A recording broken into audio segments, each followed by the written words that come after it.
The Ghost Specialist. By Incarnated Wisp. Genre, FanFiction. Completed. Strategy. Action. Adventure. Chapter 161.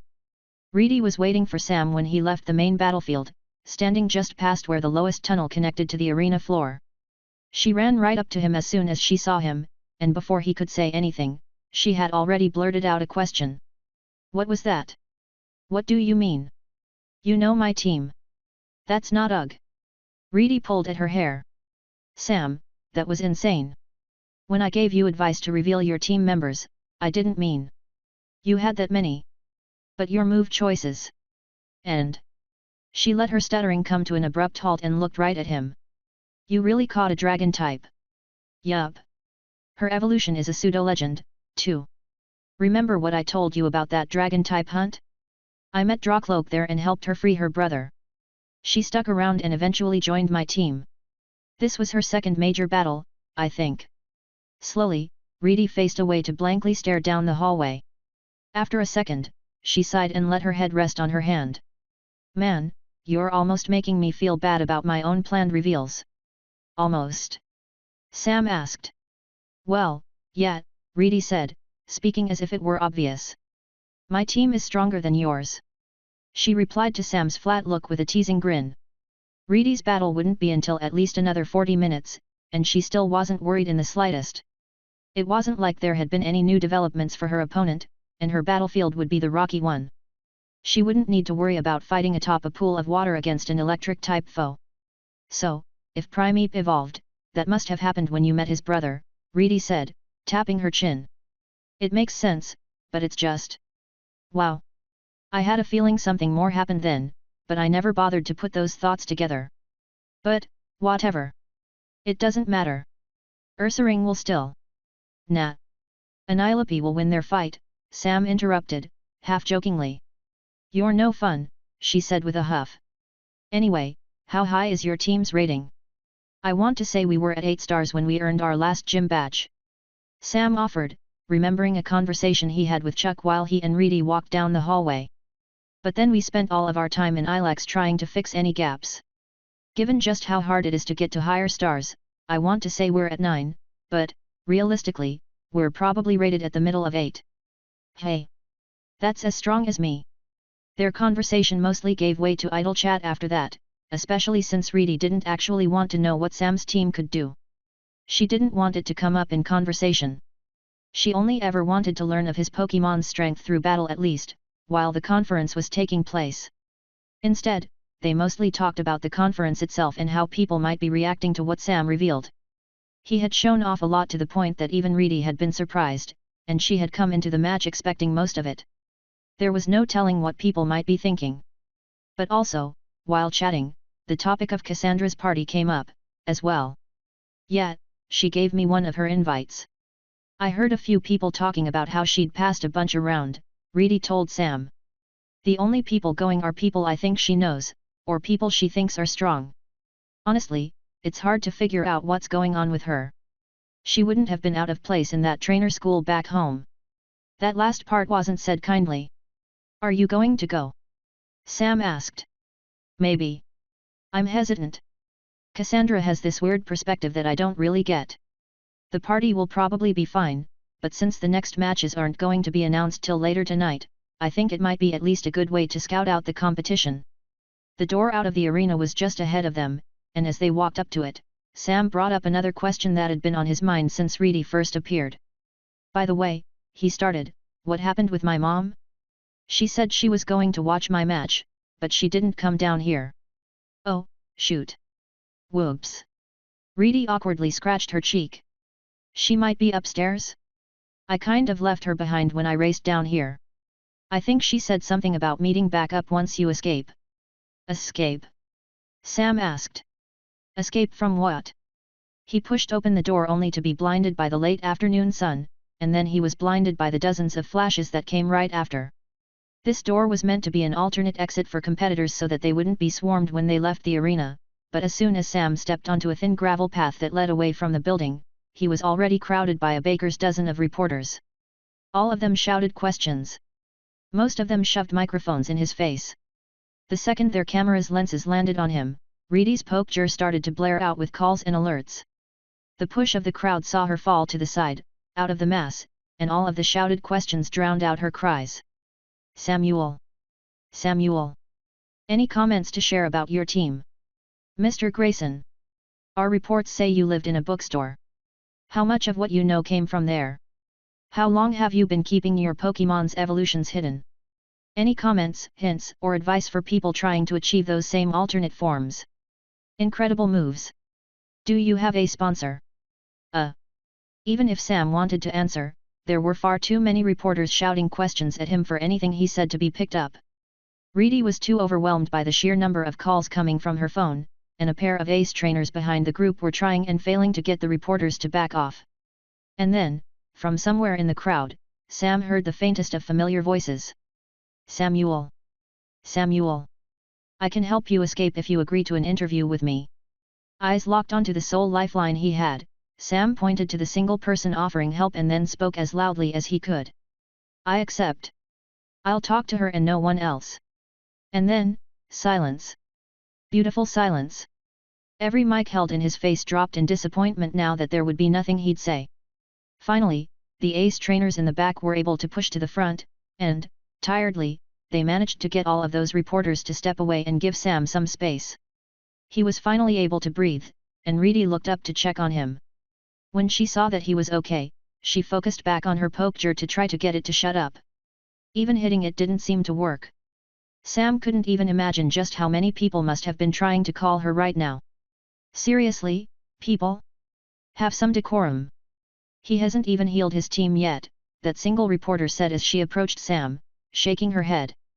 A man carrying a camera carefully followed her from behind. Though Sam had met them both before, he only somewhat remembered the man's name. Monty. Sam tried. He's Monroe, and I'm Marilyn, the smiling reporter said as she shook Sam's numbly offered hand. We haven't talked since Violet City's tournament, but I'm glad you remembered us. I promise to keep things quick and simple. We only want a few sound bites and comments, all right? Sure. All right. After giving him a moment to recover from that ambush, Marilyn brought Sam to a tree just off the path. Doing so gave him a less crowded space in which to calm down, and the other reporters all moved on, recognizing they had lost out. The pair of ace trainers from before also followed just in case, making sure no nonsense would go on, and Reedy ran up to Sam to speak as fast as she could. Sorry. My Pokémon's still going off, and I can't get it to stop, she growled. Downside of knowing so many researchers, I guess. The second they find out your friend has a bunch of unknown evolutions, they want to throw thousands of questions your way. It's fine, Sam said, standing up from where he had briefly sat beneath that tree. I need to stop at the Pokémon Center, anyway. You go on ahead. We'll meet back up after your match. Reedy pursed her lips but still nodded. Okay, but I'll be looking for you in the crowd. She ran off, needing to get to her arena early just in case, and Sam was left alone with Marilyn, Monroe, and the two ace trainers standing guard. As a reporter, Marilyn adjusted her hair and jacket as Monroe pointed the camera at her, and rather than treat Sam to a proper interview, it was clear she planned to stick to her word about keeping this simple. She just wanted a few fast questions answered rather than get anything extensive out of him. Sam really appreciated that. How long have you been a trainer? What's it like working with your team? Any difficulties with the ghost type? What are your thoughts on the conference so far? Sam answered her questions easily enough. He didn't bother to put on any persona other than his own. Trying to be someone he wasn't just for appearance's sake sounded exhausting. He'd rather people focus on what his Pokémon could do over anything about him. With the questions being so generic, his answers were quick. However, Marilyn was still a reporter, and once Sam was relaxed, she hit him with the hardest question so far, the one she had saved for last. And finally, one last question: how did you learn those evolutions were possible? Your team has shocked the world. I have to know, were they accidental, or did you perhaps learn of your Pokémon's potential from somewhere or someone else? She held her mic under his mouth, and before he answered, a thought popped into his head. You know, Reedy mentioned the conference is great for advertisements. I don't want to say anything explicit, but this would be the perfect time to try something like that, wouldn't it? I read, Sam answered simply enough, a proud smile creeping onto his face at his clever answer. I read a lot of things, and I've spent a lot of time on research. Most people focus on information already found in the Pokédex or online, but you'd be surprised by the stuff that goes unread in bookstores. That's the secret of my team. Marilyn smiled, and she was about to thank him and end on that note, but both of them went quiet when they saw one of the ace trainers press a hand to their ear. Immediately, Sam knew that whatever was being said in their earpiece was about him. The ace trainer didn't hide how he sent a look to Sam. What is it? Sam asked. Marilyn stayed quiet, eager to witness this moment herself. Your presence has been requested, the ace trainer said carefully, uncomfortably shifting in place. If you're willing, I can bring you to a meeting room inside. With who? Sam asked, blinking at the member of the Pokémon League standing so awkwardly before him. Though there was a hint of hesitation with a reporter so close, the ace trainer still said it outright. Elite Four Agatha. And Marilyn didn't wait to see Sam off. Go, go, she said, a gleaming smile on her face. Don't worry about me. Just remember which reporter was so kind to you after you win your next rounds. But someone like Agatha? No, you simply can't make her wait. She didn't touch Sam, but he felt as though he was being pushed forward regardless. Right now, he honestly just wanted to let his team rest at the Pokémon Center, but he also recognized he didn't have a choice. He spoke with a tired exhale. Lead the way, I guess, he said. The ace trainer sent him a nod and brought him back toward the arena. Parting with a laughing Marilyn, Sam was led inside. When Sam was brought to his destination, the door before him was only labeled with the word staff on a taped, handwritten note. This room's entrance was hidden within one of those back hallways closed off to the public, and Sam was pretty sure that even challengers weren't supposed to be here. He wasn't allowed to enter immediately. Apparently, Agatha was busy, and that meant he had to wait. Really? I just want to rest. Part of his shadow stretched toward the door, but Sam quickly sent out a hissed whisper to call the creeping group of Ghastly back. Not every Pokémon had been with him in his shadow when Agatha appeared in Mahogany Town. Not every Pokémon in there was aware of just how terrifying that ghost-type elite could be. He could still remember those moments of overwhelming fear, of how just the mere clicks of her cane had almost sent him into a panic. He remembered how the door had opened up without any need for her to open it herself, and he remembered how her presence alone seemed to devour the air. But he didn't feel any of that right now. He didn't even feel nervous. Simply put, Sam was tired, exhausted, and frustrated. Making him wait outside felt like a petty power play, and it ticked him off that she was doing this when his team deserved to rest after 2 straight victories. After wasting a full minute doing nothing but standing outside, a voice finally called out from within, and he heard Agatha speak. Enter. The room was some kind of break room. Or, specifically, this place was more of a repurposed storage room rather than anything official. The furniture scattered around just seemed to be loose seats and items pulled in by the people who worked the arena.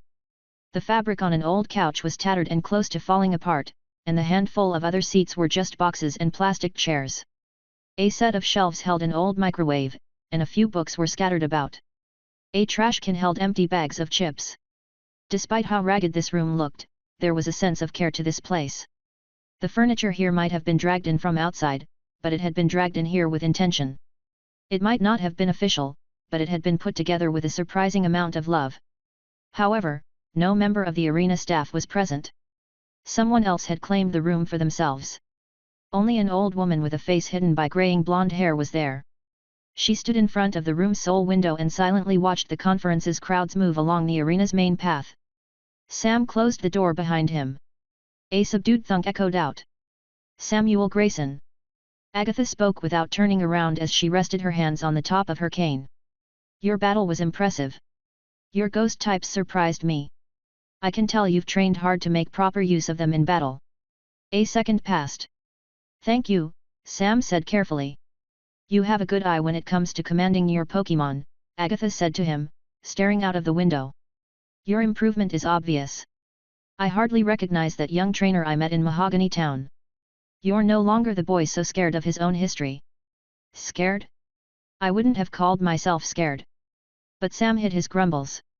Agatha let her words trail away, and the room fell into silence as her gaze remained on the crowds below.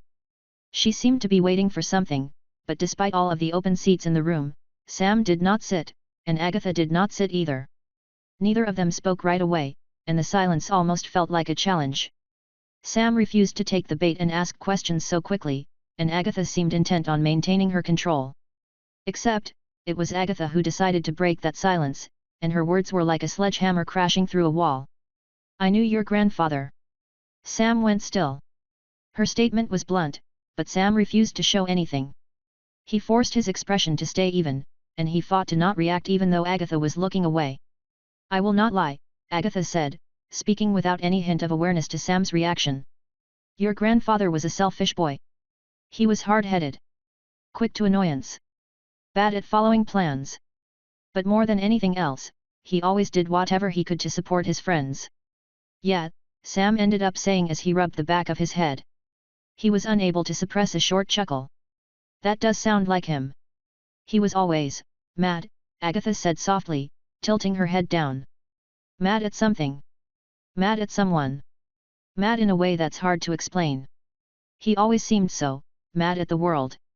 And then there were times he would be mad due to the things he'd say." "I can't say we were close," she continued, and she adjusted her grip on her cane. "We were more than acquaintances, but I wouldn't call us close friends. Rivals? Perhaps. Our paths crossed more than enough for that. We fought plenty of times. We traveled together occasionally. We had our share of adventures, and we had our share of competitions.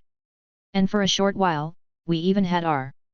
She shook her head, and Sam caught the faintest glint of her reflection in the window. It was an ephemeral sight, but he could have sworn he saw a bittersweet smile pass over her face. "But that was a long time ago," Agatha said with a sigh, and she brought her head up from where she had been watching the crowds. "I am old, and your grandfather has passed. Rich is no longer with us, but you're still here." She turned around. "And I believe it's finally time I do something about that." With that ominous declaration, Agatha stared at Sam, and Sam stared right back. Neither of them spoke for a long while, but Sam couldn't stop himself from blurting out a response. "You're going to kill me." "What?" "No. You stupid," Agatha exhaled, pinching the bridge of her nose. Her voice then took on a much softer tone. "No. No, I apologize. I did not intend to phrase it like that. I simply knew your grandfather, and since I knew him, I can recognize that it's finally time to reconnect with the grandson of a friend." She sent Sam an almost tender smile, one that wouldn't have been out of place on an actual grandmother. However, famously, Agatha did not have any close family. If anything, the persona she wore in public was grumpy enough that Sam couldn't even picture her caring about anyone else. Without Sam speaking or even moving from his spot in front of the room's door, Agatha took the initiative to walk over to one of those plastic chairs and sit. She went through a slight wince when she landed on the seat's hard surface, but she still brought up a hand to try to gesture for Sam to sit as well. He remained standing. "Why right now?" Sam asked, recognizing he couldn't remain silent forever. "I don't get it. You said you knew him, but if you knew him, why didn't you say anything when Tiflosion evolved back then?" "Because it wouldn't have been right," she answered easily and casually. "You were still on your journey. But you were there. You knew him. You even just told me you recognized I wasn't over his death. You could have at least said something." "I suppose I could have, yes," she replied, but Agatha said nothing further than that. Sam waited to see if she would reveal anything else, but she didn't. She just sat there, upright and still, almost looking like some sort of statue. "Okay. Fine," Sam eventually grumbled. "I do have a few questions about someone, but they aren't about my grandfather." "Who, then?" "You," he replied. A beat passed, and Sam finally got a reaction. Agatha narrowed her eyes ever so slightly. However, she went on to wave a hand to graciously grant Sam permission to speak. He crossed his arms as he did. "I can't say I'm the biggest fan of the Blackthorn clan," Sam started slowly, trying to think of the best way to phrase this, "but I can at least trust them to act in their own interests, and I doubt they lied to a trainer they were trying to befriend.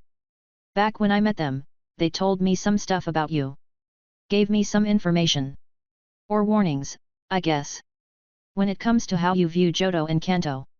"Ha!" He really didn't expect Agatha to throw back her head and let out a barking laugh. "This is about Golbat, isn't it? They're still on that, are they?" Agatha gained a mischievous grin. Ah, I can see why. I admit, it's a rather infamous moment. Yes, Sam said, trying not to act as thrown off as he was. They told me about the moment you gave your Golbat an Everstone, basically insulting all of Johto when you did, and then also, everything else. I just want to know why you did that. I want to know why you act so much like you. Well, Agatha said, and she smiled to herself while adjusting a more comfortable grip on her cane. To put it simply, it was merely politics, and I excel at politics. My Golbat, she said, the corners of her mouth twisting up into a grin. Golbat didn't want to evolve, that gluttonous bat. You see, a Crobat's mouth is much smaller than a Golbat's. It's much harder to inhale your meal when your head is half the size it was before. She let out a quick laugh. So I gave her an Everstone, but I also used that moment for my own benefit. Back then, Kanto and Johto? They hated each other. Despised each other. And I used that to my advantage, as well. For years, all of my actions have been deliberate and purposeful. Everything I've done and said has been for one goal and one goal alone. Independence? Sam asked, a nervousness creeping into his voice. Unification, Agatha corrected, and she seemed so willing to brag that Sam knew she was telling the truth. It's all unification. It's always been unification. And it's all due to one single, annoying favor called in by a certain, idealist fool. He desired help with achieving his dream, so I did exactly that. I took on the role of a villain to make sure his desire would come true. A few sharp words here, a few hateful conversations there, and I'm suddenly the centerpiece for every person pushing for an independent Kanto, she said. Everyone who looked for a stronger, more singular region looked to me, and everyone who might have pushed for a more extreme agenda found themselves drowned out by my words, instead. Her smile was proud, and she held her head high. Sam just stared at Agatha for a long, long time. It felt as though he had just experienced the unmasking of an antagonist during a stage play, but this was real life, and the plot she described reminded him of conspiracy theories he'd read online. That grand level of manipulation probably should have been more concerning to him, but for some reason, he wasn't that surprised. Also, his home was in Hone. Kanto and Johto's politics were practically alien. Hearing that Agatha had worked so hard to shape the regions from the shadows felt strange. Still, that reveal in and of itself explained a lot about her, as simply explained as it was. Sam leaned against the door as he sent Agatha a look. He tried his best to get her to react in any further way, but she just sat there and looked cheerfully amused. So for all this time, you've just been putting on a show, he asked. You've just been crafting a specific image to ensure a more unified Indigo. Bah! Like I said, it's all politics. Agatha waved a hand and leaned back in her seat, practically mimicking his stance. Everyone puts on an image. I'm not unique. And it's not my fault that so many are willing to fall for such banal lies. For a while, Sam just frowned. Agatha bid for him to sit once again, but he didn't want to leave where he stood at the room's door. Okay, Sam said next, and Agatha nodded with what felt like an infinite amount of patience. I have another question, and I know that you know. So just tell me, why was I ranked last? Oh. Agatha said with a slight quip, raising a single eyebrow. I thought these questions would be about me. It was disconcerting. Her amusement was at odds with her usual grumpy attitude. Yes, Sam answered. This question is about you. Ha. I see. She spent a long moment rocking her jaw back and forth in silent debate, and she seemed to finally decide on her answer when an almost teasing smile returned to her face. You're right. It was me. It was upon my request and authority that you would be placed last if you made it in. Why? Sam hissed, stepping forward. He clenched his fists. Why do that? It has to be wrong. Nepotism. Tampering with the competition. Messing with the ranking and going against the spirit of the tournament just to change everything going on with. A cackle. Agatha interrupted him by throwing her head back for another sharp laugh. You're accusing me of corruption? Me? Trust me, I've been accused of far worse. Her grin felt unnaturally wide. It was a test. A simple one.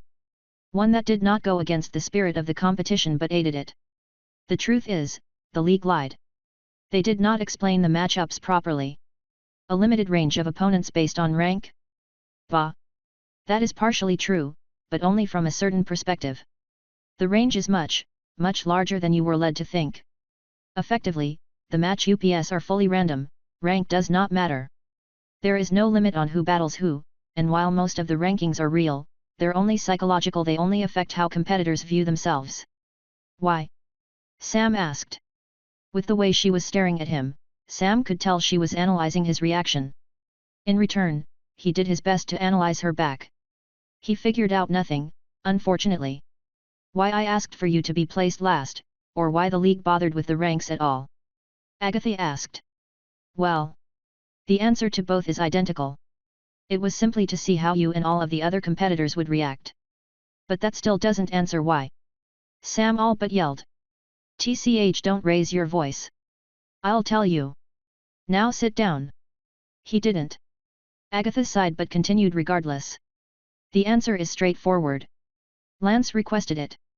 For his purposes, this year's conference is meant to be a crucible that ensures that only the best of the best succeed. It's to ensure that every little challenge, every little push, encourages trainers to give it their all, and I believed you would try harder if you thought you had more to overcome. I never believed the rankings were accurate, Sam grumbled, crossing his arms again. But you never learned your true placement, and you revealed your entire team, didn't you? Agatha countered right away. She laughed again, and Sam continued to grumble even as he felt heat rush to his face.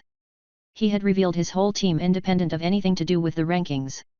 He had done so because he was hurting himself by holding them back. Showing off his Pokémon now gave him a greater amount of freedom in his future matches, and he had even gone with a more aggressive strategy to ensure people remained unaware of his preference for weakening his foes, as well. But Agatha, meanwhile, just patiently waited for Sam to calm down, and as she remained silent, he felt himself bristle. Her presence was tainting this whole conversation, and it might as well have been tainting the conference itself. And, with the way she started everything off, Sam stopped his current train of thought. Instead, a specific question came to mind. It took him a second to muster the courage to ask it, and deep inside him, he knew this would trip her up. Last question, Sam said, and Agatha nodded once as if to yet again grant him permission to speak. If you knew him, then, when my grandfather died, how come you never bothered to contact my family? Agatha went stock still, and Sam looked her in the eye. She was putting on a show here, one that she had spent years mastering. Her expression was schooled perfectly to not betray even a single thought, but that act itself was revealing enough to cast any further response in a completely different light. Your grandfather and I. Sam could already tell this was going to be an excuse. Don't, Sam said, interrupting her. Don't lie to me. You said you were close to my grandfather, but everything has just been It's just been an excuse to talk to me. You haven't bothered to tell me any lies because you don't need to tell me lies. But just because you're not outright lying doesn't mean you aren't misleading me with mistruths. She watched him silently. You're a ghost-type specialist, Sam said, and though his statement was simple, it revealed a lot. I know how that works, and I know how you fight. So much about the ghost type is about manipulating your opponents to do what you want. And you've already told me you take that mindset and apply it to your life outside of battle. After all, you answered my question about your politics, remember? He hated how saying that made her smile. You're manipulative. In both battle and talk. When you started this conversation, you brought up my grandfather for a reason. You had a previous connection with him, so that was your in with me. Presenting it so bluntly like that? To throw me off. To make me curious, and then you answer any questions honestly so that I form a connection with you. But you didn't know. You didn't know what I already learned. And if it were only a month ago, this probably would have worked. Except, that time has passed. Coming in here, I already knew you were friends with my grandfather before I even walked in. He hadn't known when Agatha approached him in Mahogany Town. He hadn't known for the vast majority of his life. But he had the chance to talk to his grandfather, and neither of them had held back. They had all the time in the world to speak, so of course Sam's grandfather had told him more details about his life. So why do you think I did all of this? Agatha asked, her question testing but not harsh. Why did I bother with this attempt now, of all times? With this timing? After my battle and after all of my team's reveals? Sam asked in reply. There's only one answer that makes sense. You saw my team members, and you want to know exactly how I evolved my Ha! You're wrong. Agatha let out a single laugh. You're a smart boy, Sam. Don't make assumptions. The truth is, I don't care about your team. Sam openly gaped at her. She wasn't lying. She hadn't lied a single time in this conversation, and he could tell she wasn't going to start lying now. As he stared at her, unable to piece together what to say next or even why she was here, Agatha stood up, leaning against her cane to maintain her balance. When she stood, he didn't miss how shadowy hands appeared behind her back, supporting her and helping her up. For all of her experience in battle, she was old, but neither she nor her Pokémon would let age stop her like that. I don't care about new evolutions. I don't care about new discoveries. I have my team, and they support me, just like how I support them back, she said, practically chiding Sam as she spoke. No. For this, I came here with a specific purpose in mind. It pains me to admit it, but I am old. And because of that, I am far more interested in your achievements rather than any specific developments. To state it bluntly, at this point in my life, the interest that surpasses all other interests is, simply put, legacy. You're not.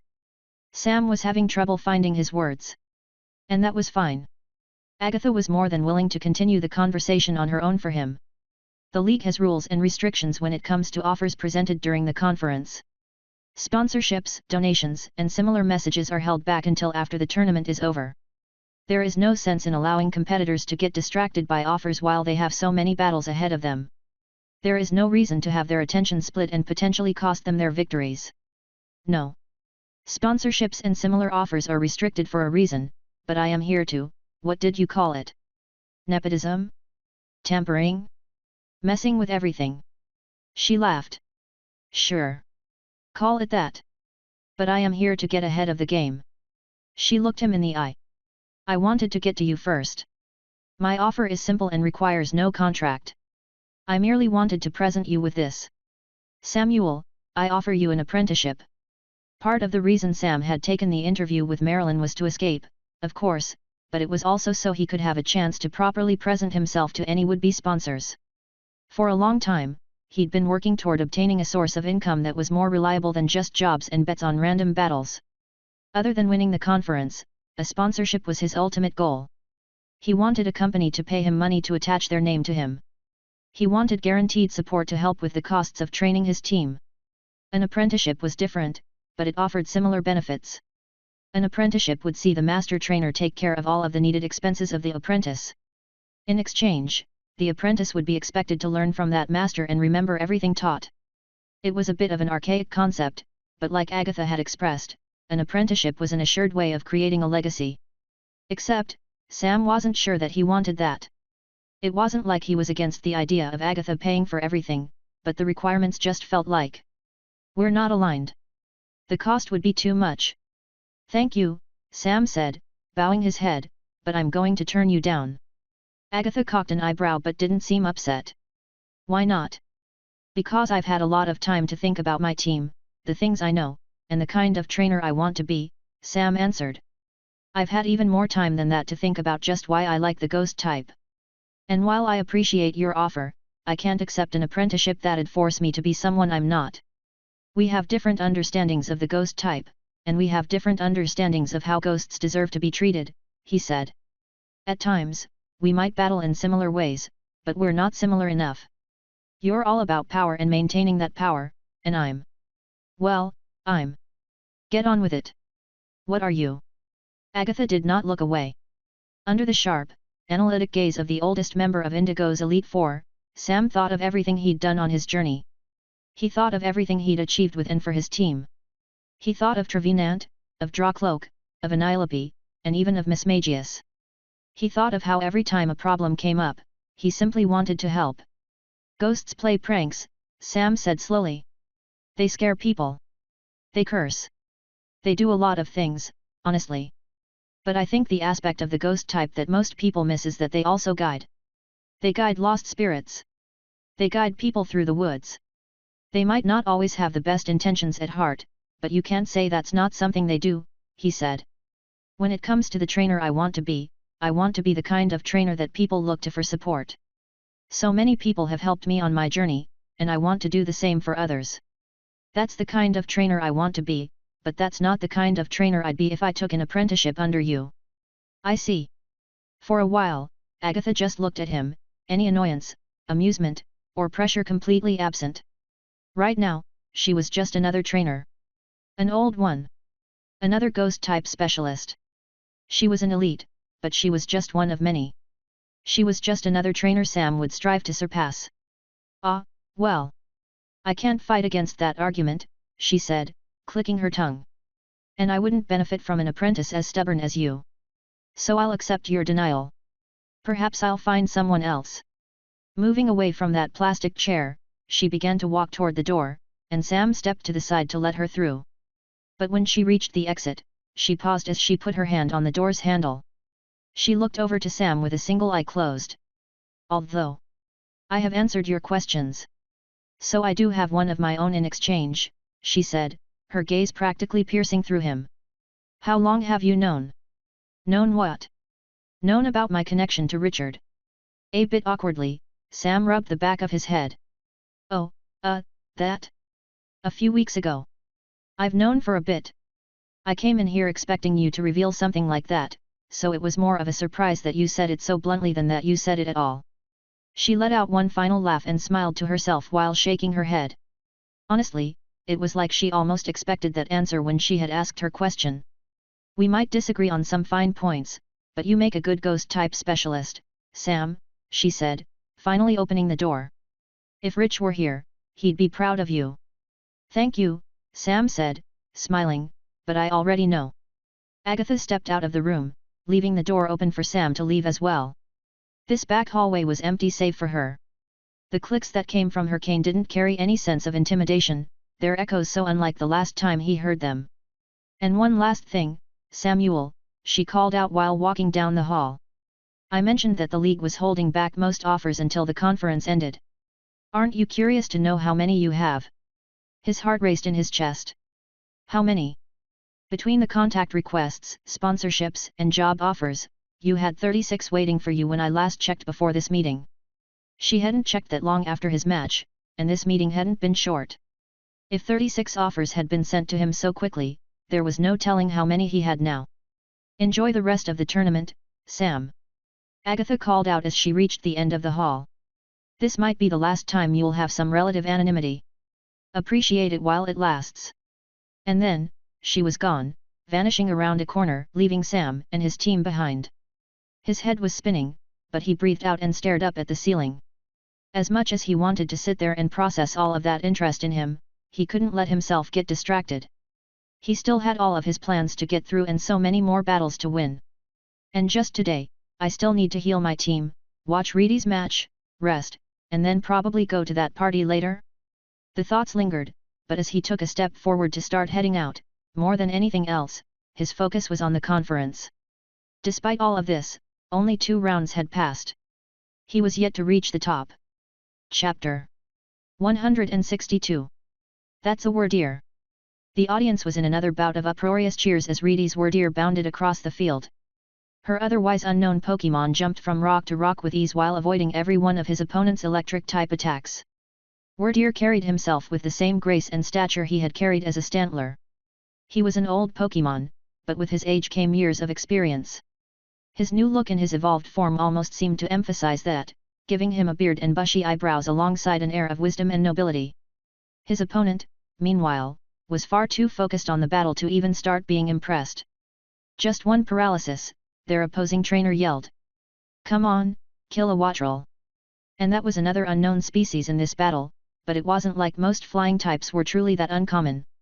Kilowattrel was a species that originated from a foreign region, but that specific electric bird Pokémon was known for flying great distances and even had a small breeding population north of Olivine. Apparently, enough had tagged along on passing boats to have established themselves a small home.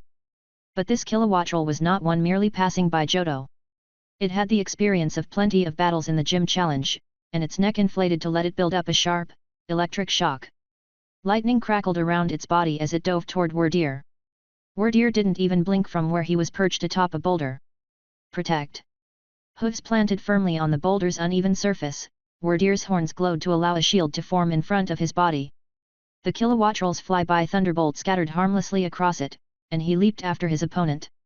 The kilowattrel was too tired from its previous battle to put up any decent defense. Size-healed bash! Reedy shouted to follow up on her last command. That same shield from Wordier's protect took on an almost psychedelic glow, and Wordier's leap saw him catch up to his exhausted opponent. With a single jerk of his head, he slammed his shield right into the kilowattrel's back. It caught out in pain, and the Pokémon's wings crumpled. Kilowattrel was sent straight to the ground. With grace, he landed next to his twitching opponent. The arena itself seemed to pause in anticipation, but Kilowattrel did not get back up. And Trainer Reedy is the victor, came the announcer's declaration. Her opponent let out a groan and dragged a hand down his face. Reedy shouted in celebration, bringing her arms up for a victorious cheer, and that cheer turned to laughter as Wordier walked over to affectionately circle around her. From where he had been watching in the stands, Sam sent his mother a quick goodbye as she clapped for Reedy's victory. He waved to get all of his ghost types to gather back into his shadow, and the people sitting next to where he'd sat all seemed to let out a sigh of relief. He charged down the stairs as Reedy shook her opponent's hand below, and he barely had enough time to slip into the arena's lower tunnels before she was off the field. He was slightly out of breath when she approached him down there, but he was able to hide it. Reedy smiled when she saw him waiting for her, and Sam didn't hold himself back before he spoke. "You have a Wordier," he blurted out. "Hey? Oh yeah. I'm not even responsible for his evolution, either. I just told him about Size-healed Bash before I left, and then when I came back, I found out he had evolved all on his own." Sam stared at her blankly. "I already told Mr. Pokémon about it, too," Reedy continued casually. "He told me that a lot of what a Pokémon can do is based on what they know, and that's true even in the wild. Some species just flat out don't evolve if they don't know they can, even if the requirements are simple. Although, I guess that's kind of an issue since Wordier's herd now knows that Size-healed Bash can let them evolve." She awkwardly scratched at her cheek before pushing on. "So, some Pokémon Rangers might have had to relocate them due to environmental concerns. Something about reintroducing an untested, extinct species potentially being bad." "That's not what I was talking about," Sam said with a huff. Reedy ignored him. "But it all worked out in the end, at least," she said, moving past that. "His herd got their own place a bit north of Mahogany now. Wordier made sure they're safe and happy and don't need to travel to find food. Shouldn't risk any negative effects, either. They're also really close to Trevenant's forest." She sent a smile to Sam, and Sam could only let out a sigh.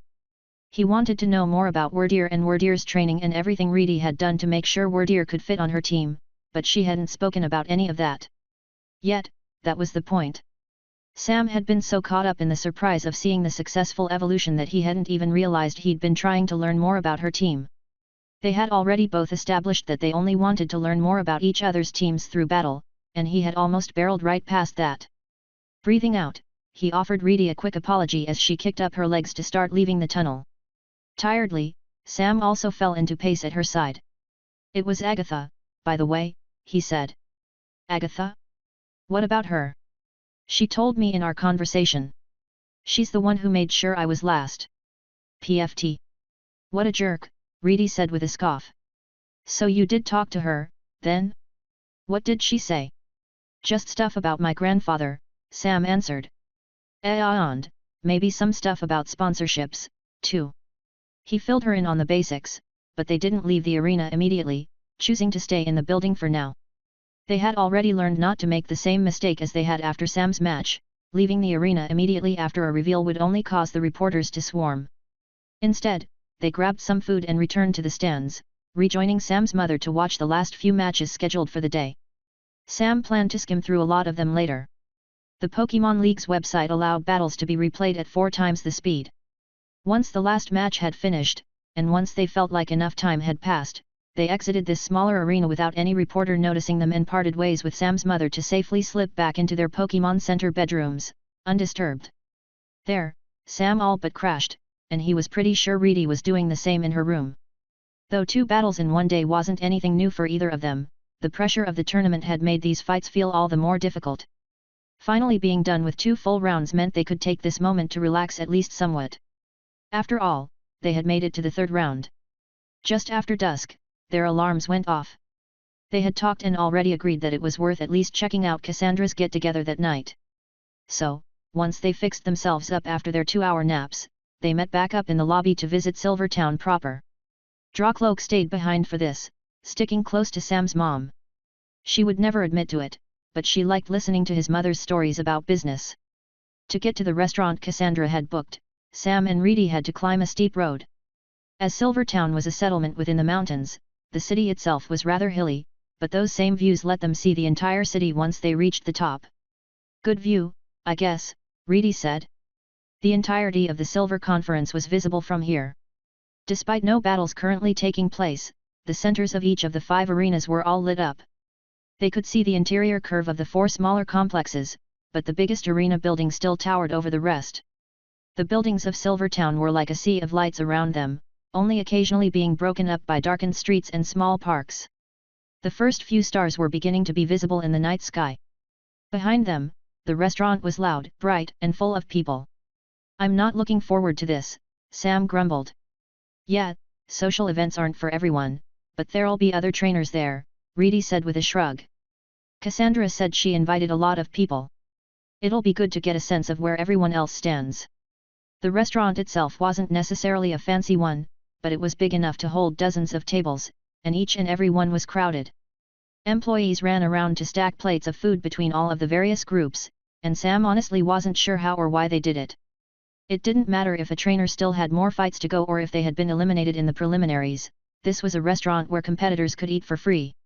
If someone had even the barest chance of showing up in the conference, they could eat as much as they wanted without paying even $1.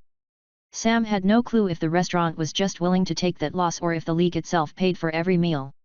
Upon entering, someone working the front asked the two of them about identification, and Sam and Reedy each showed off that strange card with Cassandra's face on it. Immediately, they got a slight laugh in reply and were led to the back. There, they were brought to a room that wouldn't have been out of place in a karaoke bar except it was at least twice the size of a room meant for that. A cushioned couch lined the sides, and a low, central table was covered in foods and snacks. A television on the wall replayed the highlights from today's matches, and trainers of all sorts animatedly talked in groups. In the back, Cassandra waved to greet them, but she otherwise stayed seated to listen to a conversation taking place around her. "This is a lot of people," Sam whispered to Reedy. She nudged his arm. "Come in, Sam," she said. "It'll be fun." At least, he could see a few familiar faces. A surprising number of them had been in the beginners tournament. Right away, he could recognize Eliza, and even Edgar was present, albeit a bit subdued. Though Edgar had made it into the second round, he hadn't won his match. "I think, out of everyone here, I recognize about 2/3 of them as people moving on. They're all trainers I have written down in my notes. If only 1/4 of the competition is moving on, but 2/3 of the people here are entering the third rounds, then Cassandra must have a really good eye." There were a lot of strong trainers in the room, but Sam's gaze ended up settling on one person, one face that stood out from all other trainers present. Xavier sat on the couch, not talking to anyone, and simply sitting still with his hands crossed under his chin. Where everyone else was chatting excitedly, trying to brag without revealing too much about their plans, he stayed out of it all. Sam wasn't sure if Xavier was merely staring forward or if he was quietly listening in. But when Sam's gaze settled on him, Xavier was alert enough to send him a short glance. Neither of them said anything. "Hey. He's usually more talkative. I think this might be the first time I've run into him without seeing him chatting with someone else." If Sam had to describe how Xavier looked right now, doer would have been a pretty good word. "Terry. You made it." With a bright smile on her face, Reedy waved at someone from across the room, and she headed over to deposit herself in an empty spot across from him. "I caught part of your match. I saw that your Gibble evolved." "Ah, yeah, he's a gay bite now, but Terry groaned. "Ugh. We still lost." Reedy immediately started to try to cheer him up, going on and on about how cool his Pokémon were regardless of his defeat. Quietly, Sam moved to sit next to her, and he did his best to pay attention to what everyone else was saying, trying to see if he could hear any hints about anyone he might face in the future. The entire time, Xavier's eyes seemed to linger on Sam, but it wasn't Xavier who eventually spoke up to get Sam's attention. "Hey! Sam," someone else called out. "I saw your fights. Your Pokémon are so much stronger than they were in our last match." But that makes sense. The last time we fought was all the way back in Goldenrod.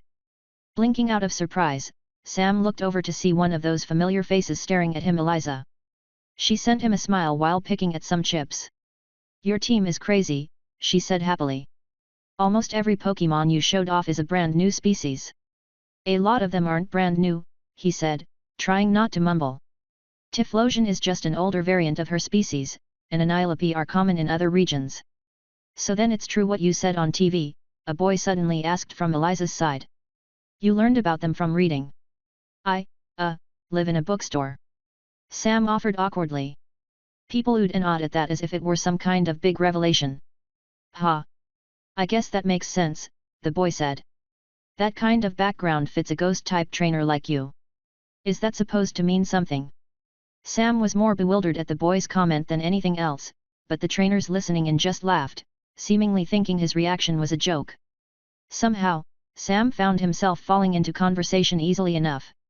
People mostly wanted to brag about their Pokémon, and others shared compliments and asked questions while exchanging words of pride. I saw your Steelix and Lapras fight, Sam managed to say to Eliza when he had a moment to squeeze in a few words. It's impressive just how well they can control the field. Thank you, she said with a slight blush. We worked hard to get so skilled with that. But I also saw you had a Slowking, Sam added. You have a lot of rare evolutions on your team. How did you manage that? You're one to ask, Mr. I introduce extinct species, she teased, and a few more people laughed. But yet, I guess my Pokémon are kind of rare. We had to do a lot to get the items we needed. Going to the Blackthorn clan for help with Dragon-type moves wasn't the only time Eliza went to someone for help. She revealed that she spent a while working with Jasmine, doing odd jobs for the gym leader in exchange for access to the metal coats she needed for her Onyx and Scyther. But Slowking actually evolved due to a lucky break. We thought he'd just be a Slowbro at first, Eliza said. We were exploring Slowpoke well to see if we could find any hints that'd help with that. Instead, we stumbled onto this weird little side room. While searching through it, we managed to find a king's rock hidden in stalagmites at its back.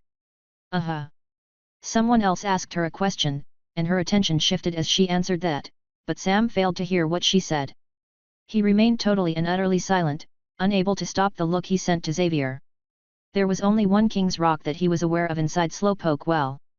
With Eliza's description, he couldn't think of any other possibility than that the king's rock she used had been the one left behind when that ghost had moved on. Despite the meaning that stone carried, Sam couldn't be upset that Eliza had used it.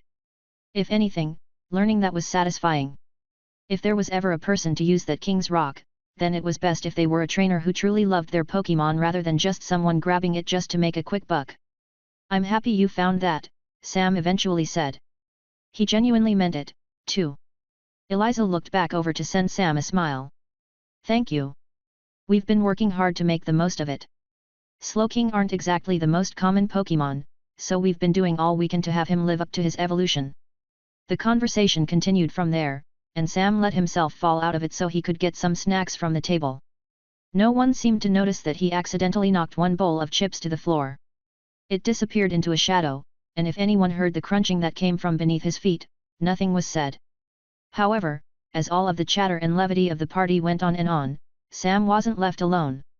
It wasn't that people kept talking to him, he was only one point of interest in a room full of them, but ever since Sam had sent him a glance while talking to Eliza, Xavier had never once looked away. It took a while before the other boy eventually spoke. I watched your battles, Xavier said, and Sam's attention was brought back to him. Both of them? Sam asked. All of them, Xavier answered. Then, what did you think? Xavier was quiet. He seemed to struggle to choose his words. You're strong. Stronger than I'd thought. But that won't make a difference. I'll win. We'll see about that, Sam said in reply. Rather than a similar look of challenge, a frown crossed Xavier's face, and Sam could see Xavier struggle to not clench his fists. What he said next was clearly not meant to be heard, it was more of a mumble to himself than anything else, but Sam had spent far too long listening to hidden ghost types to not hear what Xavier said. You don't understand. I don't have a choice. Sam desperately wanted to respond, to ask him what he meant, but that was when Cassandra unexpectedly spoke up. The party's host so graciously raised her voice, and something about the way she carried herself all but demanded everyone listen in. Like a queen holding court. Sam. Your ghost types were surprising. Any tips for the rest of us? She asked. It took him a moment to realize she was talking to him. Oh, just lean into their species' strengths, he offered. She laughed. Yes, I suppose that's true for every Pokémon, she said. Cassandra then cast her gaze to the trainer next to him and asked them a question as well.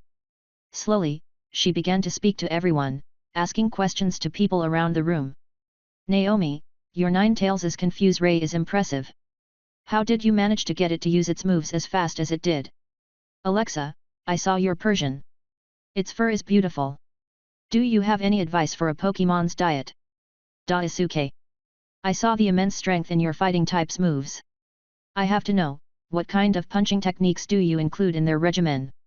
One by one, she acknowledged everyone here, and while people had initially gone quiet to listen in, a handful of conversations started back up, but none ever became loud enough to drown out her voice. Soon, Cassandra's focus reached Terry. He still seemed to be out of it after his loss.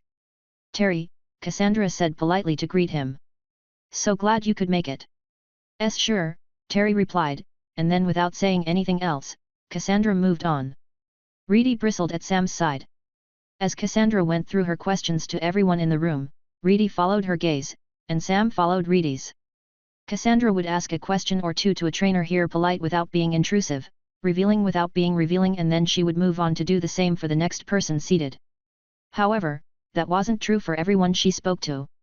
There was a pattern to the trainers she asked questions versus the ones she only bothered to share a brief greeting. Are you kidding me? Even here. Reedy's comment came out as nothing more than a hiss under her breath. Ray, Tyra, you two train your Pokémon together, right? Vincent. How's your Golduck recovering? Edgar, Cassandra greeted, and then she moved on. With that, Reedy seemed to have had enough, and her eyes locked onto Cassandra's in the same moment her voice rang out. Are you joking? She said. Tension shot through the room like a blast wave. Whatever do you mean? Cassandra asked innocently. You're not even trying to hide it. You're not talking to anyone who lost. You're not. You're not even pretending to be polite. Reedy glared at Cassandra, but all Cassandra did was idly stare back.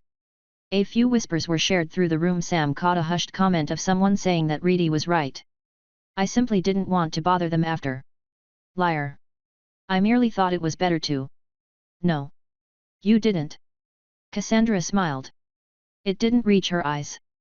And Reedy didn't hesitate to send a glare right back when she began to talk. You're not even doing the bare minimum, Reedy said, crossing her arms. We're all in the same competition. You could at least try to have some respect. Of course I have respect for them, Cassandra said easily. They fought hard, and they lost. But there's no point in lying. We're all here for the same reason. When it comes to learning more about our potential opponents. They're still people, Reedy hissed. Do you see anyone else ignoring everyone who lost? Uncomfortable, a few people shifted in their seats. Everyone here had come expecting prying questions. Even one bit of unintentionally revealed information could give an advantage that'd lead to a trainer's defeat. Yet, at the same time, this was still a party. There was a level of respect meant to be held between trainers, and Reedy could not stand that Cassandra wasn't bothering with that. As Reedy leaned back with her arms crossed and waited for Cassandra to respond, a few people murmured a bit. From their hushed words, Sam could tell at least some of them agreed with what Reedy had said. But then, a sinking feeling settled into his stomach. An amused glint entered Cassandra's eyes. Oh, all right. I'll apologize, Cassandra said with an exaggerated sigh. So. Terry. Reedy here thinks I mistreated you. Reedy's expression went totally blank, and a handful of people groaned. I am so sorry about your battle, Cassandra continued, her voice dripping with false sympathy. You lost to Victor, right? Unfortunately, that was only expected. Despite his past experiences, I heard his team is deceptively. And now you're just doing it on purpose, Reedy interrupted. I'm not sure what you mean. Cassandra asked while batting her eyes. Reedy gritted her teeth and honestly looked more frustrated than Sam had ever seen her before, but she held back, recognizing the bait. If it had been just a few months ago, she might have lost it there. But it never reached that point. No, above everyone's heads, the image on the television in the room suddenly changed. No one cared about the argument anymore. It wasn't like they were able to win comparing it to the information about to be displayed. Welcome back to our coverage of this year's Silver Conference Tournament, a newscaster's voice rang out as the highlight videos came to a stop. Today's matches have certainly been interesting. And I have no doubt that tomorrow's will prove to be even more of the same. That's right, another newscaster replied. In tomorrow's battles, trainers will be allowed to use up to 5 Pokémon each, and the time for the alternative battlefields will be over. Battles will only take place on the main battlefield from here. They will be tests of nothing but skill and strength. Personally, I can't wait. The two people displayed on the screen chuckled politely and brought up a few of the more memorable highlights. Sam couldn't stop his small smile to himself when he heard both his and Reedy's names. Everyone in this room was listening in. Likely, people were watching from all across the region. Honestly, Sam could only barely imagine what the main lobby of the Pokémon Center might have been like right now. Tomorrow's match UPS were about to be revealed. All right, one of the casters said, speaking with a slight laugh. That's enough stalling from us. The reports are finally in. The next matches have been decided, and here are all the pairs for round 3 tomorrow. 64 trainers remained. 32 matches needed to take place. With each battle being allotted 30 minutes, round 3 was set to stretch over a 16-hour day. On the screen itself, only 8 pairs were displayed at once, with the trainer's name and picture being listed across from their would-be opponent. Normally, pages would need to pass before Sam saw anyone important, but everyone he cared to learn about was displayed on the first. He would be facing Eliza. Xavier would be facing someone else. And Reedy? Reedy would be facing Cassandra. The moment that matchup appeared, both of them turned to the other to lock eyes. Looks like we'll settle this tomorrow, Cassandra said with a smile. You'll lose, Reedy said. Ah, but that's only what you think. Immediately, Reedy left the room without saying anything else, and the many trainers here seemed torn between watching her go and watching the next set of matchups be displayed. Honestly, Sam was a bit stunned at how fast this had all devolved, but he still managed to send a polite smile to Eliza, his opponent for tomorrow. Good luck, he said. Good luck, she said right back, and she looked eager to test his unknown species in a match, herself. With Reedy's exit, Sam quickly stood to join her as she left the room, and he could feel Xavier's eyes burning a hole into his back the entire way out. Cassandra, meanwhile, didn't even seem to care. She simply moved on to other conversations, already trying to find out even more about other, future opponents. There was no doubt in her mind that she would win. Sam hurried out of the restaurant, practically running through that trainer-filled main room. The second he stepped out into the darkness of the night, he had his ghost types flood out of his shadow to begin a search, and he was only slightly delayed when an ace trainer came over to lecture him about sending so many Pokémon out at once. Still, Sam was more careful the next time he called for his Pokémon, and he was able to find Reedy quickly, but she wasn't inside Silver Town. Reedy was sitting just past the town's edge. Silver Town might have gotten its name from the dangerous Mount Silver to its north, but Reedy had headed to the moderately less active route to the south. With so much of the Pokémon League's power centralized in this location, it was a surprisingly safe settlement even though it was so deep in the mountains. Sam found Reedy just off the main road. She was sitting on a fallen log, staring up at the stars. The full moon hung high above her head. Sam didn't immediately join her. However, he did make his presence known as he stood in the shadows to the clearing's side. It's not that I'm afraid. Or that mad.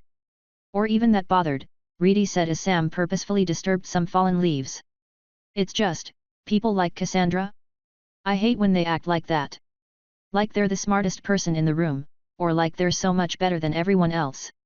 You've brought up something like that recently, Sam said. I have to ask, is this related to those girls you mentioned from that nearby trainer school? Though she faced away, he could tell that Reedy blinked in surprise.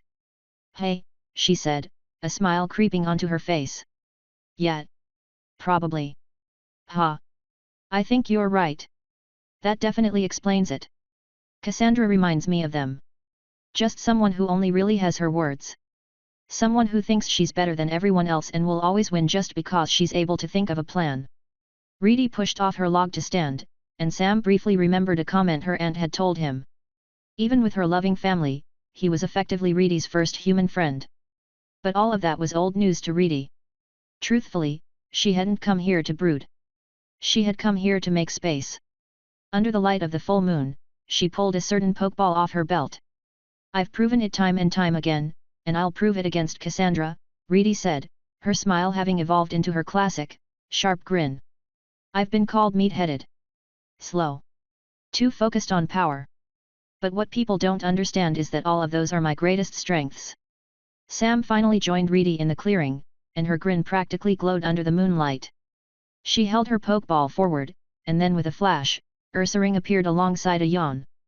Mr. Pokémon had a place he wanted me to visit in town, Reedy explained slowly. There were going to be a few researchers there who would work to evolve Ursaring, like they usually do under the full moon. I was supposed to head there after the party, but I've been thinking about Typhlosion a lot. I think, just trying to meet the basic conditions isn't enough. There needs to be a meaning behind an evolution attempt. When it comes to something like this, you can't just randomly have your Pokémon evolve. Dramatically, she threw out her arms. And here? Now? On the night before the third round of battles, and with my upcoming match against the kind of person I hate? I can't think of a better time to try this, she yelled, shouting her plans to the world. It's finally time. We can do this. But, I've also come prepared. With Ursaring waking up from his nap before her, Reedy stepped back to the log to reach into her backpack. From within it, she pushed around what sounded like a bunch of loose papers to pull out a container that felt as though it should have held a lunch. However, when she opened it up, nothing edible was contained within. Inside that box was a muddy block, patchwork, and compressed. It resembled a cube that was totally and only comprised of muck. Mr. Pokémon has already exhausted samples from every bog he could find, Reedy said to Sam. Every single peat block ever presented to Ursaring has failed. There's a reason his species doesn't evolve anymore. But this. She slapped the container of wet dirt without even blinking an eye. This is more than just a basic peat block. It's also all of my souvenirs.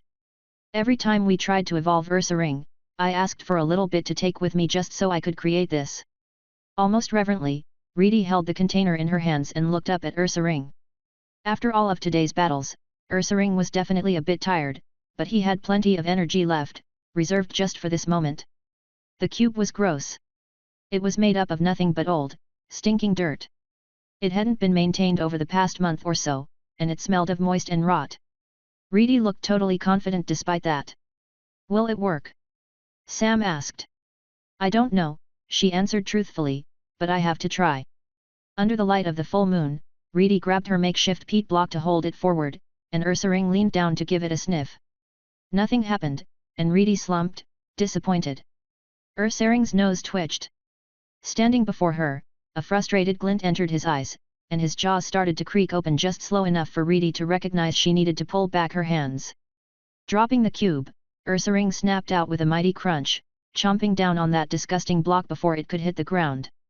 A grimace overtook his face. This was not how a peat block was meant to be used, but he chewed on it anyway, bringing his gaze up to the full moon.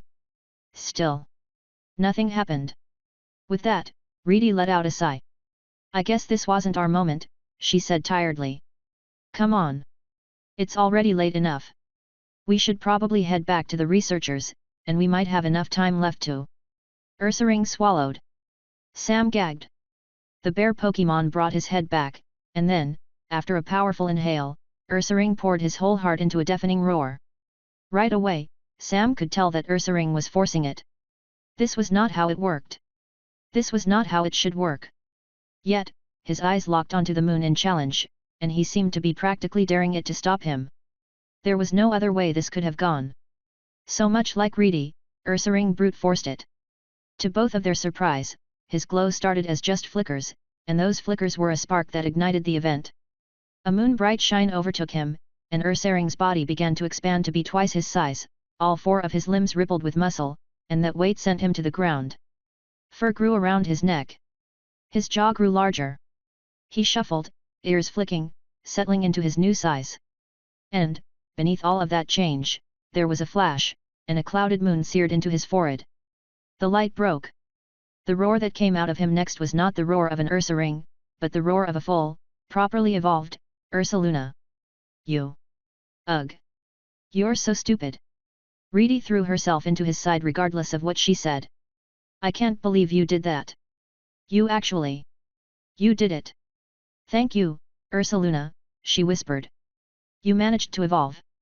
Ursaluna did his best to express his pleasure with a low, rumbling growl. The earth itself seemed to shake from the sheer force of the noise. Reedy wiped the tears from her eyes as she laughed, and Sam had to take a step back just to see all of Ursaluna at once. Yet. You're definitely going to win tomorrow, he said. You think so? Reedy asked. No, Sam replied. I know so. Reedy and Ursaluna laughed. There would be no other outcome. Sam simply couldn't picture it.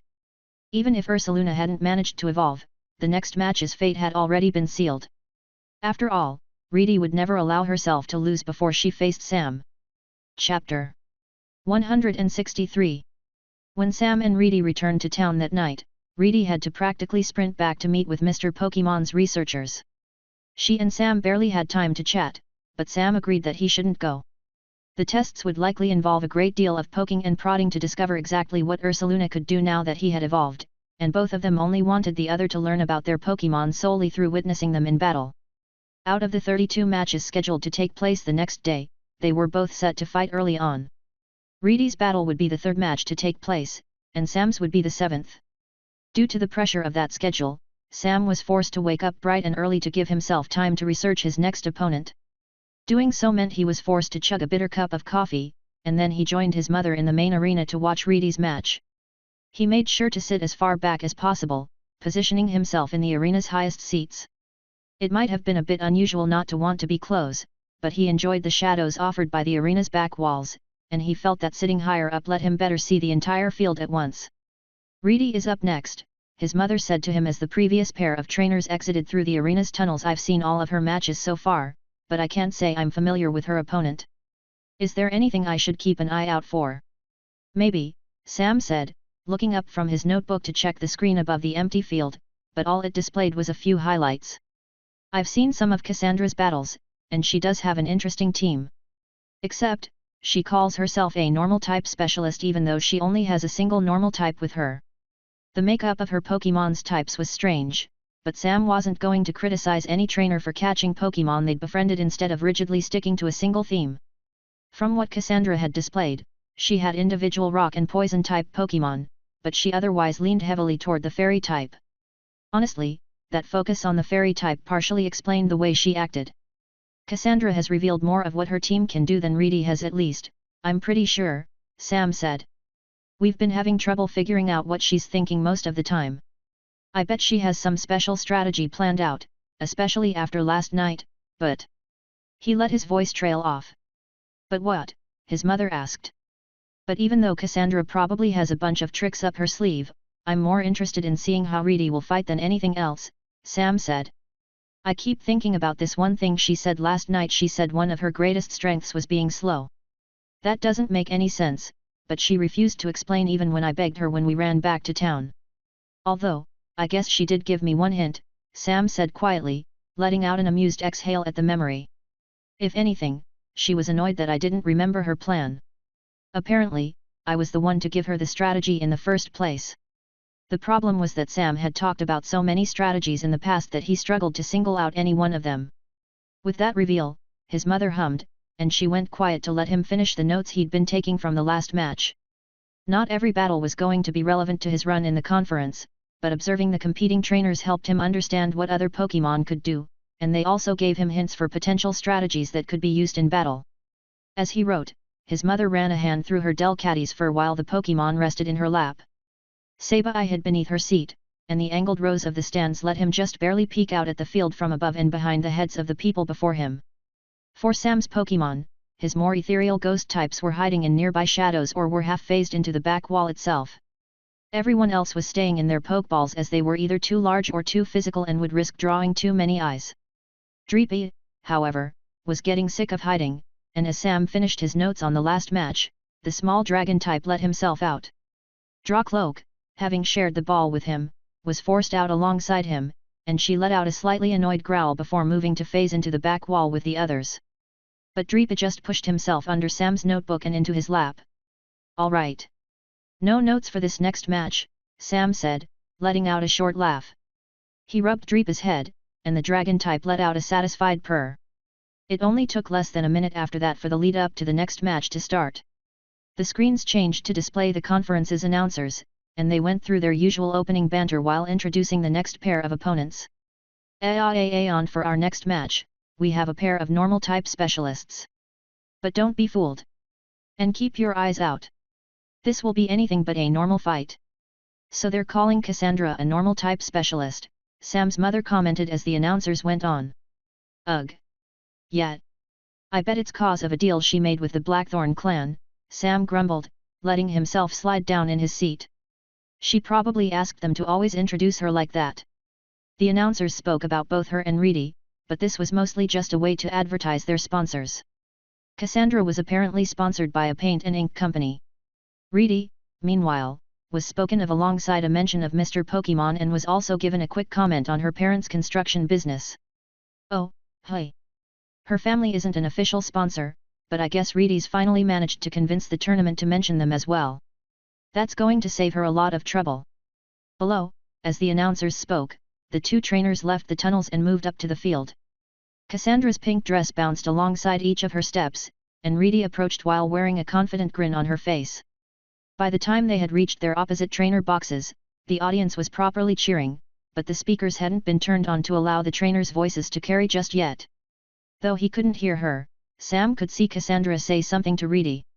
Reedy glowered in return, practically bristling at whatever the other girl said. Of course, Sam groaned, dragging a hand down his face. Cassandra's taunting her. She's trying to throw her off. That has to be why she was so purposefully rude last night. Is that going to be an issue? His mother asked. No. Probably not, he said with a sigh, and he moved back to properly sit in his seat. At this point, Reedy knows not to get caught up in that, but those kinds of taunts are still annoying. Except, Sam added slowly. It is a bit strange.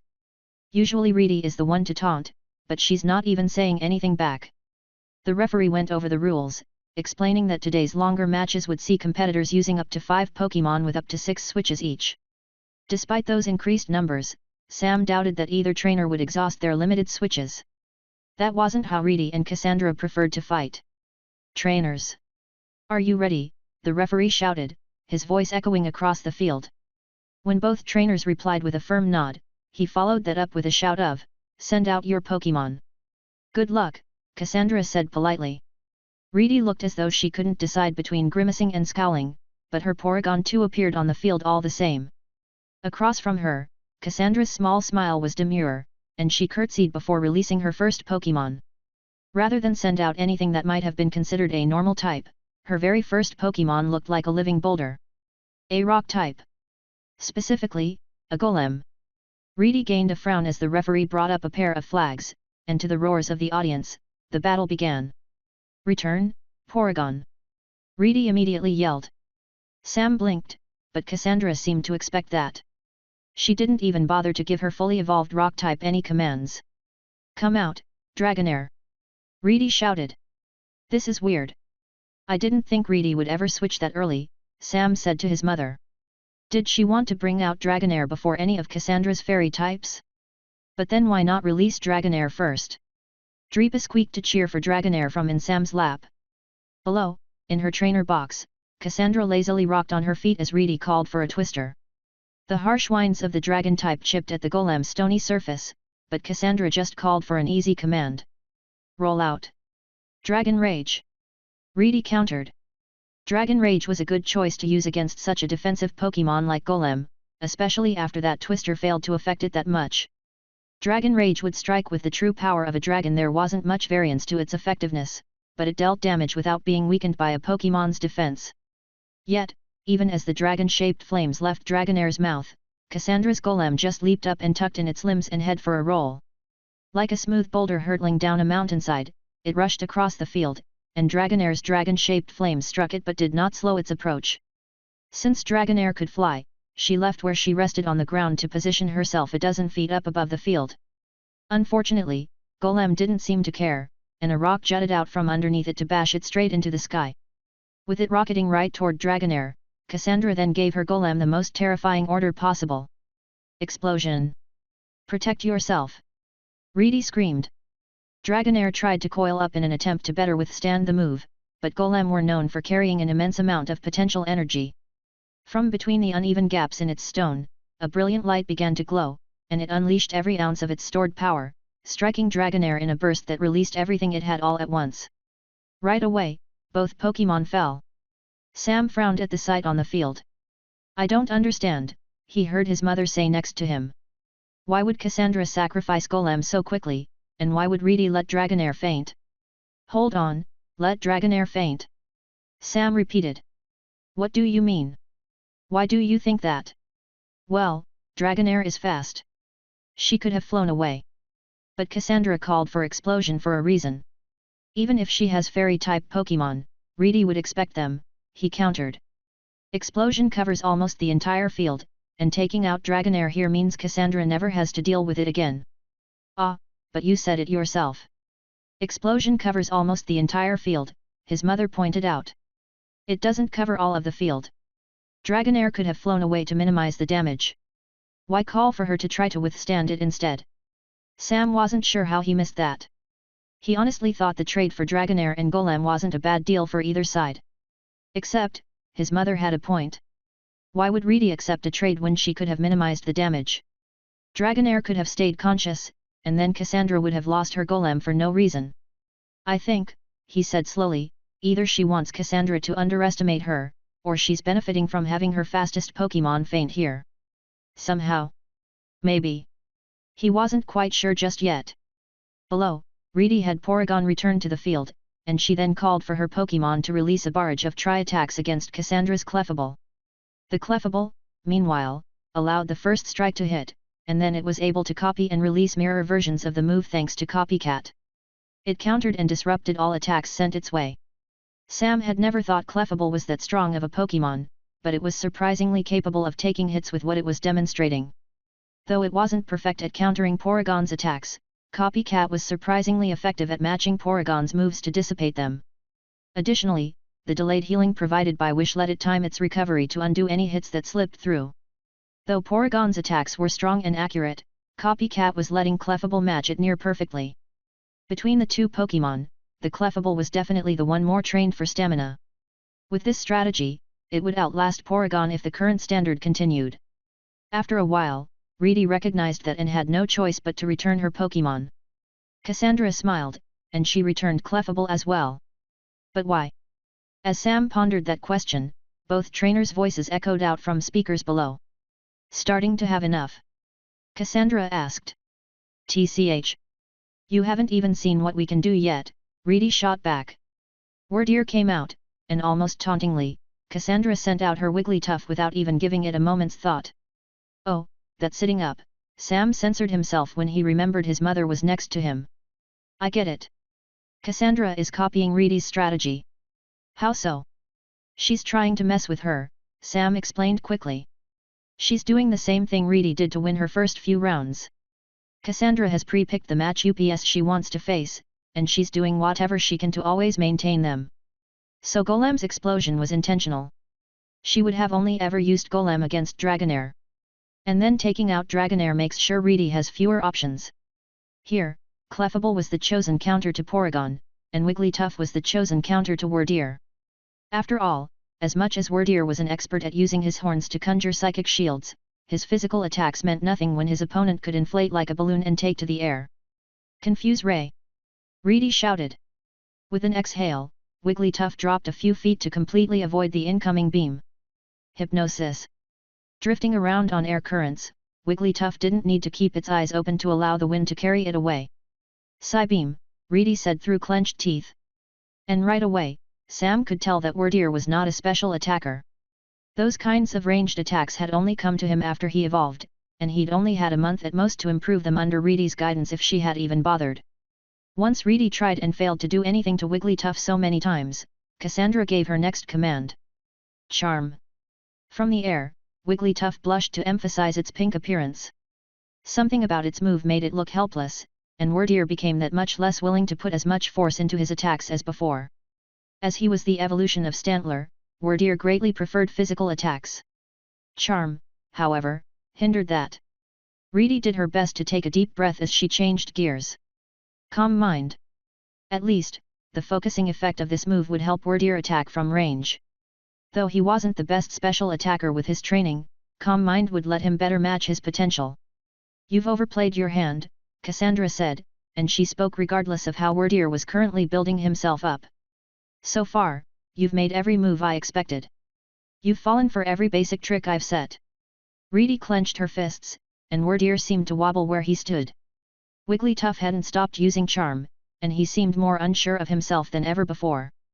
Sam expected the same strategy to continue, but Cassandra suddenly returned her Wigglytuff, breaking away from her mimicry of Reedy's strategy with a confident smile.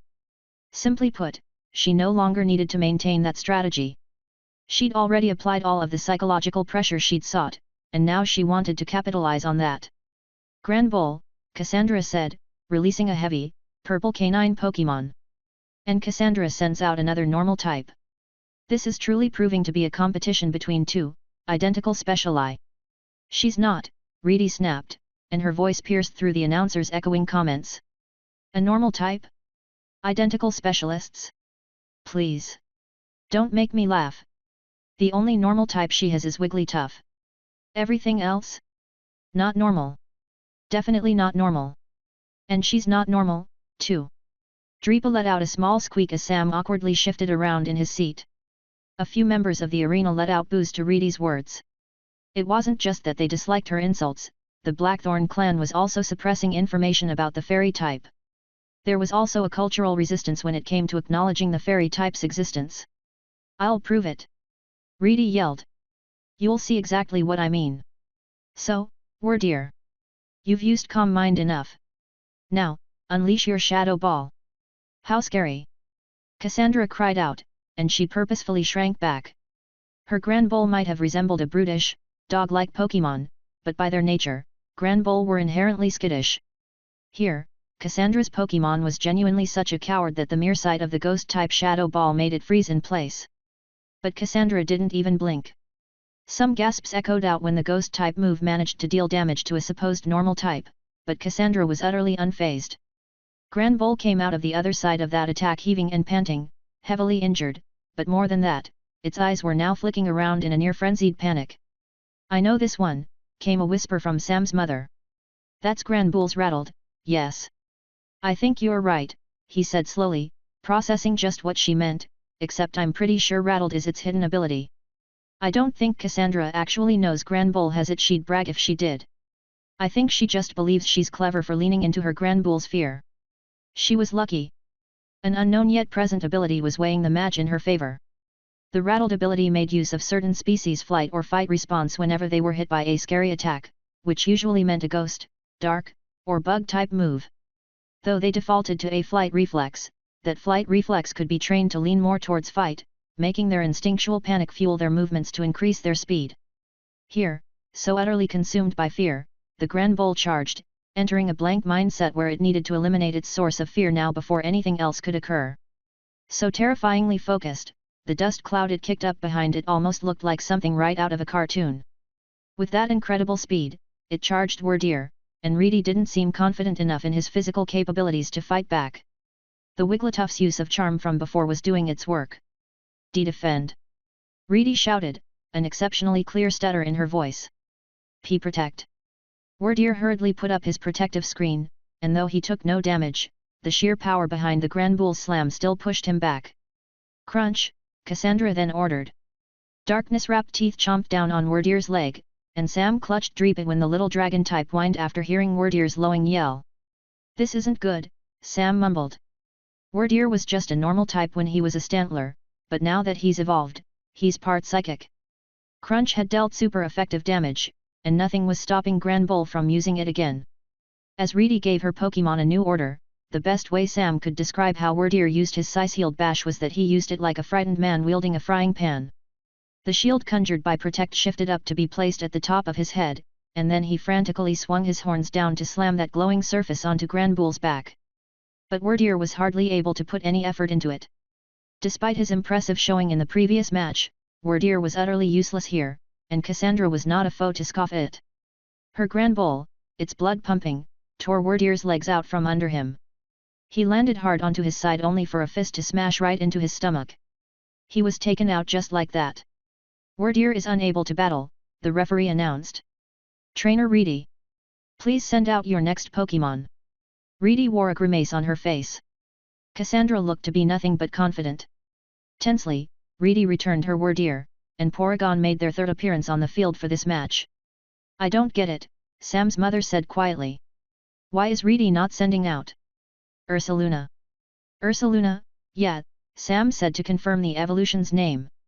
You're right. It's weird. She's been on the back foot this entire time. I don't know why she's been so focused on Porygon when she has better Pokémon for this. And she's been acting so panicked that it's strange. It's almost like she's... His eyes widened with realization. No way, he breathed. She's kidding, right? Sam couldn't truly make out Reedy's face from where he sat so high up in the arena.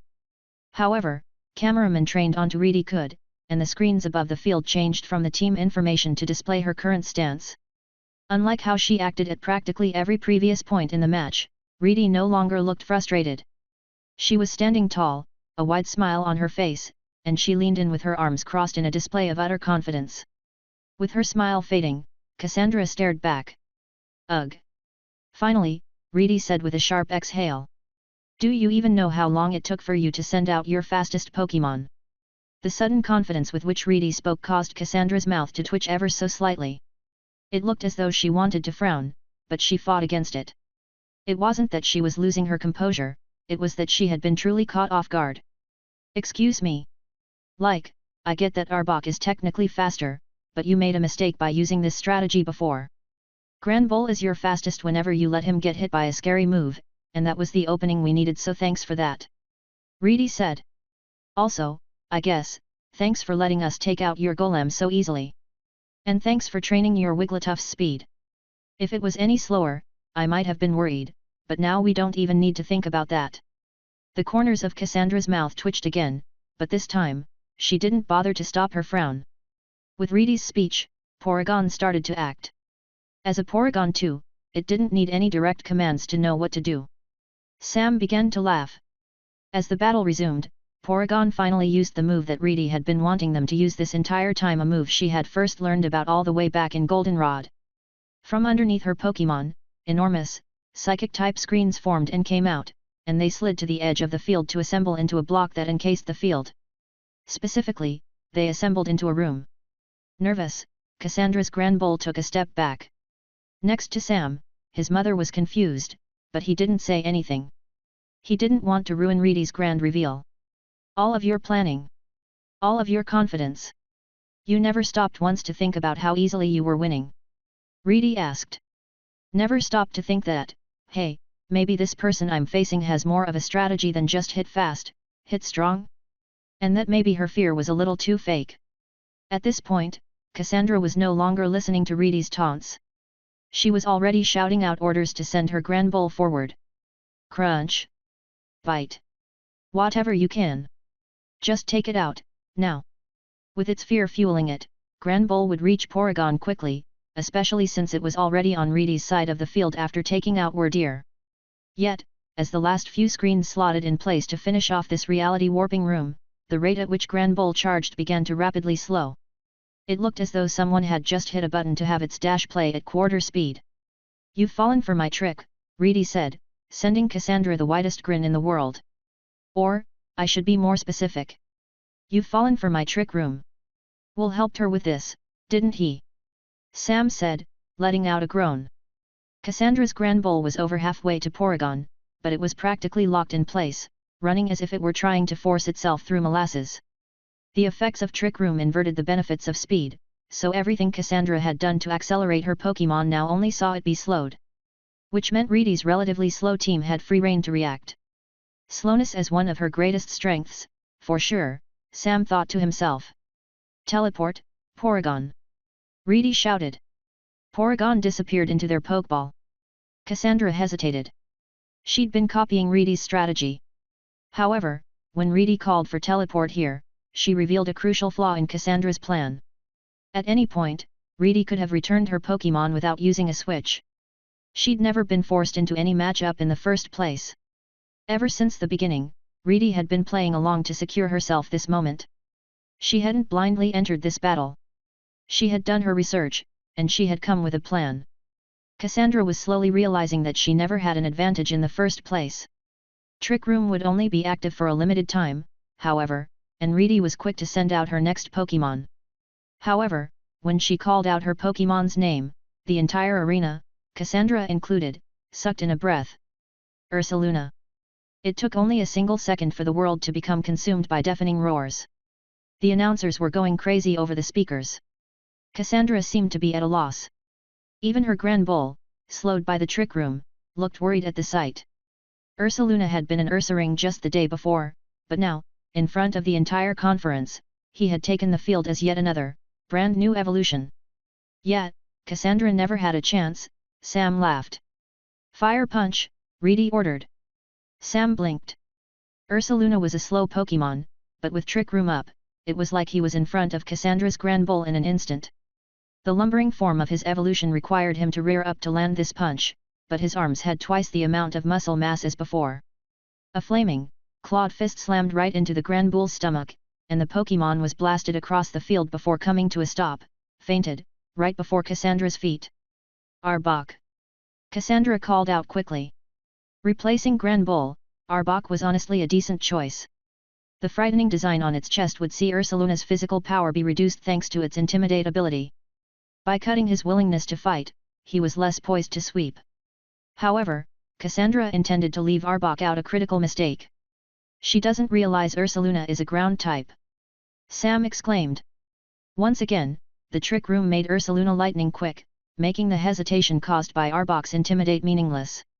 The full weight of his body slammed into the earth, creating cracks that spread out in every direction, and fragments of the field shattered upwards into Arbok. Even with the Intimidate, the super-effective earthquake saw Arbok collapse. As fast as she could, Cassandra recalled her fainted serpent, and she wore an ugly scowl.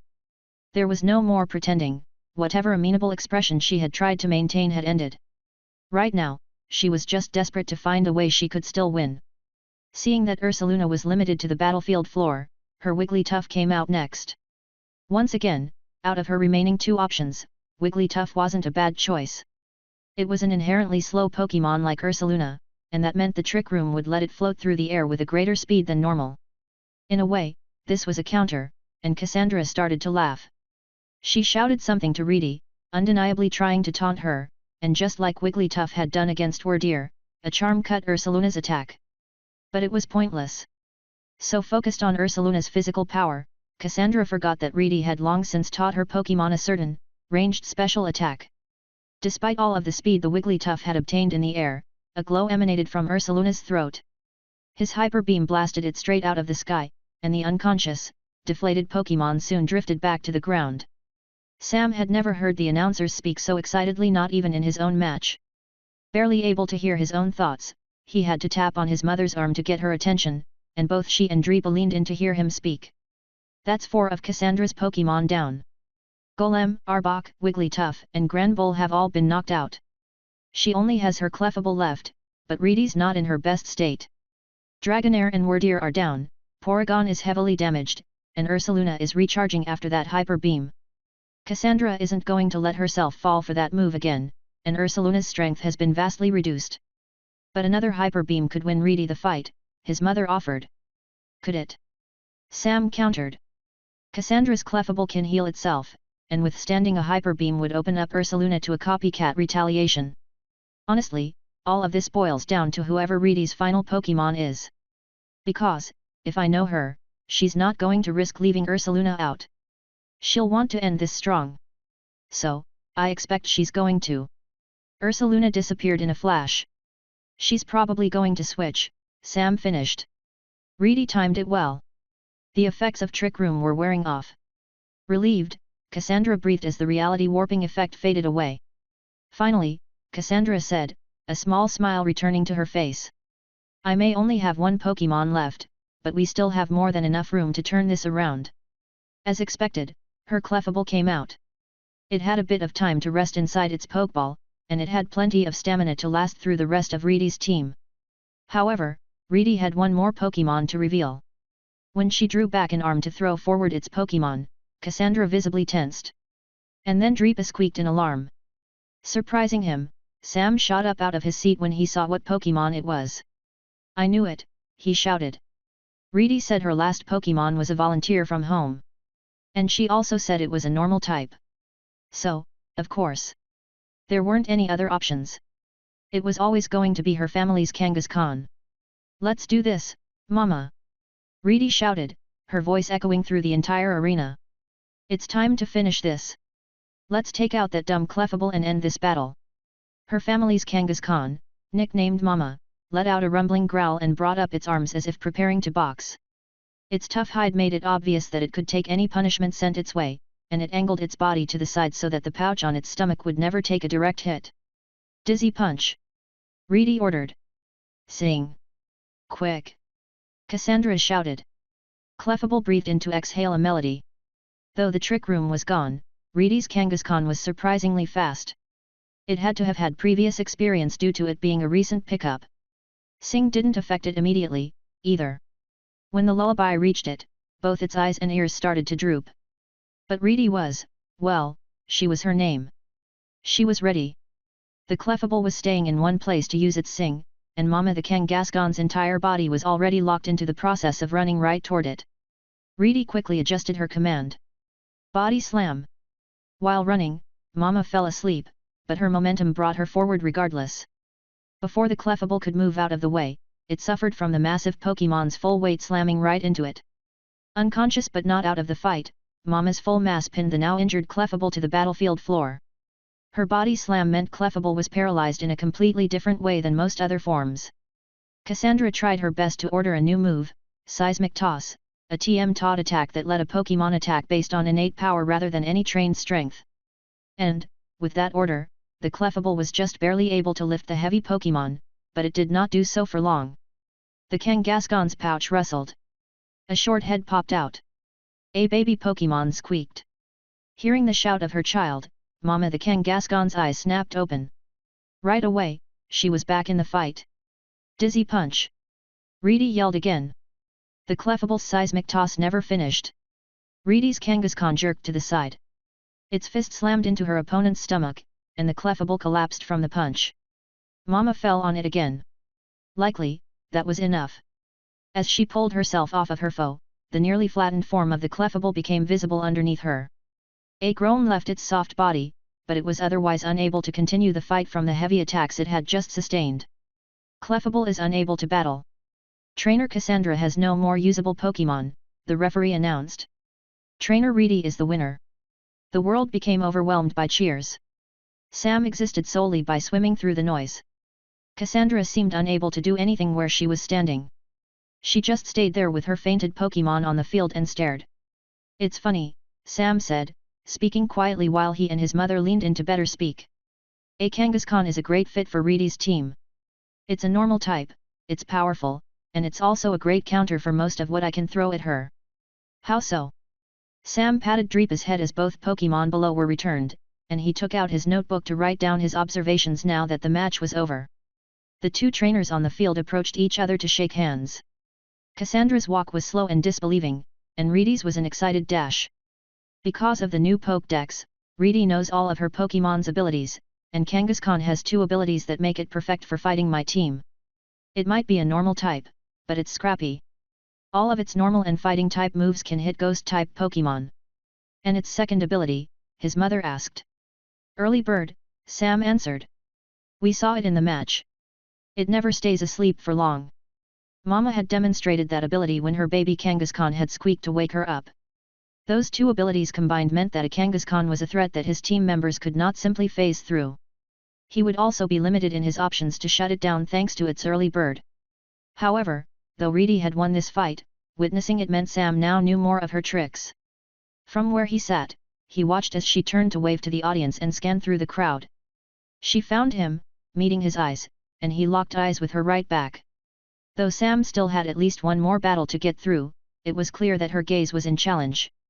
But, according to the screens above the field, now wasn't the time for that. It was still only the third round. And Xavier's battle was up next. Chapter 164. If Cassandra could claim to be a normal type specialist, then Xavier could claim to be a flying type specialist. 3 Pokémon on his team shared that type, and then his last 2 species were wholly terrestrial. However, he lacked any singular Pokémon that could potentially be called his ace. Yet, it was not that his Pokémon were weak, it was that all of his Pokémon were threats. Every individual member of his team commanded more than enough power to sweep through any battle here as long as they had the right setup. In his third-round match, Xavier proved himself to be among the top of the current competitors. He had fulfilled his silent promise to himself and had caught that Honchkrow from north of Mahogany Town. Though Sam didn't recognize what move it used, that dark-type Pokémon was able to thrust out its wings and conjure a harsh wind that consistently blew behind it. After a quick switch, Xavier did not send out his Yanma, but his Yanmega. Something about that constantly blowing tailwind saw the evolved Pokémon's impressive speed double. Yanma and Yanmega were known for their passive build-up of momentum, usually attributed to their speed boost ability. That constant acceleration combined with the Honkrow's tailwind caused Xavier's Yanmega to move faster than any Pokémon Sam had ever seen. With how fast it could fly, the Yanmega was unhittable, unapproachable, and effectively unequivocal. It didn't just sweep, it defeated its foes flawlessly. The Yanmega never took even a single hit, and not one Pokémon it faced could withstand either its eardrum-bursting bug buzz or its uses of ancient power that saw its every capability enhanced even further. Though Reedy had an impressive showing in the previous match, the audience was no less excited at Xavier's perfect victory. He outmatched his opponent in every way to earn himself a one-sided win. Sam didn't just witness a domination. He witnessed a demonstration. When Xavier shook his opponent's hand at the end of his match, his eyes scanned the crowd. Something about his expression felt off as he searched for someone that he knew was there, but Sam was too far up in the stands for Xavier to find him. "Is it just me, or is he scarier than you?" Reedy said from where she sat next to Sam. "It's just you," Sam replied with a huff, though something about Reedy's words stuck with him. She let out a laugh, but it came out a bit tired due to all of the energy she expended in her battle. "You know, I can't say I've been following Xavier's journey," Reedy started, "but I have caught him on TV. I'm pretty sure he's been competing in other tournaments for practice." "He's not hiding his team?" Sam asked with a slight frown. "You already know that not everyone does that," Reedy replied, scoffing. "But yet, he's not bothering. He's one of those trainers who doesn't care if you know what he can do. It doesn't matter if someone enters the battle with a bunch of counters. He'll win regardless. His Pokémon are just that good." Silently, Sam watched Xavier walk off the field. Every footstep was deliberate, and he kept his gaze low and wholly focused on the ground. "He's still in the conference, but he doesn't look happy. Do you know how many tournaments he's won?" Sam asked. "Hey? Oh, yeah. In the past month, I think he's won at least 2. Sam had thrown himself into practice with his team, but practice meant little in the face of actual experience. There was a reason that one trainer had used the Violet City tournament to evolve his Kadabra back then. Nothing was as effective as fighting many difficult trainers back to back. Trying for the same through practice alone would have seen that Kadabra's evolution take weeks instead of hours. Still, Sam hadn't entered the Ilex forest unaware of the benefits of experience. He had done it because his team needed to practice in the shadows, and Anilope's developed control over ghost-type energy made all of that training worth it just on its own. With Xavier's match finished, the next 2 trainers went up, and Sam could at least let out a sigh of relief when they weren't as intimidating as they could have been. Yet this was still the conference, and the strength of every displayed Pokémon was immense. A Tangrowth practically choked the life out of a Ludicolo. A Hariyama and Machamp exchanged blows that sent shockwaves through the air. A rare relic Anth, a fish Pokémon that shouldn't have ever been seen on a compacted dirt field, was able to carry itself forward with a surf to deliver a head smash that practically cracked a Skarmory open. And then it was Sam's turn. He was facing one of the last people here he recognized from his journey. Preston had been eliminated. Cassandra was out. Terry had lost. And Edgar had only made it past the first round. Only Reedy, Xavier, and Eliza were left. Victor, too, was technically still in the conference, but Sam couldn't say he knew the guy too well, and Victor was yet to have his third-round match.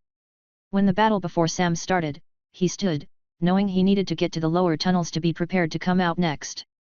He sent a polite nod to Reedy and his mother, and both of them wished him luck in return.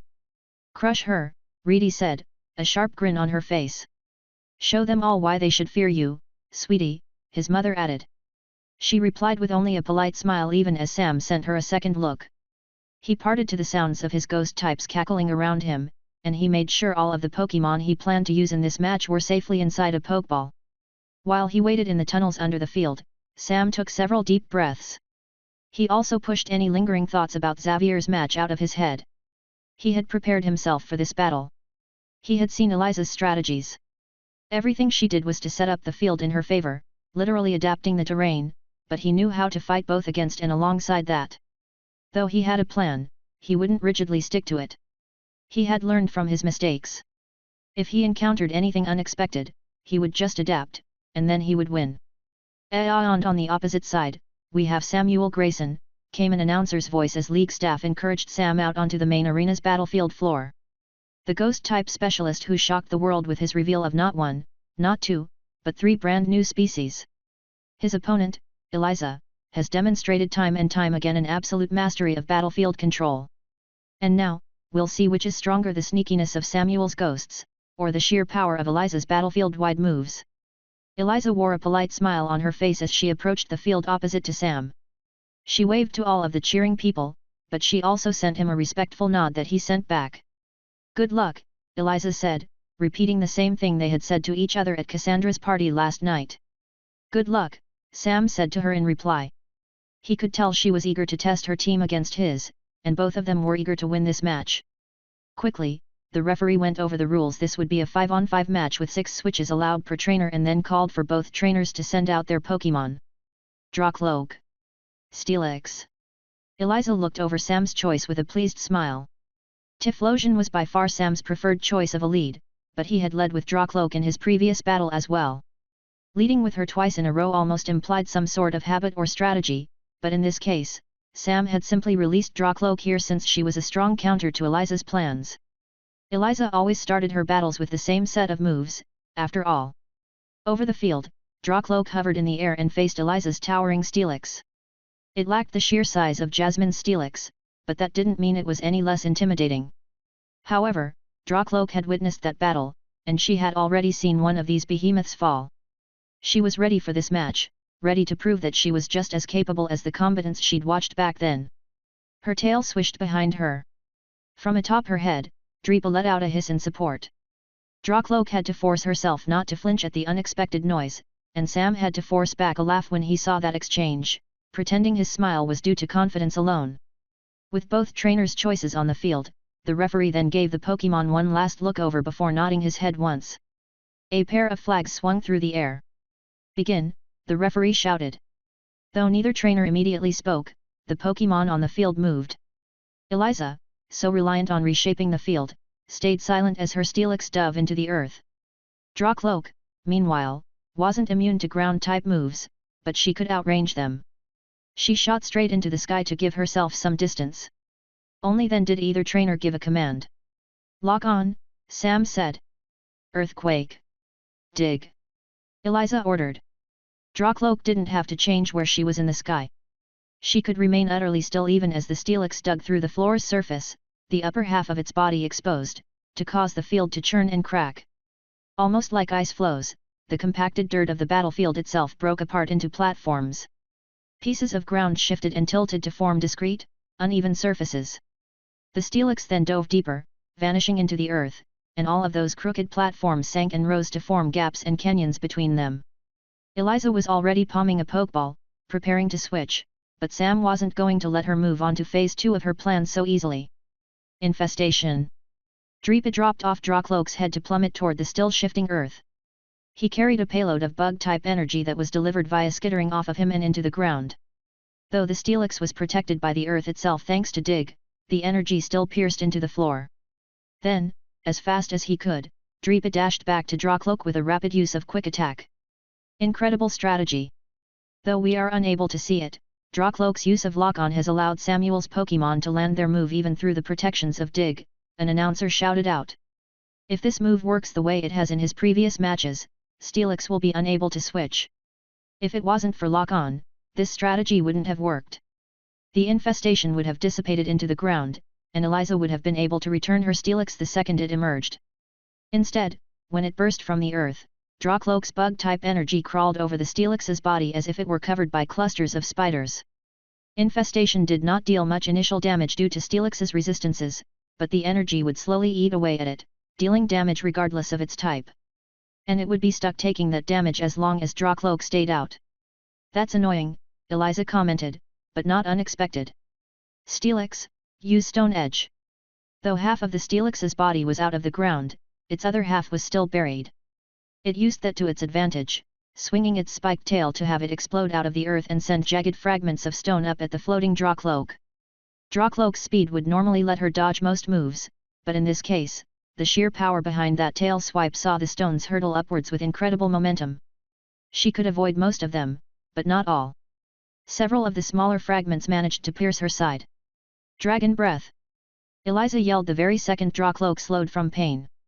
So she's using one of those dragon-type moves she wanted help with, huh? Glad Drawcloak can fly. Otherwise, a dragon tail might have forced her to switch. Sam didn't need to speak for this. As Steelix exhaled a plume of yellow-purple flame, Drawcloak quickly moved out of the way. Agility came easily enough to her that she was able to use it reflexively, and her increased speed gave her the chance to dodge. Then, she curved around in the air to outpace the flames while rushing toward Steelix. "Will-o-wisp, just like Miss Magius taught you!" Sam yelled. She rocketed past Steelix, flying faster than it could track her, and a set of burning wisps followed in her wake to impact its steel-covered side. From there, Sam only had to wait. Steelix was suffering from both the ongoing damage of this burn as well as infestation. The tension-inducing scorch marks on it would drastically reduce its physical power. Stone Edge was much less of a threat, especially now that it lacked the momentum that it outpaced Drawcloak. Temporarily, Drawcloak focused on running away, and infestation soon faded. However, between the infestation's passive damage and the heated burn, the Steelix looked exhausted, and Drawcloak looked similarly tired from spending so long running away. As much as Sam wanted to call for a U-turn here, that move would deal little damage given Steelix's defenses. A close-range strike would open Drawcloak up to further retaliation, so Sam hard returned her instead. And Eliza returned her Pokémon as well. Though Drawcloak hadn't secured a feint, her only purpose had been to weaken and stall. Eliza might have begun reshaping the field into terrain that'd suit her battling style, but Sam did not let her get away with that for free. "Lapras," Eliza named next. "Typhlosion," Sam said, wanting to take advantage of Eliza's next planned move. "Detect." "Will-o-wisp." "Surf," Eliza yelled. The second she appeared, Typhlosion dove, her eyes flashing with insight, and she ducked down behind a gap between those broken, uneven platforms of the floor. Eliza's Lapras cried out its name, causing water to flood out from underneath it, and an enormous wall of water formed behind its shell only to crash down onto the field. Some platforms broke. Others were swept away. A few remained untouched, but the rushing waters eroded Steelix's gaps in the field to have everything resemble something akin to a craggy coast. Tearing herself upwards, Typhlosion grabbed the edge of the cliff to pull herself into the air before the waters reached her hiding place. Wisps formed behind her back, and they stabbed down toward Lapras as she fell through the air. So focused on surf, it was unable to use its shell to hide from this burn. "Return," Eliza said, and there was not a single ounce of worry in her voice. Though her Steelix was injured and her Lapras was burned, she had achieved everything she wanted to begin her version of the fight. The field was primed in her favor. "Scizor," she yelled. "Classic strategy double team, and then strike." Sam saw the armored Pokémon appear and gave a simple command. Again, Typhlosion. They needed to burn Scizor to both win overall and to weaken it in this fight. When the bug type appeared, it perched on a thin pillar of stone sticking up between the field's broken cracks. Wisps lingering from the burned Lapras rushed toward it, but they all passed right through the image left behind from Double Team. Doubles of copies flashed into existence, and duplicates of Scizor appeared all across Eliza's side of the field. Sam said nothing, and Typhlosion adjusted her strategy.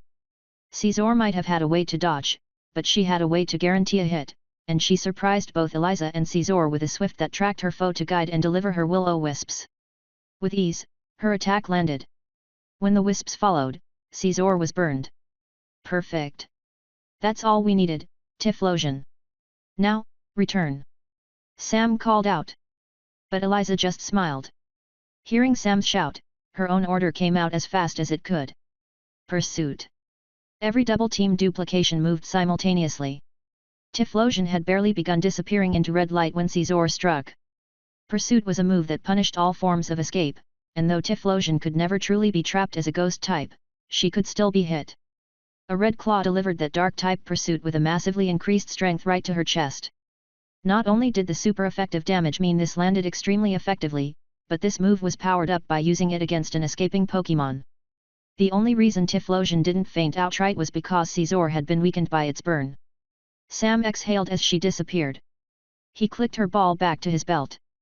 "Good job, Typhlosion," he said quietly. "Your part in this battle is done. You didn't faint, and that was all we needed. Because of you, we'll win this battle now." The audience was roaring as the Caesar came to a stop atop another pillar. It still had its copies behind it, and Sam knew that the speed of its attacks meant it would always be a threat. Though burned, hitting it would be difficult, and it was free to strike from any angle. Typhlosion's Swift was Sam's best answer to this kind of defense, but he had already intentionally called her back. Instead, his next Pokémon was one unlikely to be a great match-up against any of Eliza's other team members, especially with so many of them dedicated to range. However, Anilope did know one move not dissimilar to Swift, and he had already proven himself to be a counter to a much stronger Caesar he had once faced in the past. Anilope, Sam named. When at rest, an Anilope's long hair tended to hang. Upon being sent out, however, his mastery over his anger meant his rage grew, and the sheer power he wielded meant his hair flowed upwards and faded away into smoky wisps. Eliza hesitated. So far in the conference, Anilope had only fought a single Pokémon weak to physical attacks, but he had demonstrated just how well he could take a hit. Wary of his strength, she seemed to change her strategy. "Caesar, continue with double team," she said. "Then, use Swords Dance." More duplicates spread across the divided platforms, and Anilope didn't have any easy way of reaching them due to the large cracks that had split them apart. He could jump between them, of course, but a lightning-fast bullet punch could interrupt any such attempt. The move's impact would also see him fall right into the water below, and that'd put him at the mercy of any Pokémon Eliza chose. Eliza knew that, which is why she had her Caesar dance. Every image of it shifted side to side, and it brought up its claws for a ringing clash that sharpened them to increase its physical power. Even if Anilope tried to approach, he had no way to guarantee the image he approached was the correct one, and Eliza planned to use that advantage to set up a sweep. Though Caesar was on a limited timer due to its burn, Trevenant was still resting, and the rest of Sam's Pokémon weren't great at taking physical hits.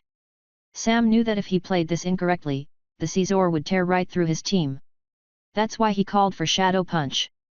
That move could attack from range, and it couldn't miss. "Take it out!" Sam yelled.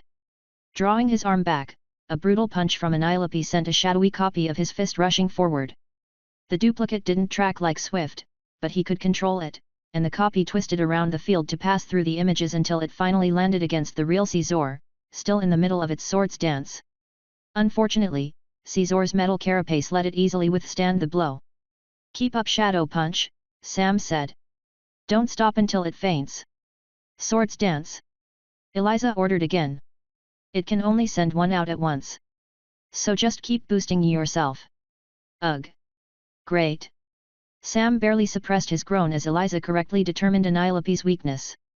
Double Team couldn't quite prevent Shadow Punch from hitting, but Caesar could use its duplicates to mislead Anilope's move and stall. Quick bursts from the bug type let it jump from image to image, and Anilope had no way of knowing which Caesar was real until his punch eventually hit. And then, Eliza gave one final command. "Swords Dance." A third step saw Caesar's final clash of its claws. Pulling its arms back, the Pokémon was ready to move.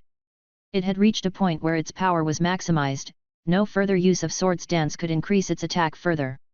For all Anilope was capable of resisting damage, Sam knew his Pokémon wouldn't be able to withstand a max power bullet punch.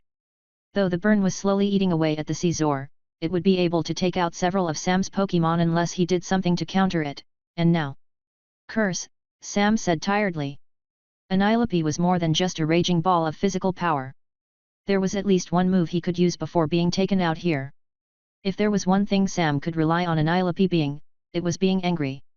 A single bullet punch saw Caesar shoot across the field and tear its claw across Anilope's chest, dealing a massive amount of damage, but Anilope refused to faint there. His hand shot up to clutch his injury. He was teetering, on the verge of letting that pain see him collapse. Barely able to turn from even just that one punch, he looked over his shoulder to glare at where the Caesar had come to a stop atop a lone pillar of earth. It stood above him, merely waiting for him to fall, and Annilope would faint here without the need for any other moves. However, he still brought up an arm. A cold anger fueled him. He pointed at the Caesar with all of the hatred he could muster. The hand clutching his chest became cloaked in shadows, and as he had his fingers dig into his own flesh, Annilope fell. As his curse took effect, the Caesar lurched, almost losing its balance. "Great job," Sam said to Annilope's Pokeball as he returned his Pokémon. With that one move, Caesar's time left on the field had been drastically reduced. Between the burn and the ongoing curse, Eliza would have to choose between returning her Pokémon or trying to score one more feint. However, with the amount of time she'd dedicated to setting up Swords Dance, Sam knew that Eliza would not want to give up that investment. Setting up big plays was how she preferred to fight, after all, and that preference was the exact thing that'd trap her Caesar on the field. Mismagius. Upon appearing, his ghost-type grinned, a malicious glee on her face sourced from finally having the chance to show something off. Though she had fought before, she hadn't been able to achieve much to her standards. She desperately wanted to demonstrate the true depths of her strength. And, when the battle resumed, Eliza didn't return her Pokémon, just as Sam expected. She would be keeping Caesar out to aim for at least one more KO, and Mismagius looked fragile enough to bait her to try for exactly that. Two commands came out at the same time. Bullet Punch. Shadow Sneak. Mismagius won. Caesar's high speed primarily came from the speed of its attacks, not the speed at which it moved. When faced with a Pokémon that could use their attacks just as fast as it, then innate speed was the only thing that mattered, and Mismagius easily had it beat. The Caesar dropped down to leap through the gaps of the canyons, intending to use the field itself as cover. Mismagius acted similarly, dropping to the floor to turn into shadows, and Caesar leaped out only to have its punch sail right over where she had just been. Landing on the platform, it snapped around to stare at the inky darkness that dripped into the gaps of the field. Shadows crept away, but Mismagius did not show herself. The Caesar winced. Annilope's curse was getting to it. More so than the burn, it had to fight to get through the ongoing pain, and the red Pokémon wobbled in place, barely able to handle the ongoing damage. Distracted, it didn't notice the gathering darkness behind it. "At your back!" Eliza yelled. A claw shot out for a punch as it snapped around, but its fist merely passed through an empty shadow. The growing mass had only been a trick. Instead, from underneath it, its own shadow exploded upwards, and the Caesar failed to brace itself for a defense. Striking from the floor, Mismagius let her arms drag across the Caesar's body with an aggressive shadow sneak, and that was enough. She only needed that little bit of chip damage to finish it off. "Caesar is unable to battle. Trainer Eliza, please send out your next Pokémon," shouted the referee. Mismagius looked extremely smug as Eliza returned her Caesar. "And now, Eliza only has 4 Pokémon left," Sam mumbled to himself. The microphones failed to pick up his voice. That might not seem so bad for her, especially since Annilope fainted and because Typhlosion is so wounded, but 2 of her remaining Pokémon are burned. "Caesar is down. If we can get just one more burn off without taking too much damage. Even if Eliza has 4 Pokémon left, we only really need to knock out 3 more, anyway." Sam wasn't surprised when Eliza chose to release her Slowking. He was especially not surprised when the regal Pokémon casually walked right off a platform and into the lingering waters below. "Will-O-Wisp," Sam ordered Mismagius. "Wow! You're really fond of that move, hey?" Eliza called out. "Hey," Sam said in reply. "I like it when a battle gets hot." He cringed. "Hard." Groans came from the audience, and even Mismagius sent him a look. Sam knew that horrible attempt at a taunt would haunt him for years. Thankfully, Mismagius was still able to conjure her wisps, and Slowking, kicking its legs to swim with its hands held behind its back, caused a tide to rise behind it with surf. That wave crashed down right toward where Mismagius had been floating, but her shadow sneak let her dash backwards and avoid that attack. But it didn't matter that the move had missed. Slowking's surf caused the water level to rise, as even more liquid was added to the field. Several of Mismagius's growing horde of wisps were snuffed out as well, but she had used many of them as intentional sacrifices to burn gaps through the water and allow a few to get through. A dark shadow swam through the canyons in the field. For once, Miss Magius stuck to the light, floating high in the air. Tension seemed to stretch through the air as the audience waited for whatever exchange would come next. But the Slowking was just letting the water build, and Miss Magius was waiting until it slowed for a turn. Only then did she strike. Now! Sam shouted. Her wisps turned to needles. This was still a will-o-wisp, just reshaped to a new form. Fiery streaks shot into the water, piercing right through it, and though the cool liquid washed several of them away, a few still managed to reach and burn the passively moving Slowking. Finally, with this one condition, all but one Pokémon on Eliza's team was burned. With that, Sam now had no doubt in his mind that he would win. It's time, Miss Magius. Sam ordered. Reveal it. Use Hex. Future Sight. Eliza called out quickly. Miss Magius's cackles were like whispers that chilled the field, and the Slowking failed to conjure even the barest amount of defense. Several of them hit it before it could even begin to use surf, and its crowned head broke through the surface of the water just to let out a cry. It opened its mouth for a water gun, but that was a move used out of desperation. Miss Magius's wisps were a cascade, a dark, inevitable reminder of the end. Like the will-o-wisps before them, they stabbed down at the Slowking. Even Eliza's hurried shout for a psychic did not do much at all. Slowking! Eliza began to yell, quickly grabbing a pokeball. Return! Mean look, Sam interrupted. A sharp glare saw Slowking be trapped. Eliza would not be allowed to call it back. More wisps flooded out as the full, true power of Hex was demonstrated, and Eliza's expression dropped as her Slowking tried and failed to withstand the damage. It lasted longer than Sam would have thought, but that just gave Sam time to silently thank Reedy for snapping him out of his previous plan. Yet, hiding moves and strategies is way better than hiding entire team members. The amount of freedom we've had in this battle has been exceptionally nice. Also, sorry, Morty, but you knew I'd reveal Hex eventually. Besides, you seemed more excited about its potential power than any one moment of surprise. The Slowking soon fell to Miss Magius's persistent wisps stabbing into it, each of them dealing super effective damage enhanced by the Slowking's ongoing burn. However, it did not faint alone. To the sounds of the audience cheering for her victory, Miss Magius was suddenly smashed into the field out of nowhere. Slowking might have fainted, but its future sight from earlier caught her in the back. The psychic force hit her like a hammer, and the impact sent her crashing into a platform. With a heavy thump, she instantly fell unconscious. Phew, Eliza breathed. Sam returned his Pokémon. Miss Magius, thank you. You were amazing. That Slowking took way more punishment than I expected. But now, we don't need to worry about it, thanks to you. He clipped her friend ball back to his belt, and Drawcloak returned to the field. Eliza's Lapras reappeared across from her. But this was Eliza's burned Lapras. For an obvious reason, Sam's Pokémon had the advantage. Drawcloak. Hex. Sam yelled. Blizzard. Eliza shouted in an attempt at a counter. As her Lapras landed on one of the field's platforms, it didn't wait to send a bone-chilling wind blowing out from behind it. A white whirlwind of snow and ice rushed Drawcloak, but she pulled up into the air to avoid it. Terrifyingly, if she had dove into the gaps of the field to dodge, the blizzard would have just rushed through the twisting openings to trap her on all sides.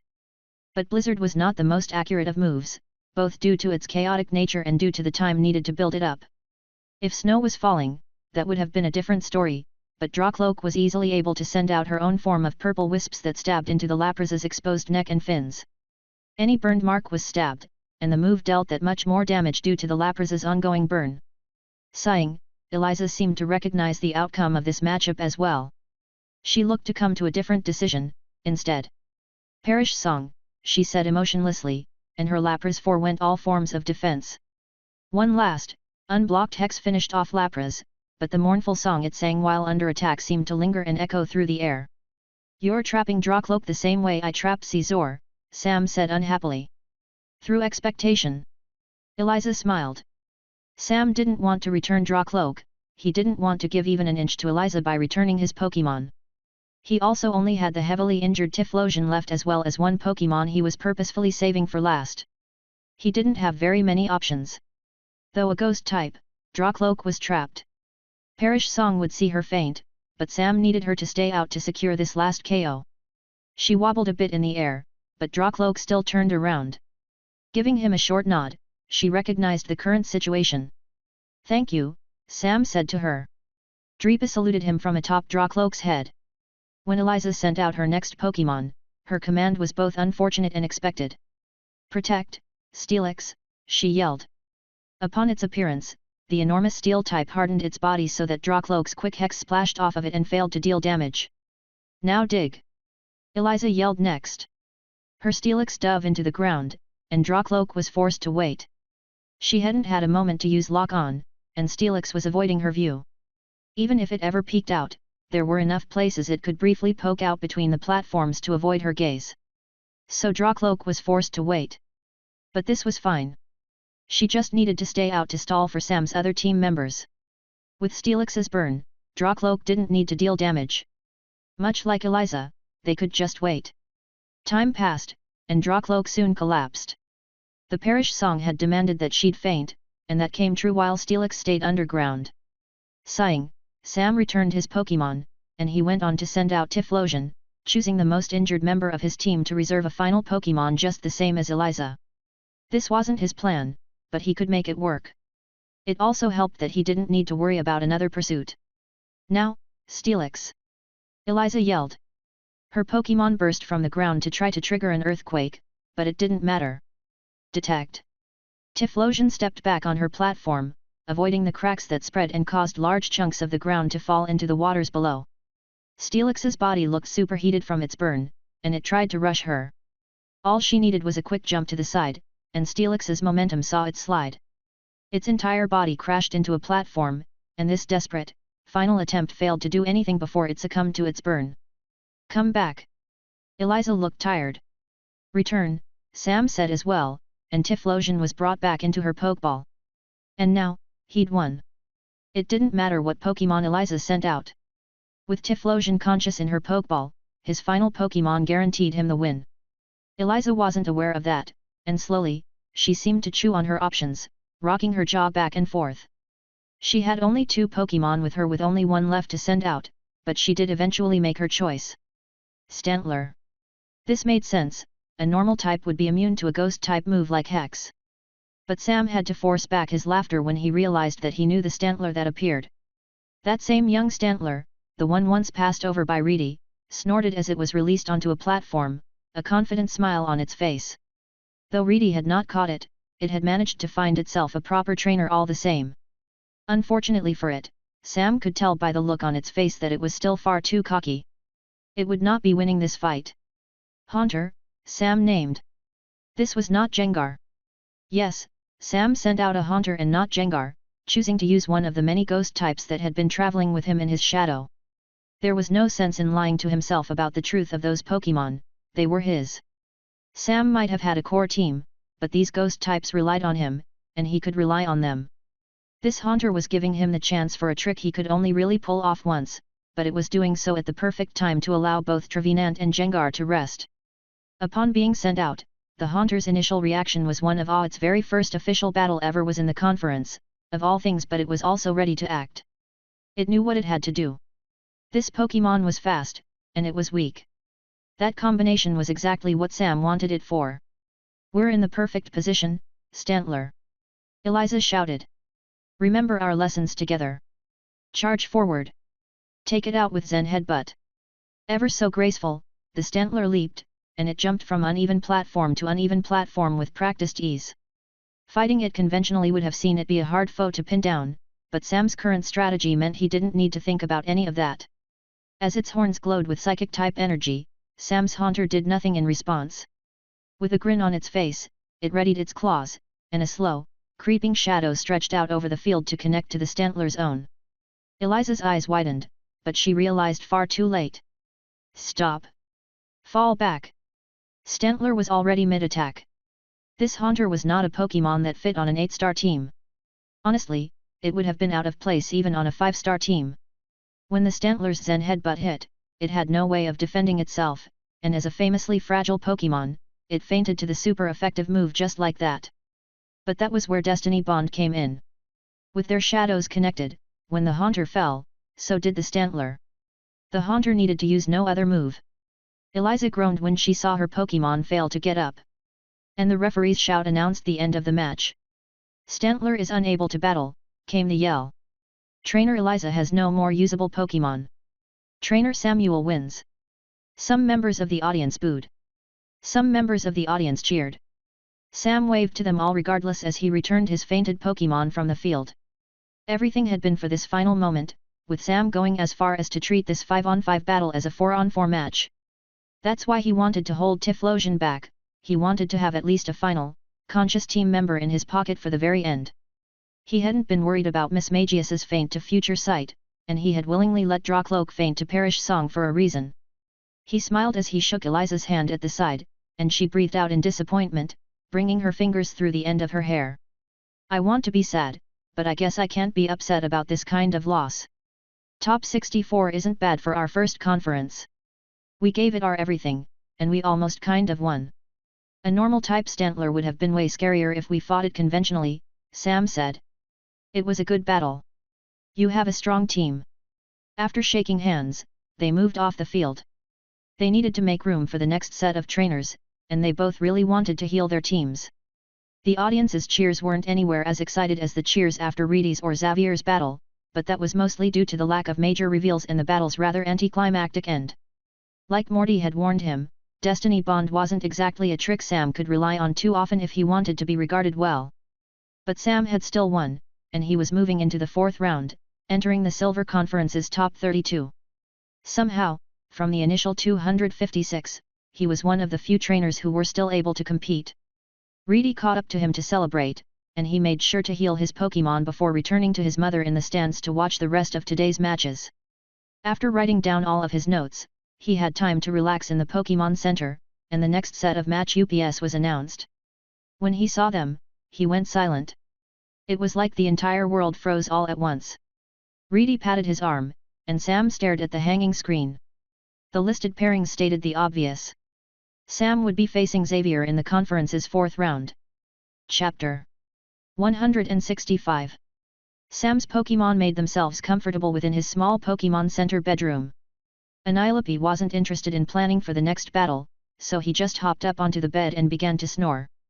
Trevenant found a spot in the corner that gave him the perfect angle to stick to the shadows but still stare out at the rising moon. Everyone else gathered around Sam to watch the battle recordings on the computer, with Dreepa nesting in his hair and with Typhlosion looking up from where she let her head rest in his lap. A familiar voice echoed out of the computer's short tower of speakers. Double team. Sonic boom. Ancient power, it said. Repeat until you win. Xavier had been in significantly more tournaments than Sam, with the majority of those competitions taking place within the final month of the season.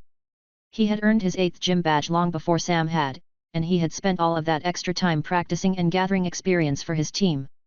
In just the 5 tournaments he had competed in within the season's final month, Xavier reached 3rd place in the first, 2nd place in the second, and 1st in the rest.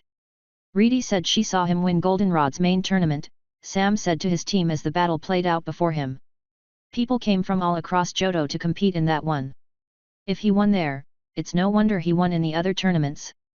And then he's probably also been entering a lot of the smaller, unrecorded competitions, too. Like Reedy had mentioned, Xavier never hid anything about his team. Sam was able to write down all of Xavier's team members, all of their abilities, and all of their known moves, except that Sam also kept finding his gaze drifting towards Xavier's face. He had perfect information about his next opponent's team, but he found himself more focused on the trainer than the Pokémon. The recorded battles had been uploaded in chronological order, and in each subsequent fight, Xavier's expression darkened. The rush of victory that came after every win slowly became more and more subdued. It became an expectation rather than a desire. It was only right that he would win every match. Yet, this wasn't a reaction that came from his victories alone. His battle record was heavily weighed in his favor, but Xavier had gone a long time without acting like that at all.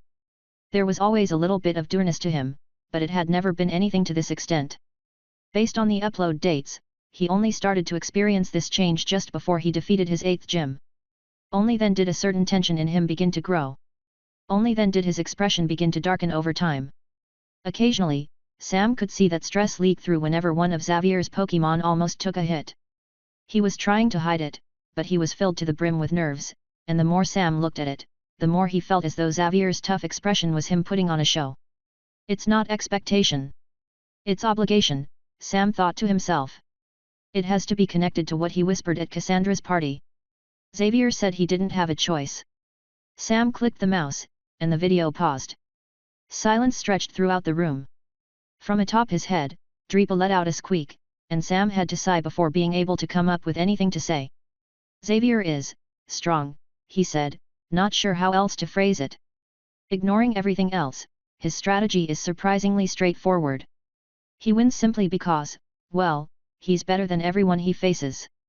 It wasn't that Xavier had no strategy, it was that he had built his strategy to be intrinsic to his team. He utilized his Pokémon to their fullest, and he forced his opponents to adapt to him rather than allow himself to be forced to adapt to his opponents.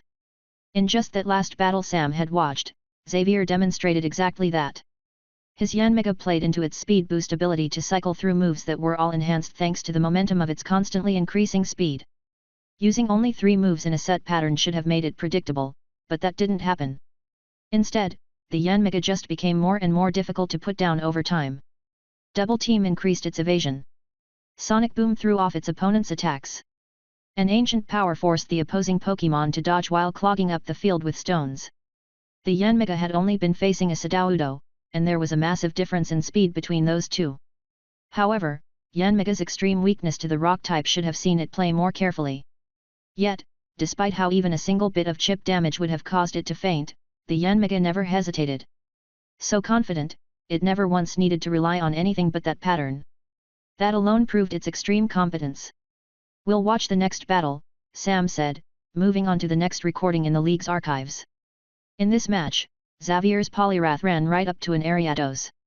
Strings wrapped the water type's body as poisonous fangs bit into its flesh, but the Poliwrath's punches landed regardless, and though the Ariados resisted those fighting type moves, it eventually became weakened enough for a surf to sweep it away. Next one. In this match, Xavier's Noctowl battered its foe with slicing winds before using a hypnosis to let itself finish off its opponent with a grabbing psychic.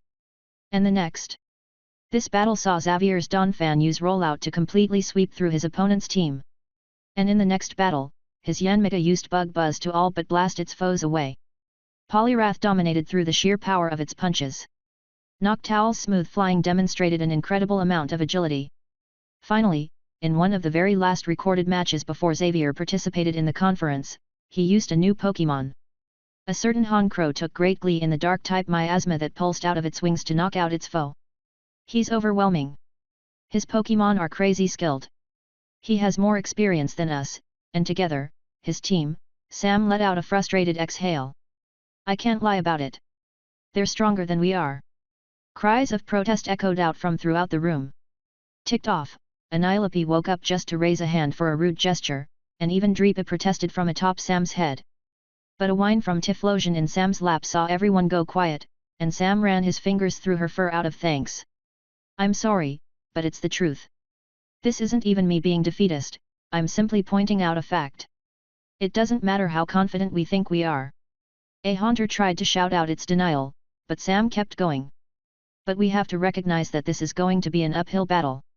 We can't get cocky. We're going to have to put in more effort than we have in any other battle if we want to earn ourselves a win. As he replayed a few of those videos and schemed through his notes, Sam could not find any room to create a counter. Anytime he thought he saw an opening, he would find a match in which Xavier demonstrated a correction, proving that kind of planned counter strategy would not work. Xavier won because his opponents were always on the back foot, no matter what they tried. The second he obtained momentum, it was his. Like his Yanmega, he only ever built it, and in the rare times he seemed to lose his pace, it was solely to minorly change his approach so he could go on to win. I'd like to point out 1 or 2 things we could take advantage of, but those were only ever shown off in his earliest battles, and he fixed all of them later. Sam tapped his pen to his lips. Any weaknesses I saw were trained away, or he at least never does anything to allow them to show up again. His team was quiet. Sam was desperately trying to figure out a plan. Ultimately, he came to a simple conclusion. He would be entering this battle without a counter strategy. But that didn't mean they couldn't win. We've trained for this. Creating a counter was always something we did to give us an advantage, not something we did because we needed a counter to win. We have our core plan. We have our basic structure. Our goal in the battle tomorrow is to demonstrate that's all we need, no matter how confident Xavier tries to appear.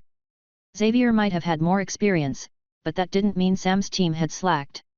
This would simply be a straightforward match with no special tricks, a fight that would see every participating Pokémon pushed to their limits. Like he said, Sam would use his team's basic, core strategy without any special bells or whistles added to it. He would weaken his opponent's Pokémon, and he would have his Pokémon take advantage of that. He would also most likely mix in a few of his team's new, more aggressive tricks. But as he came to that conclusion, he sighed, leaning back in his chair. This was where the real battles would start. Except, there was one opening. It was small, but it was still there. Drawcloak had noticed it first, and she had to say her name several times before Sam was able to pick it out. In the earliest of Xavier's battles, in a match that had taken place within a small tournament just after his third batch, Xavier had worn a glass egg incubator on his back that never again appeared in any other match. He fought and commanded his Pokémon like the egg wasn't there, but it was, and that was the only time it had ever appeared. The egg from the beginner's tournament, Sam said quietly to himself. Xavier has 6 Pokeballs for 6 Pokémon on his belt, but he only ever sends 5 of them out onto the field. Yanmega, Donphan, Poliwrath, Noctowl, Honchkrow. That was 5 species, and none were whatever Pokémon that had hatched from the egg. Xavier had already mentioned it to Sam back in Mahogany Town. His last Pokémon didn't battle.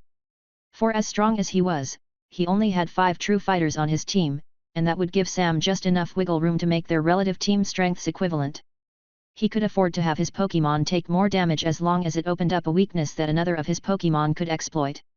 Yet, even just allowing that little bit of damage could spell defeat. Xavier wasn't the kind of trainer who'd allow even intentional mistakes to go unpunished. But really, Sam got the sense that the battle would come down to whatever Pokémon Xavier sent out last. His 6th Pokémon would either appear, or it wouldn't. It would either fight, or it would faint. And that would determine the match. But still. If we're fighting tomorrow, that means we're fighting Xavier, and that's... That dark look on Xavier's face flashed through Sam's mind once again. As much as Sam knew about Xavier's team, he wouldn't be fighting Pokémon alone. A trainer was responsible for commanding their Pokémon, and Xavier would stand as his team's lead. They had promised each other that they'd give this battle their all. They'd strive to do their best to ensure they stood victorious over the other. This was supposed to be a battle that'd push them to their limits, but would that really be the case? Sam felt himself frown. He wanted to have a proper match against Xavier, his friend, his rival, but the more he watched these videos and the more he saw that expression, the more he felt as though he'd be fighting someone just going through the motions. Though it was late, and though Sam logically knew he should rest, he found himself returning to the main lobby of the Pokémon Center. This entrance room contained massive windows that let trainers look out into the surrounding tournament grounds. He enjoyed the night, and though he had no plans to leave the building, stepping away from his research would at least let him turn off his mind and not think about anything important for a little bit. It was quieter now. People were less energetic. With the end of the third round, only 32 trainers remained, a number significantly less than the 400 or so that had tested themselves in the preliminaries. With so many eliminations, trainers were less eager to spy on one another. There were still some plots in place, but nowhere near as many. Everyone not competing was either proud of their placement or disappointed at their elimination. But right now, most people were simply at rest. Though some parties were going on, most of the conference's energy was being saved for once the finals were over, for the big celebration that'd take place at the conference's end. Some trainers had gone home to take part in local festivities, but others had chosen to stick around. Sam had even heard of a few casual, unofficial tournaments taking place in the conference's exterior training fields. Not everyone was done fighting, and some people wanted to have at least one more, solid match before they ended their journeys.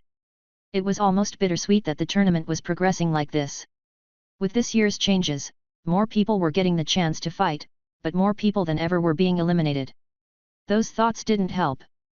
As much as Sam wanted to distract himself, he couldn't get his upcoming battle against Xavier out of his head.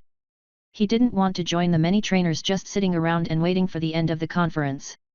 He wanted to win, he wanted to have a proper battle, and he wanted to make it to the top, but just thinking about facing Xavier was making all of those prospects feel slim. He couldn't lie about it. He was nervous. And he was worried. He simply had too many thoughts swimming through his mind to allow himself to rest. And, as it turned out, at least one other person was in a similar boat at least, when it came to still being awake. Of course you would be up, a sharp voice shot out as Sam tried his best to recline on a Pokémon Center couch. What? Nervous? Couldn't sleep cause of stress? Sam looked over. The voice was too harsh to be Reedy's. He already knew that she was fast asleep in her room. Even though he had silently hoped she'd be out here, she had retired early in the night to research her next opponent, and Sam hadn't seen her since. No, out of everyone to encounter him right now, Edgar was the very last person Sam expected to see. He was the same trainer who had once won the beginners tournament. The same trainer who had lost major battles to Sam twice, now. The same trainer who had only made it to the second round, and the same trainer who had once offered up his own Haunter for an evolution trade without any intention of trading their Pokémon back. Edgar is also the one who passed up that egg after the beginners tournament. Even though he placed first to earn it, he didn't know if it'd be a poison type, so he gave it up for Xavier to get it instead. Why are you here? Sam asked. He didn't have the energy to match the venom in Edgar's voice. He was just tired, and he didn't care to fight right now. Exploring. Walking. Just, meandering, Edgar said. He looked out the windows with a frown. I still have my Haunter. No one ever took me up on my offer. He likes exploring at night, and I don't know. I felt like I should at least give him that. Bleary-eyed, Sam tried to take in Edgar, but he didn't have the will. Despite how late it was, Edgar seemed to be wide awake, but Sam had spent all day carefully watching matches to take notes and then all night researching Xavier. He felt drained. Honestly, Sam wouldn't have been surprised if he was more exhausted than some of his Pokémon. As he tried his best to regain his focus, much to his surprise, Edgar flopped down onto a cushioned seat across from him. So, Edgar said, practically rolling that word off his tongue. You made it to the fourth round, did you? Yeah, Sam said quietly. I beat Eliza in the third. Oh. Her? Who are you facing next? Xavier. Ha. Edgar laughed. Now that's a fight even I'd worry about. Edgar seemed to try to watch Sam, to take him in for some reason or another. He'd tried to get his revenge in the preliminaries, but he'd failed pretty hard when Gengar swept right through his team. Sam couldn't even imagine what Edgar might have been thinking. He tried not to. Instead, he just looked away and stared out the window. Out there, under the waning moon, the vendors' stalls were closed. Even this late at night, a few people were walking by. He watched an ace trainer march up the street with her Noctowl flying behind her. The owl Pokémon kept low to the ground, just visible enough to allow for its presence to dissuade any would-be troublemakers. What? Nothing else to say? Edgar asked. I'm tired. You're worried. Sam brought his gaze back over. Yet. I still have to fight. He winced at his own rude words, but Edgar seemed unbothered. He merely continued to stare. You're seriously that bothered about your fight against Xavier? Edgar asked, his voice taking on a curious tone. I'd be more excited if he were normal, but I don't know. Everything going on just makes it feel more complicated than it should. Edgar watched Sam, waiting for him to continue, and Sam eventually let out a sigh, rubbing his forehead. Xavier is. I don't know, he said. We went through some stuff together. He's serious and pretty rude sometimes, but he usually doesn't act so focused. I mean, he always has a little bit, but not to this extent. It just feels different, you know. I don't. He just looks off, Sam said with a huff. And Edgar let out a snort. So, the other boy said, breathing out. Isn't that a good thing? Doesn't that mean you have a better chance to win? Unfortunately, Edgar had a point. As dominating as Xavier's performance had been, he wasn't his usual self. If Sam really wanted to, he could probably find the right words to say and throw Xavier off for an easy win. Except, Sam didn't want that. That wasn't the kind of trainer he wanted to be. That's probably part of the reason I'm stuck on this, Sam mumbled. I keep thinking about this because even though we're about to face his team, it doesn't feel like I'm about to face him. That was the core of why these thoughts stuck with him. Xavier had promised he'd give it his all to try to defeat Sam, but right now, Xavier just didn't feel like the same trainer. He didn't feel like the same trainer that Sam had encountered and had come to respect. With how things were going, it just didn't feel like he would be getting the battle he'd been waiting so long to have. As Sam frowned, staring out the window, Edgar gained a conflicted expression on his face. The poison-type trainer spent a minute tapping a foot, but he eventually groaned, leaning forward to press his hands to his knees. "All right, fine," he said. "Do you want some advice?" Blinking, Sam looked back over to Edgar. Edgar looked as though he had eaten something sour, but he wasn't joking. The poison-type trainer honestly seemed annoyed that he was doing this in the first place, but he would be giving advice, and Sam was willing to listen. "Look," Edgar said, and that one word carried an immense amount of weight. "I can recognize that I've made some mistakes. I got cocky, and I didn't train anywhere near enough for this tournament. I was so focused on feeling confident, on feeling like I could win, that I never bothered to actually develop my strength. I only ever fought trainers I knew I'd defeat without ever really pushing my team, and in the end..." He breathed out, pinching the bridge of his nose. "I've seen the other trainers. It's not just strength I've screwed up on," he grumbled. "The way they celebrate with their Pokémon. Yet I'm stupid. I've been taking my team for granted." "So that's why you're up," Sam said. "Because walking with your haunter is the first step to fixing that." "PFT no, I just like the night," Edgar lied. "But, maybe I'm hoping it might help." Scratching the back of his head, Edgar avoided Sam's eyes. For a while, nobody said anything else. Sam looked Edgar over, and Edgar was uncomfortable under his gaze. He waited for the boy to provide the conclusion to his anecdote, but he let it hang there and had nothing else to say. "Why tell me that?" Sam asked slowly. "I thought you said you had some advice." Because. Edgar stopped himself before he yelled. "Because you're still in this. Because you've actually made something of yourself, even though you got nowhere in your first tournament. You never let that get to your head, but I got distracted along the way. So I guess I'm trying to say this: you have your friends. Keep them in mind. Don't think about the stuff that doesn't matter. You're bothered because your next opponent looks off? Then do something about that. If you enter your next battle with all the wrong kinds of thoughts in your head, then there's no way you're going to win." He let himself fall back into his seat. "So just don't fall into the same trap I fell into," Edgar grumbled. "Focus on the fact that you're about to have a match and remember that you're supported by your team. Your Pokémon are your friends, and friends are pretty important. And based on how you're reacting to all of this, it sounds like Xavier is your friend, too." "So?" Sam asked. One of Edgar's eyes twitched. "So, talk to him? Don't just ignore him? Don't pretend your problems aren't there? If you want to have a good battle, and if you're really that worried, then don't be me and actually put in some effort. Just go up and talk to him. It's not like that isn't allowed." As Edgar huffed and crossed his arms, Sam felt as though he had to manually push back up his jaw. Edgar rolled his eyes at that reaction as he shifted around uncomfortably in his seat. "Wow, Edgar. That's actually good advice. Don't act so surprised. I made it to the conference for a reason," he snapped. "It's just so obvious when you put it that way. I always miss stuff like this, and." Sam let out a short laugh. "You even sounded a bit like Reedy when you talked about all of that, too." A beat passed. "Who?" Edgar asked flatly. Sam blinked again. "You know, Reedy? My friend? The trainer you beat in the beginners tournament, and that one normal-type trainer in the conference." "Seriously?" Edgar asked, frustrated. "Don't just name someone you know and expect me to understand right away. Like, now I get she's that girl traveling with you, but don't just think that anyone you talk to will know everyone involved in your life."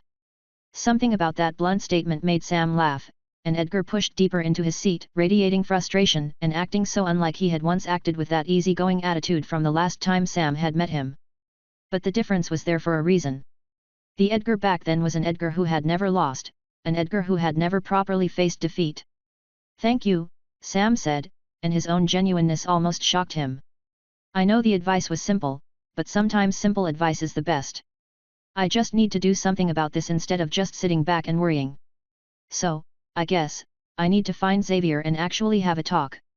"Hey!" Edgar looked up in surprise as Sam stood from his seat. "Oh, Sure. Of course. You're welcome, I guess. But you should know that losing to you was just a fluke. I'll definitely beat you next time we have a match. With a laugh, Sam said, sure, and started to walk off. However, he paused before he fully left. A certain yet unfortunate thought entered his mind. Oh, Sam started. By the way, in our battle. Yet. I just want to say sorry. A pause. About what? That you beat me. Edgar asked incredulously. No. I'm sorry about what I said at the start, Sam said to him. You told me you wanted to defeat me, but then I told you that I hadn't really thought of you. That wasn't true, and that was rude. You've come up a few times, and I've had someone say something similar to me in the past. I know how much hearing that can hurt. So, I'm sorry, Sam said truthfully. What I said wasn't right. Xavier had once told Sam almost exactly that all the way back in Azalea Town. It was something that had led to all of the events in Slowpoke Well. He remembered how immature his reaction was, and now that he recognized he had said the same thing to Edgar. Like I said, saying that wasn't right. Oh. Thank you, Edgar stuttered. He seemed utterly caught off guard. And thank you again, Sam said, smiling. Your advice really helps. And it's a nice night. So, I hope you enjoy your walk. He started to move back to the long staircase that had let him return to his room, already feeling better about tomorrow's battle. Waking up early to have time to talk would mean his schedule would be a bit more compressed than usual, but he knew that doing so would give him the chance to fix all of this. But, as he walked toward the hallway that'd bring him deeper in, Edgar suddenly shot up to call out to him from that same sitting area. You too, he yelled. Wait, I mean ugh. No. Just. Since you beat me, you better win your battle tomorrow. I won't accept a loss to anyone who doesn't get first place. Oh, trust me, Sam said, looking over his shoulder to send Edgar one last smile, you don't need to worry about that. I absolutely intend to win. After a long night's rest, Sam woke up bright and early to rush to the arena significantly before his match. Since his battle had taken place so early in the day before, his battle today was taking place early again to keep things fair. There would be fewer battles today, with only 16 matches taking place, but the schedule was going to be roughly the same.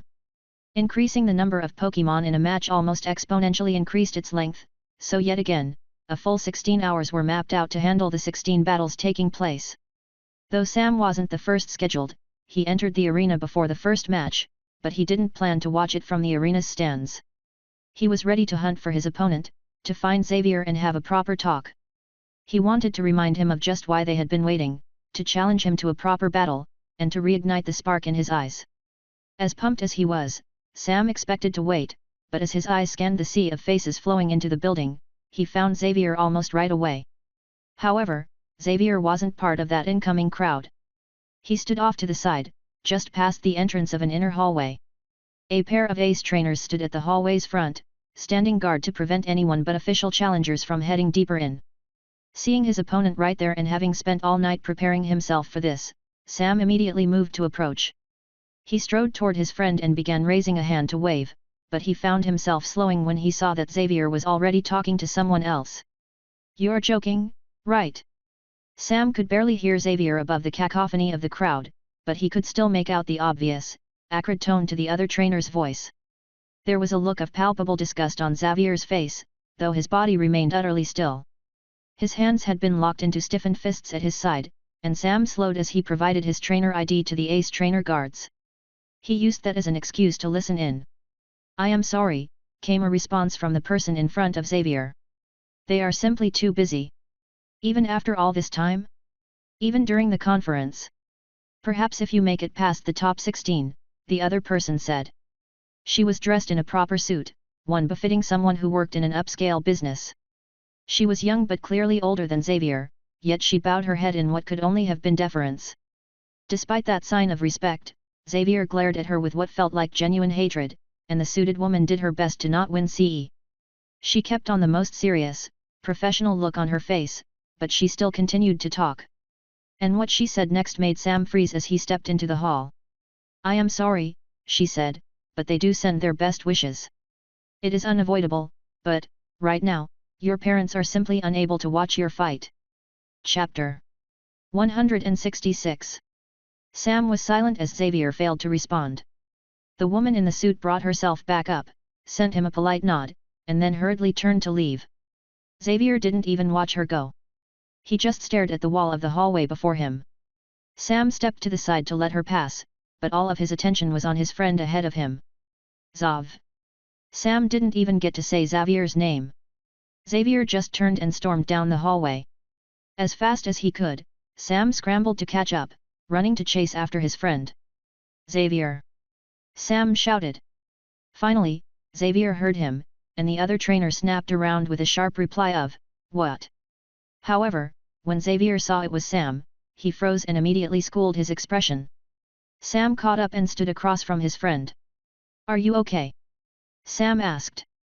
"I heard." "It doesn't matter," Xavier interrupted. "Don't listen to anything she said. Focus on our match. I don't care for anything you have to say." A scowl flashed over his face, but Sam stood defiantly despite that. Xavier's feet were slightly pointed to begin walking away, but Sam refused to have things end like that here. "I've been watching your battles," Sam said to him, meeting Xavier in the eye. "Both the ones that happened here and the ones posted online. Xavier, you're doing well, but you haven't been acting the same. You still have the same confidence to your orders, but after every match, it's like... Why bring this up?" Xavier snapped. Sam took a deep breath. "Because we promised we would give it our all in our fight," he told him. "Because, right now, that doesn't feel like that's going to happen. And I don't want us to have a battle we'd regret." Xavier stared Sam in the eye before ultimately letting out a breath. He looked away. His next words came out muttered. "You don't think I can do that?" he asked. "Fight?" And Sam just shook his head. "No, I definitely think you can, but I can tell it wouldn't happen in a way either of us would like. It almost seems you aren't fighting to win your battles anymore. It's more that you're fighting just to get through them. If I had to describe it as anything, it's like..." Sam looked up. "Hey. Yeah. It's like you're fighting only to prove a point." A tense silence stretched out through the hallway. The corners of Xavier's mouth twitched down for a frown. "Everyone's always trying to prove something," he muttered. He lowered his head, and Sam saw him clench his fists against crossed arms. "Is this about what she..." "You wouldn't understand," Xavier said tersely. "Unlike you, I didn't get any support. You got to travel all through Johto with so many people at your back, and I..." His sigh was a growl. "All I ever got were messages telling me I needed to win. But you've met people. You've made friends. You have a team," Sam told him. "We finally have our battle coming up, and that battle is in the conference. I started my journey with 2 Pokémon given as tokens and bluntly told good luck," Xavier snapped. "If I want them to winning isn't an achievement. It's a requirement. And, yes, I'm trying to prove a point. I'm trying to prove that I can do exactly that." Xavier tried to snarl, but all he did was grimace, and Sam watched as Xavier once again forced himself to look away. "So that's why you've been acting so off. That's why you haven't been enjoying your battles." Sam went quiet to think. "And then, is this why you never send out your 6th Pokémon? Because you think it's weak? Because you think it won't help you win?" Vibrations came from beneath Sam's feet. It was as if his ghost types were laughing at the blunt question. And, in reply, something flashed across Xavier's face. It was far too mixed for Sam to truly identify what it was: anger, acceptance, denial, worry, but he could at least recognize part of it. As a ghost-type specialist, he was rather adept at recognizing spite. "Did you know there's a bracket?" Xavier suddenly asked, and the way he snapped out the question caused Sam's train of thought to come to an abrupt halt, an intentional move on Xavier's part, if Sam had to guess. "That doesn't make any sense," Sam said, and he was willing to go along with the change in topic for now. "There can't be a bracket. I mean, the match UPS might not be truly randomized, but they are still mostly random." Xavier finished for him, looking Sam in the eye. "They are. Of course they are random. But I should specify that they were random. The league wasn't lying when they said each round was randomized, but they didn't specify when that randomization occurred." Sam could put the clues together. There were always breaks between the final matches of the day and the next round's announcement, but they could easily be just that, a break. "Okay. So that's a weird trick, but it's only a trick. From a competitor's perspective, there's not much difference between a pre-made bracket and match UPS being randomized each round. No, the weird part of this is that they didn't tell us. And that, somehow, Xavier knows. So you're saying that the conference has been planned out since the start, Sam said slowly. How did you even learn this in the first place? Xavier waved a hand. The league likes to reward trainers who think outside of the box, and they also like to encourage trainers to ask for help, he said, bitter. I had a theory, so I asked a question, and then I was given a bracket containing the list of every future match. For a moment, Sam had to go silent just to process the implication. So you know. Yes, he answered. I know the trainer one of us will be facing next. Sam's thoughts were running a mile a minute. He almost forgot why he had come here in the first place. If Xavier was bringing this up to him, now of all times, then there was only one answer for who their next opponent would be. Pushing off the wall, Xavier stood to properly face Sam. Though he was only slightly taller than him, the weight of his presence made him seem as though he was towering. Consuming. All-demanding. Then, Xavier took a step forward. The bracket includes every possible match up until the end, and I've checked to confirm that it's held true for every round until now. Xavier's voice was low. So, if it continues to hold true, then know this: the next trainer one of us will face will be your friend. Reedy, Sam breathed. Exactly, Xavier replied, and a far too familiar dark look reappeared on his face. Reedy. Your friend. Your traveling partner. If she wins, she'll be the one to face the winner of our match. And I've seen her battle. She makes it easy. I already know exactly what I'd need to do to defeat her team. Is this supposed to be a threat? Sam asked quietly. For the first time in this conversation, Xavier put on a smile. It didn't suit him. Her new evolution? That Ursaluna? Countering it is simple, just pin it down and slice it from range, he said. When Hyper Beam is used, block or dodge, and then take advantage of the recharge to attack and bypass its defense. Her Porygon. Xavier continued. It's strong at range, but it struggles up close. It's too easily overwhelmed in melee. With its perfect accuracy, you tank the hit to give yourself room to get close, and then you grapple it to stop it from escaping with teleport. Her Dragonair? It's cocky. It'll be surprised if its speed is ever outmatched. Her Wordier has experience, but that's its weakness. It thinks that it knows all of the answers, so it'll flounder when faced with something new. And finally, her Kangaskhan, Xavier said, that false smile gone at this point. She made a mistake bringing it here. All Kangaskhan have the same weakness, the same vulnerability. What she missed is how easy it is to target its. Stop. Sam didn't mean to shout, but his voice came out in a yell, nonetheless. I get it. I get it. You can beat Reedy, or at least you think you can. You don't need to lecture me about your plans. And, I get why you're doing this. You're trying to make yourself a villain. You're trying to convince me that if I don't beat you, then Reedy will be out of the tournament as well. He went quiet for a moment. Xavier, do you really want to lose that badly? Sam whispered. Not answering, Xavier took a step back. Sam finally felt like he could breathe. Both of them glared at one another, though they both glared for very different reasons. So that's your plan, Sam said, continuing to speak softly. That's why you changed the topic so abruptly. You're. Ugh. You're frustrating. All of this was to distract me. You're trying to win, but you also want an excuse for if you lose our fight. Xavier didn't answer, he forced himself to look away. However, for Sam, that silent reaction was confirmation enough. You're overwhelmed by pressure, and you're looking for some way to break that off, he said. You're trying to make me worried so that I'll fight you with everything I have, and you're trying to give yourself an excuse so it wouldn't be as bad if you mess up. But that was your mistake from the start, and that's why I'm here in the first place. Xavier, it doesn't matter what you're thinking, or whatever anyone else might be expecting from you, Sam said. I don't care about whatever responsibility or obligation that's unfairly on your shoulders, and you shouldn't either. We have a fight coming up. That's it. No one else matters for this. We're not fighting because it was scheduled, we're fighting because we promised. I was never going to hold back, Sam continued, staring right at Xavier, staring right at his friend. Not against you. Not in the conference. Not against someone who looked me in the eye and promised that they'd win. Unhappily, Xavier lowered his gaze to the floor. And if you think that identifying surface-level flaws means that you can beat Reedy, then you're vastly underestimating her strength, Sam added. She's a bad trainer, Xavier mumbled. That was such a blatant attempt to make Sam angry that it might as well have flopped onto the floor like a dead fish. I don't even know why I tried, Xavier growled. You just don't get it. This doesn't matter, none of this matters. The only thing that matters is winning and securing that win. Why? The seconds counted down. Sam looked at him. Is that really what you think? And, once again, Xavier didn't answer.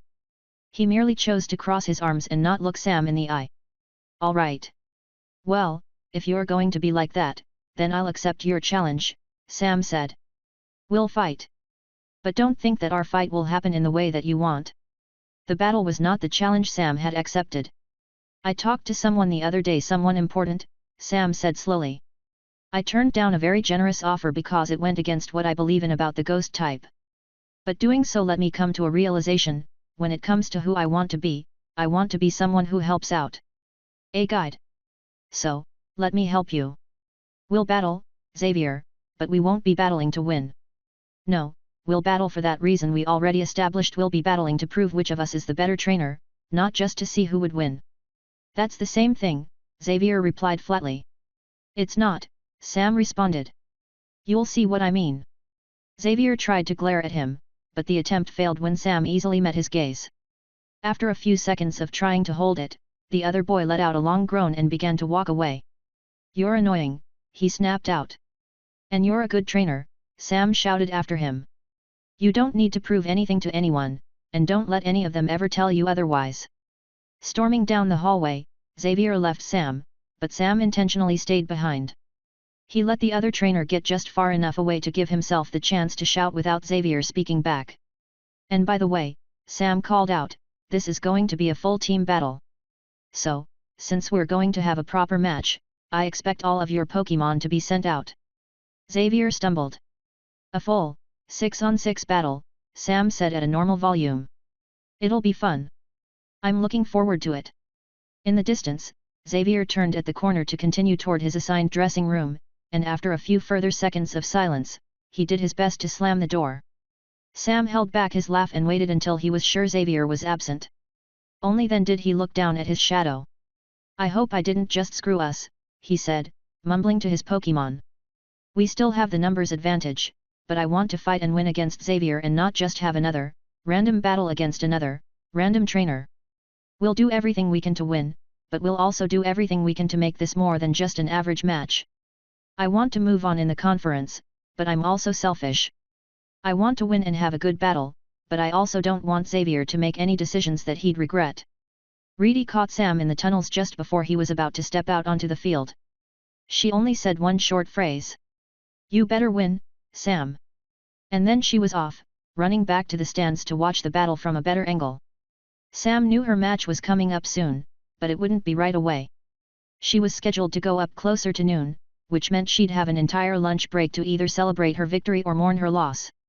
Mourn her loss? Yeah, right, Sam mumbled. Reedy is going to win. But if Reedy won, she'd face whoever came next. Even with Sam's goal to do something about Xavier, he wanted more than anything else to be the one to face Reedy in the tournament. As much as he wanted Xavier to start properly trying again, he also didn't want Xavier to fight her in his place. There was more than just conference placement riding on this match. When he stepped out into the arena, the audience's cheers were a roar.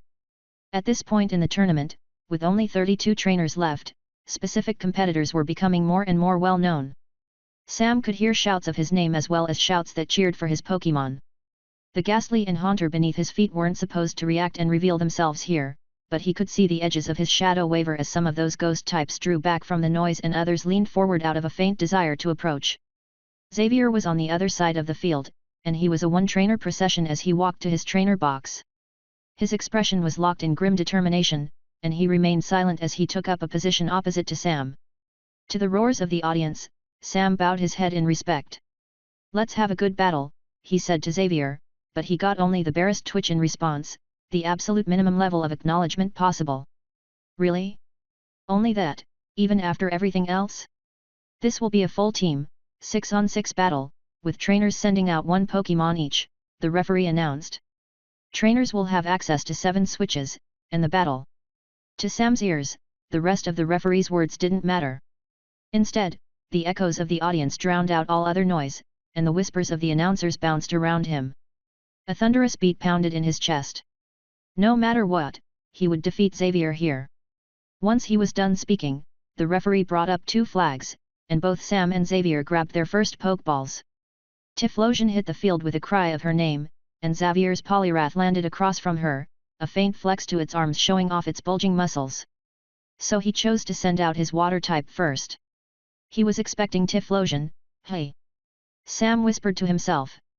When the referee's speech ended, he looked to both trainers and gave one last shout. Trainers! Are you ready? Yes. I am. Then, on my count, he said. Numbers went down. Sam only half paid attention. As he and Xavier locked eyes, Sam grinned as he recognized that neither of them would be holding back. Begin. Smokescreen. Swift. Burn. Sam's orders came out quickly and concisely. Typhlosion's flames immediately flared out to full blast as she reared up on her hind legs for a powerful exhale. Smoke flooded the field to surround her opponent in a ring that obscured her at the same time. Xavier's Poliwrath hunkered down with its arms brought up for a defense. The only unhidden area was a small circle around it, and that made it more on edge than if it couldn't see at all. Feet carefully shifting to allow it to rotate its body, the Poliwrath tried to maintain its awareness of every angle around it. When stars from Swift ripped out of the smoke, it swung its arms to block them, but it was unable to block them for long due to Typhlosion circling around to cause her attack to strike it from behind. She went through with her classic follow-up to this move, of course, but Xavier was already prepared with a counter. Bubble Beam. Typhlosion's chasing will-o-wisps were quickly snuffed out by the foam of bubbles released from the center of Poliwrath's spiral stomach. Going from there, Xavier then called for his Pokémon's next move.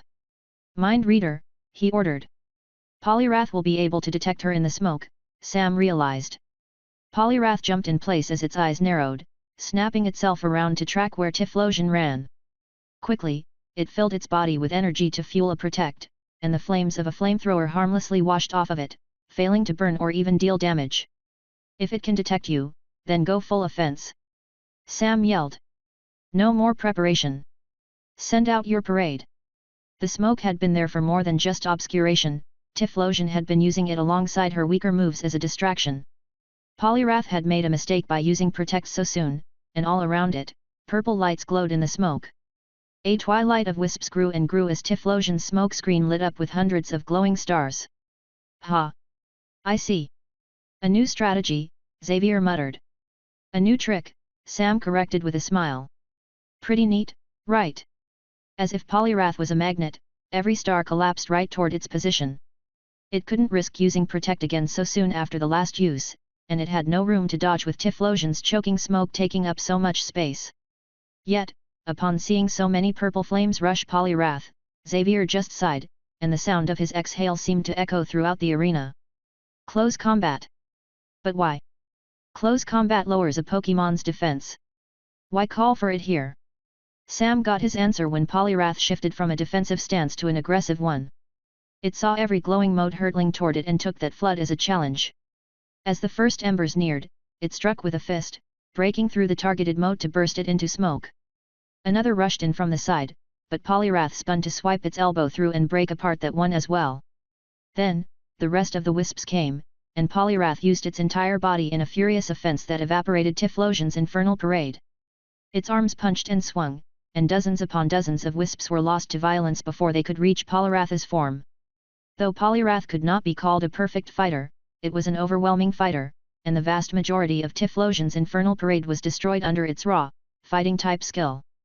The few motes that did get through, however, almost seemed to have no effect. Sam could see them deal damage only a minimal amount, unfortunately, but somehow, they also failed to inflict even the slightest of burns. Why? Sam whispered under his breath. The announcer's echoing voices provided the answer for him. Amazing! Xavier's Polyrath shows an impressive display of mastery as it utterly breaks through Typhlosion's wisps. Still, I've noticed that no burn seems to be landing. And that's likely because of Polyrath's damp ability, the other announcer said, chipping in.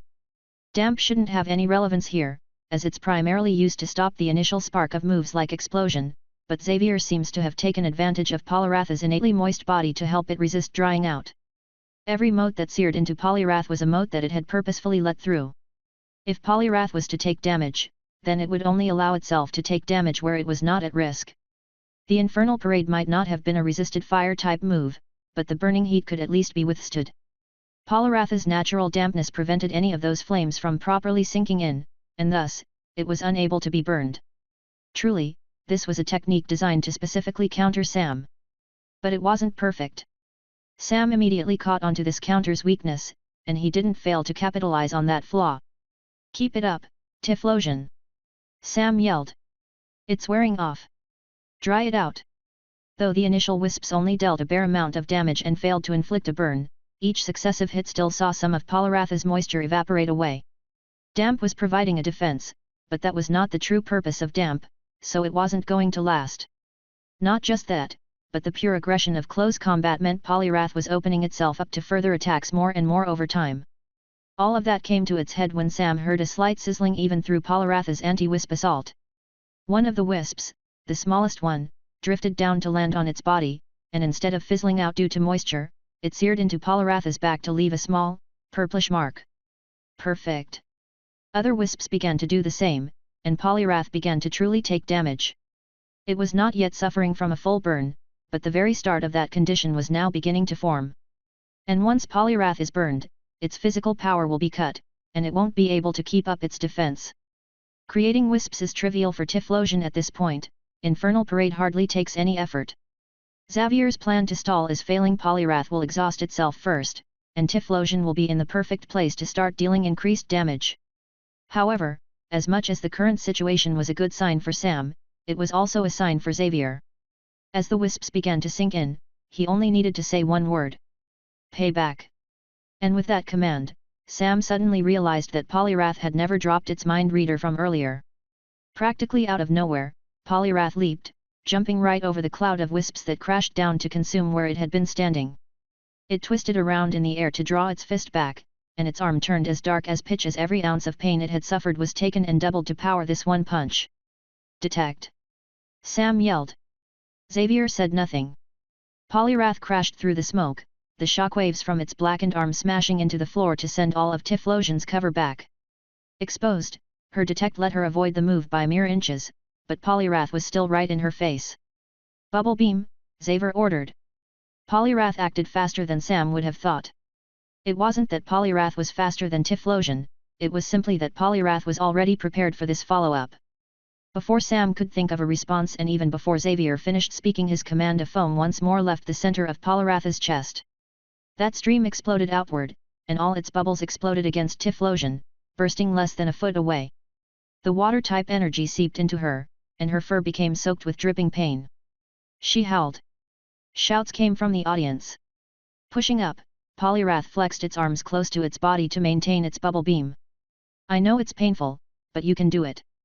We only need to last a second longer." Typhlosion was flagging, but the second Sam saw the sparks bounce off of Polyrath's back, he quickly returned his Pokémon before she fell.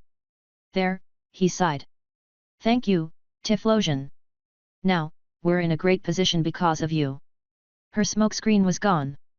None of her wisps were left. She had taken a significant amount of damage, as well. But all of that just meant the field was cleared for Sam's next Pokémon, and Typhlosion was now primed to make use of the boost from her blaze. However, the real victory came from those sparks.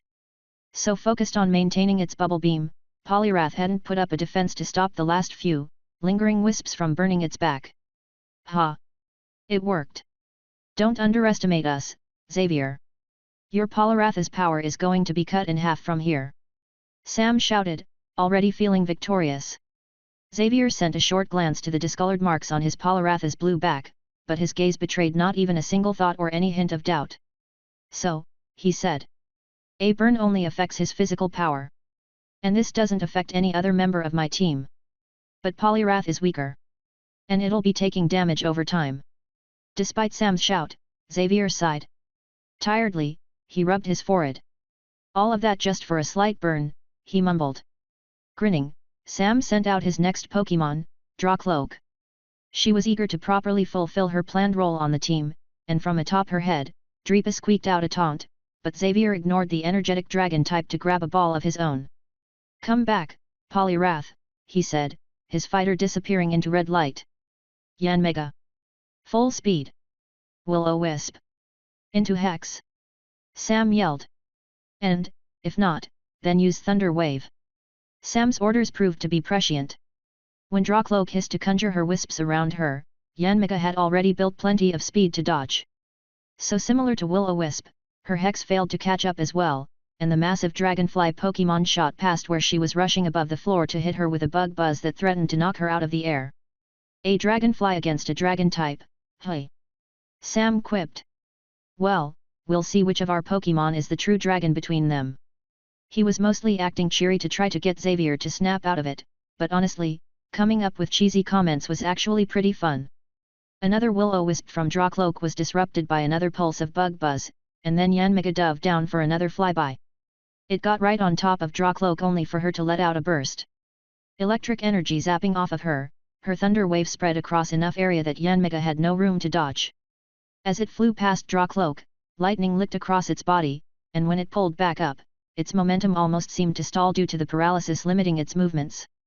Drepa let out a cackling laugh when his sister's opponent failed to match her speed. How about that, Xavier? Sam shouted. We managed to put a stop to Yanmega's acceleration, too. Yanmega will continue to build speed. It doesn't matter yet, but it's made you more vulnerable to our attacks. Just watch, Hex, Drawcloak. Yanmega shot backwards, perfectly taking advantage of the three-dimensional space to try to avoid this move in the air. As it did, blades of wind sliced out from its wings, and they cut through every flame of Hex that Drawcloak sent its way. Unfortunately for it, where the heavy vibrations of bug buzz would disrupt the flames, air slash failed to stop the same move. Instead, the slashes simply meant that each cut merely divided the Hex's wisps to double their numbers. The ethereal flood of fire easily reached the paralyzed Yanmega, and Drawcloak banked to the side to avoid the air slashes that carried through. Above her head, her opponent jerked with pain as the Hex seemed to merge with the lingering electricity to painfully pulse through it. And U-turn! Sam yelled. Though Yanmega did not faint, the damage from Hex and the strain from paralysis had exhausted it enough that its movements slowed. As paralysis prevented any fast reactions as well, Drawcloak was able to catch up, and she bounced right off its chitinous body to turn to light, giving Sam a free return. Great job, Drawcloak! That's Yanmega neutralized, and we still haven't even used your best move. Though he was talking to his Pokémon's Pokeball, Sam made sure to maintain his smile and speak loud enough so that Xavier would hear. And Xavier certainly did. So I was right. You really are sticking to the same strategy. There's not even an ounce of originality to your plan, Xavier said as he returned the second Pokémon inflicted with a condition on his team. However, despite the attempt at a taunt, Sam just proudly smiled and held his head high. No originality? The same strategy? Come on, Xavier. I've traveled with Reedy. You have to be better at taunting than that, he shouted as he sent out Trevenant. All throughout our journey, we've been developing our core strategy. All throughout our journey, we've worked to come up with the best possible backbone for our plan. This is what we're best at, why would we change it? I mean, we've already proven time and time again that it works. Landing in front of Sam, Trevenant's roots were already poised to pierce into the field, but he wasn't allowed to use any moves just yet as Xavier had not replaced his Pokémon. Still, Sam was satisfied. His tree Pokémon would have plenty of freedom to set up now that the threat of Yanmega was gone. Taunting us isn't going to work, Sam said, his voice becoming more serious. We're pouring everything we have into this match, Xavier. You said it yourself, nothing else matters. The only thing that matters is winning, right? And, immediately, Sam knew that was the wrong thing to say. Hearing his own words thrown back at him, Xavier grit his teeth and took on the most genuine expression he had worn all day. He scowled at Sam. You know what? Fine.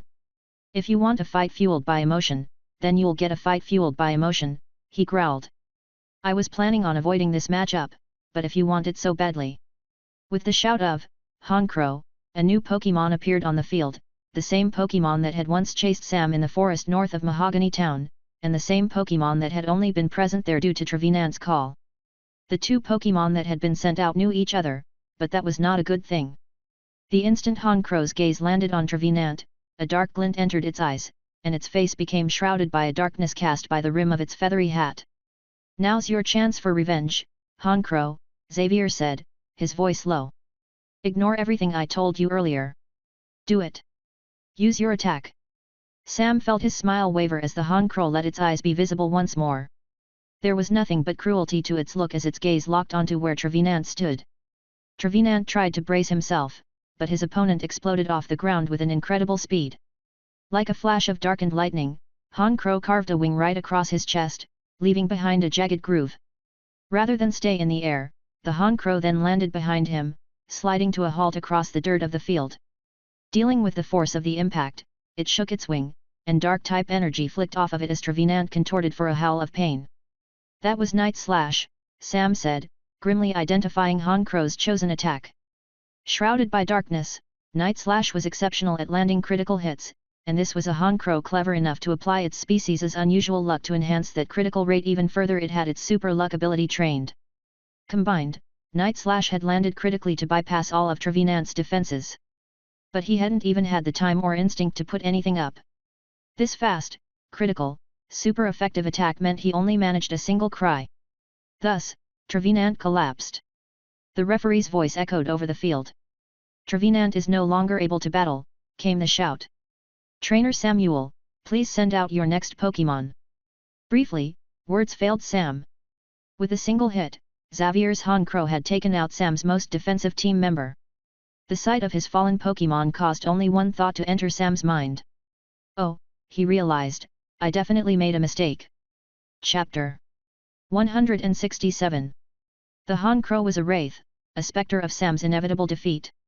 Darkness stuck to its feathers like tar, and energy drifted off its body like ash as it lifted itself back into the air and curved around to land before Xavier. Trevenant, with a long gash in the bark on his chest, disappeared into red light. As Sam slowly clipped his Pokeball back to his belt, he spoke the sole question that entered his mind. "Why? Why, what?" Xavier repeated. "Do you mean why do this? Why send out Honchkrow? Or why Honchkrow might want revenge?" Settling down in front of its trainer, the Honchkrow brought its wings in just to leer at Sam. The weight of its red gaze stabbed into him, and its expression was filled with such malicious intent that its look wouldn't have been out of place on a malevolent spirit. "Your Trevenant was the one to call Honchkrow to Route 43's forest," Xavier said, his voice without emotion. "Honchkrow came because he owed Trevenant. Trevenant once brought him a berry to help with a broken wing. So, with Trevenant's call, he answered, and he thought he would do something, actually achieve something, but all he got was nothing. Nothing happened. All of that fanfare, and he was just forgotten. All of the other Pokémon might have been fine with it, but him? It ate away at him. He didn't even get a thanks." "I'm sorry," Sam said softly. The Honchkrow tilted its hat to obscure its eyes, letting its expression disappear into shade. "Yet. He knows. But it's just," Xavier clenched his fists. "Is it wrong to want to feel important for once?" His gaze turned to the field, and the way he gritted his teeth made Sam's chest twist. However, that sight only lasted for a second, and Xavier's stare returned to Sam as he waited for the battle to resume. They still had the rest of the fight to get through. "All right. Think, Sam, think. How do we counter a Pokémon with crazy strong moves? Trevenant can take a punishment, but Trevenant is..." He exhaled. Trevenant was unconscious. Honchkrow had taken him out in a single hit. Destiny Bond is too obvious. Gengar and Mismagius are too vulnerable. Typhlosion and Drawcloak are both injured, but Annihilape might be skilled enough. Except, he's trained to take many hits, not single, super effective criticals. He could likely keep himself up, but a single attack is barely going to do anything to enhance his Rage Fist. Yet, weighing his options, Sam still chose Annihilape, but it wasn't for his Pokémon's strength. On the field before him, the hulking ape Pokémon let out a grunt as he appeared. Annihilape brought his head back to glare at the Honchkrow, and his growing rage made his hair rise and fade into smoky wisps. Curse, Sam ordered. To handle Honchkrow, his only options were to either avoid its attacks or limit the time it could spend on the field. As a clawed shadow formed over Anilope's hand, he let jagged fingers dig into his chest, and he was immediately struck by the pain of his own curse. Honchkrow was forced to pull up and back, choosing to stop itself before it could swoop down for another hit. For all of the intent it had to land another night slash, getting close to Anilope while under the effects of curse would be too much of a risk. Tailwind, Xavier ordered instead. As wind began to blow out from behind the Honchkrow, the speed of its flight rapidly picked up. Below, Anilope had to take a moment just to stabilize after the self-inflicted damage from curse. The Honchkrow's conjured whines were harsh, but they carried the Honchkrow along at almost twice the speed it had before. However, there was a wobble to its path and a strain in its wings. The curse was eating at it, but Xavier didn't let it last that long. Honchkrow had already taken out one Pokémon. With its victory, and now also with its tailwind set up, the bird was recalled off the field. So curse did make him return Honchkrow. Good. It won't be under the effects of curse when it's next sent out, but it's at least no longer actively threatening us. I'll pretend that helps. We don't need to deal with it just yet, but we actually managed to get Xavier to lose a bit of his momentum. We need to claim that for ourselves before he can regain it, except... Sam bit the inside of his cheek. Honchkrow might have been gone, but the threat that it carried was still there. Though he wouldn't need to worry about it right now, it could still come back at any time. He also still had to worry about basically every other Pokémon on Xavier's team. He was yet to secure any knockouts. In no way was this an easy match. As much as Sam wanted to laugh again, to show once more that this battle was fun, he couldn't. Not after that. With Trevenant's feint, Xavier had firmly established his ground. Sam knew he would need to search for every possible opening and order his Pokémon perfectly if he wanted to win. Replacing Honchkrow was Xavier's Noctowl, and it appeared already flying in the air. Its wings caught the Honkrow's ongoing tailwind, and that constant gust let it race ahead with great speed, the force following it even as it turned and changed directions. Foresight. Air slash, Xavier ordered. Rock slide, Anilope. Sam shouted in return. Eyes flashed. Noctowl identified Anilope. His ghost type would be useless defensively, and now Noctowl knew exactly where to aim as it flapped its wings for an air slash. Terrifyingly, this move came out without making even a single sound. As the attack was composed of the air itself, it was almost invisible, only barely present through the white-tinted arcs of the blades hurtling toward where Anilope stood. Quickly, Anilope shoved his arms into the ground, tearing up the field before him. Dirt, compressed into stone with rock-type energy, hurtled upwards toward both the attack and his foe. Noctowl easily avoided the rock slide, but the hurtling stones disrupted its air slash. Then, Sam had to make a decision. Return, he said, trying not to let any of his nerves creep into his voice. He'd had victories in the first two matchups of this fight, but his team had taken great sacrifices to achieve them. Poliwrath was burned, its physical potential greatly reduced, and Yanmega was now both injured and paralyzed. However, in exchange, Typhlosion had become heavily injured, and Drawcloak was nearly exhausted. Simply put, if he wanted to win, Sam couldn't afford another trade like that.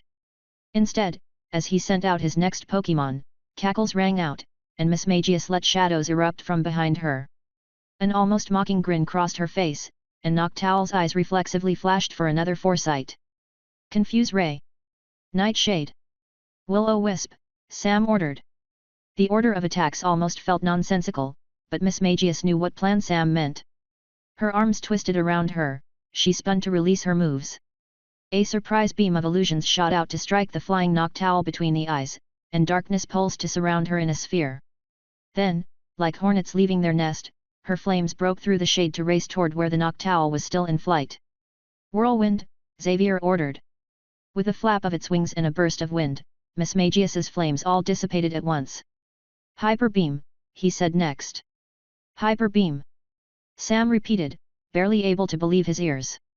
He roared for Mismagius to get out of there, and her mass of shadows flicked back as she rushed to escape across the field. Distance would not provide cover, but it would provide time to react. And, she had a slight bit of saving grace, Noctowl was confused. But that wasn't true. Though her confuse ray had landed, Noctowl tracked her straight through her illusions, its foresight let it ignore most attempts at evasion. Thus, With perfect aim, Noctowl let the wind blow it higher into the sky, and a sphere of light formed in front of its pair of bent wings. As it fell back, the glow of Noctowl's move was almost blinding, but Sam could at least call for one thing. Power Gem! The two lasers struck. Completely and utterly, the hyper beam consumed Miss Magius's Power Gem laser. Her ongoing nightshade was burned away, and the power of Noctowl's move made her cry out in pain.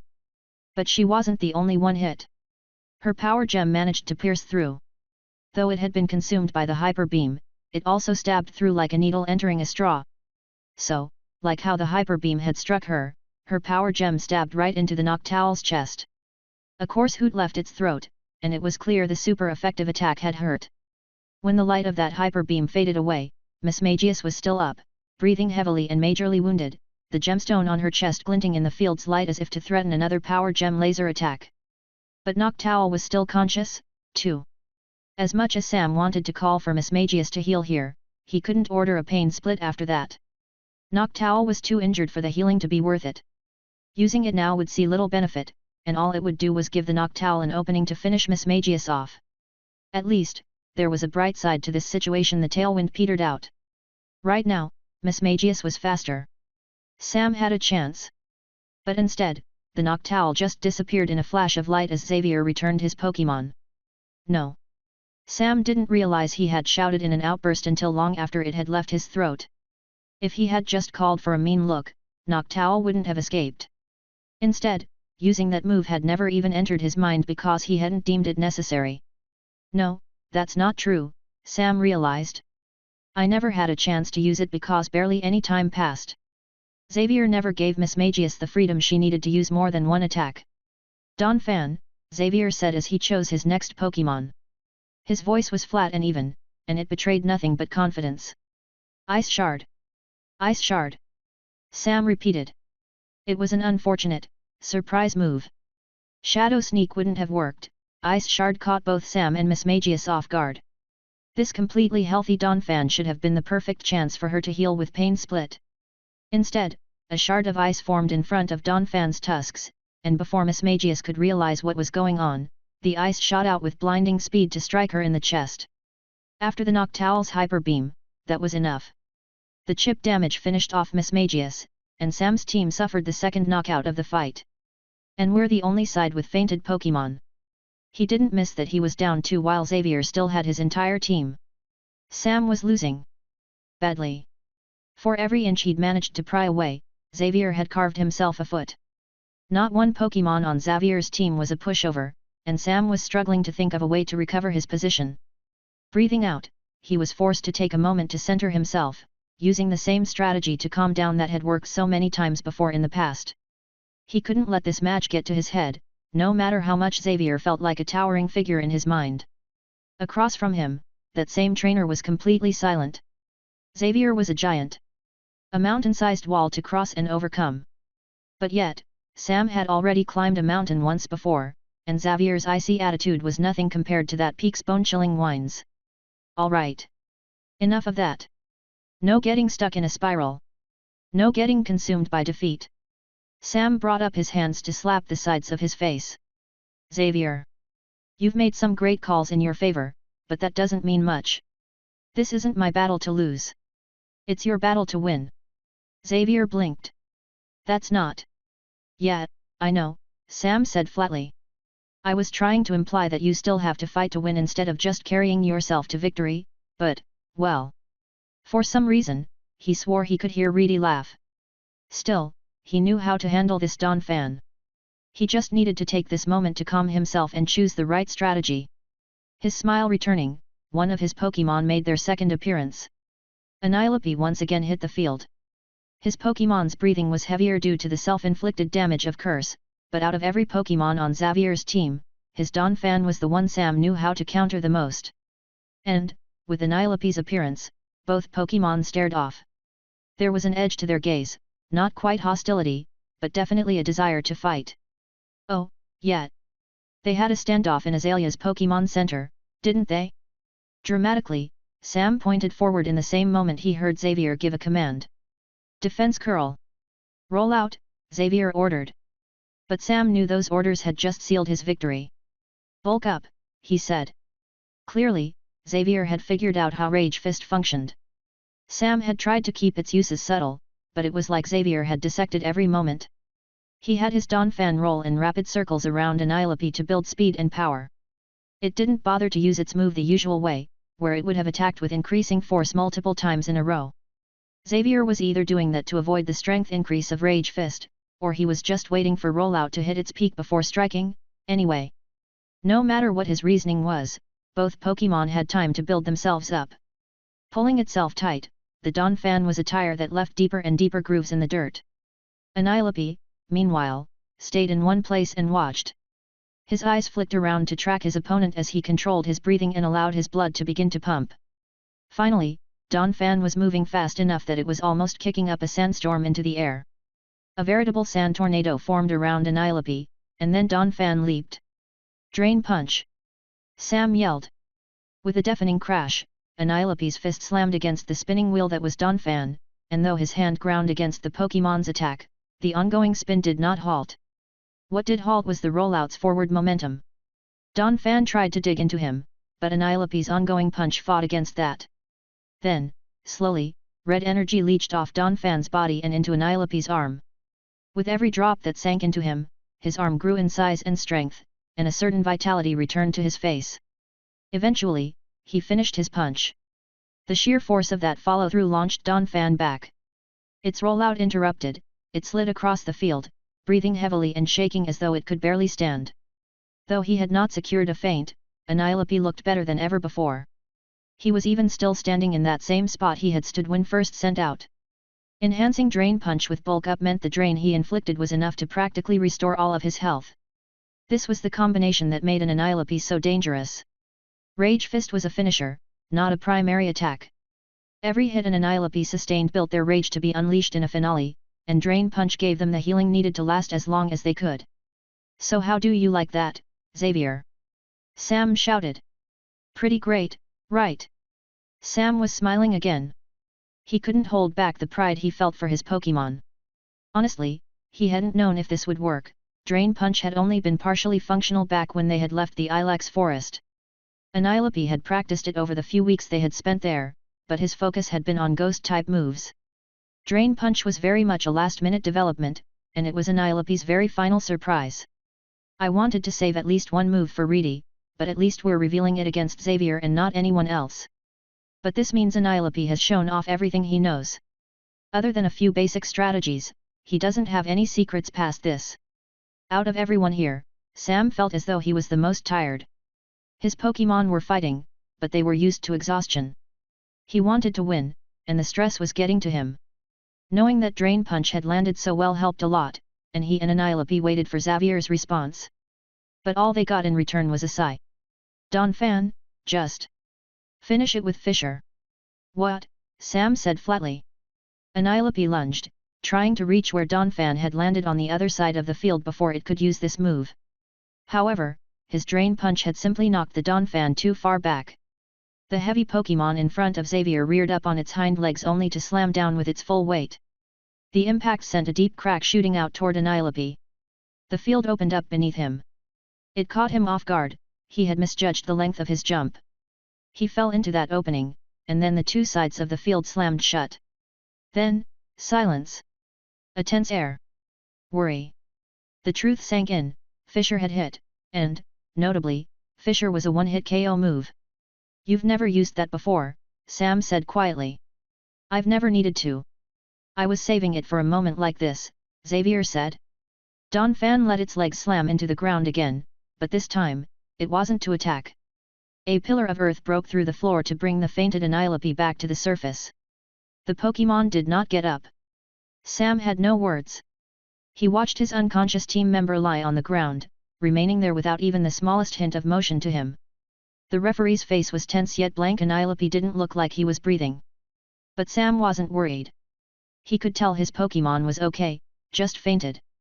After all, Annihilape's breathing tended to be incredibly light, and there were times he didn't breathe at all when he slept. Ever so slowly, and regardless of his fainted Pokémon still on the field, Sam felt the corners of his mouth twist up. Before he knew it, a laugh escaped his throat. After that, another. And then, another. Soon, Sam was laughing so much harder than he ever expected. This is a great battle. Your Pokémon are crazy strong. He had to clutch his stomach as he returned Annihilape, and he honestly wasn't sure why he kept cackling. The audience mumbled, worried, and he could only imagine what they must have been witnessing. Likely, they were watching a trainer with churning shadows underneath him, laughing madly at the scene in which his Pokémon had fainted. Picturing that image just made him laugh harder, and Xavier scowled. Why? Xavier snapped out. Why act like this? Because, Sam breathed, hardly believing what he was doing, himself. I've been waiting all season for this. For a real battle. A proper one. One that I've been wanting to have since the very beginning, and one that's forcing us to bash ourselves against a true wall. Everyone will know our team's strength now. Sam's heart was racing for so many different reasons. He was on the edge, on a cliff, and he could feel his blood pumping through his veins. For all of the times he'd been panicked in the past, for all of the times he'd been so worried, this was unquestionably the worst position he and his team had ever been in. But they still had a chance. His Pokémon could still win. Gengar! Sam roared, breaking through his laughter with a smile. Hypnosis! Roll out! Xavier shouted for a counter. Donphan hopped up to tuck itself back into a wheel, and it hid its eyes while hurtling across the field right toward where Gengar lingered in the air. However, Gengar's smile was as bright as Sam's, and he zipped down to meet Donphan's charge. This powerful rock-type move was a powerful rock-type move, but that was only so if it had time to build momentum. Gengar was not a strong, physical Pokémon, but he could at least take this bare minimum hit, and he let his arms phase into the Donphan's sides to see the Pokémon come to a sudden halt. Donphan slid, genuinely shocked at the unexpected stall, and it looked up in obvious surprise. Gengar was right there, waiting for it, prepared for this moment that he had set up. With a single hypnosis, Donphan's eyes rolled back into its head, and Xavier wasn't able to return his Pokémon. This time around, Sam actually remembered to call for a mean look, and Donphan was stuck, defenseless, as Gengar laughed around it and bounced in the air and ate away at its dreams. Donphan is unable to battle, the referee called out after only a quick use of Dream Eater. Trainer Xavier, send out your next Pokémon. That's our first K.O, Sam said, still smiling. So what? Xavier snapped. So, we're about to clean up. Sam replied. Yanmega came out. Sam wasn't sure why. What Xavier didn't realize was that while Sam's other team members had practiced the attack more, Gengar had figured out Hex first. Deep purple flames washed out of his arms in a fan, and though a bug buzz disrupted most of them, Hex was practically Gengar's secret weapon. He didn't need the entire wisp to land, only their embers, and the second those spectral flakes landed on the Yanmega, it jerked around as they joined in with its paralysis to course right through it. It fainted there. Yanmega is unable to battle, the referee announced next. Trainer Xavier, send out your next Pokémon. Get at least one more, alright, Gengar? Sam asked. Gengar's answer came alongside a cheerful laugh. Xavier, gritting his teeth, practically tore his next Pokeball away from his belt. His Noctowl appeared here, and that Pokémon was practically the perfect counter to Gengar. Between its Foresight, Normal type, and Insomnia ability, most of what Gengar could do would be shut down. But Gengar would never allow himself to be taken out without a fight. He let himself fall onto the field, and his feet entered his own shadow. Like riding on a pair of roller skates, he slid back, laughing, even as the Noctowl chased him with silent blades of wind that sliced off its wings. Hyper Beam! No, Psychic! Xavier was getting frustrated. Shadow Ball! Sam ordered. Why? Xavier shouted. Tiny balls of darkness appeared in Gengar's hands, and he tossed them up. However, all this ghost-type move did was splash harmlessly against the normal type's feathers. Regardless, Gengar laughed and laughed and laughed, and Noctowl was led on a merry chase around the entire field. Its attacks were ineffectual against the sheer agility he was displaying, and his own attacks seemed to do nothing but make it mad. Psychic! Xavier shouted, his voice low and demanding. Finally, Noctowl caught up, and a psychic-type glow utterly encased Gengar. He squirmed in its grip, this move was super effective. The telekinetic grab brought him off the floor and into the air, where the Noctowl almost seemed to delight in his pain. But, even through the move, Gengar's smile returned, and he looked right at his opponent. There you go, Jengar, Sam said quietly. Noctowl wasn't prepared for Jengar to suddenly spit acid through the gaps in his teeth. Rather than drop Jengar, the Noctowl squeezed in reflex, and the Psychic-type attack finished off Sam's Poison-type Pokémon. However, Jengar's acid spray left Noctowl screeching. The move had gotten into its eyes and was eating away at its special defense. Dracloak! Sam yelled, his pair of dragon types appearing right above the Noctowl. Do it! Dreepa's screams of delight were wonderful to hear. Though tired, Dracloak could still attack, and she sent her brother rocketing toward their opponent, with dragon-type energy utterly encasing him. The Noctowl looked up too late. Dreepy and his dragon pulse smashed right into its chest. There, the referee shouted those expected words one more time. Noctowl is unable to battle, he announced, his voice carrying throughout the arena. Trainer Xavier, please send out your next Pokémon. Silently, Xavier returned his Noctowl. That was 3 of his Pokémon fainted in such an incredibly short period of time. The audience was roaring. Their cheers pierced through the air. Sam was honestly surprised when he realized that he hadn't noticed them until now. You. Even after all this time, you're fighting like this. Why? Xavier asked. Because my Pokémon are my friends. Because I don't let my friends down. Because I want to help people, and because you're my friend, Xavier. Xavier sent out his Poliwrath, and there was an exchange. Sam hardly paid attention. He watched the other trainer's face even as Xavier called for moves, but ultimately, another hex caught it. Typhlosion had sacrificed a lot to make sure Poliwrath was burned. And then, Xavier only had 2 Pokémon left. His Honchkrow, and then one more. He looked over the field and over Sam's Pokémon. Dreepa sent him a loud, happy squeak, proud of his participation, but Dracloak looked to be on the verge of passing out. Night Slash! Xavier's order was solemn, and his Honchkrow appeared as a shadow that sliced straight through Dracloak. Its attack was delivered with incredible ferocity. Dracloak simply did not have the energy to dodge.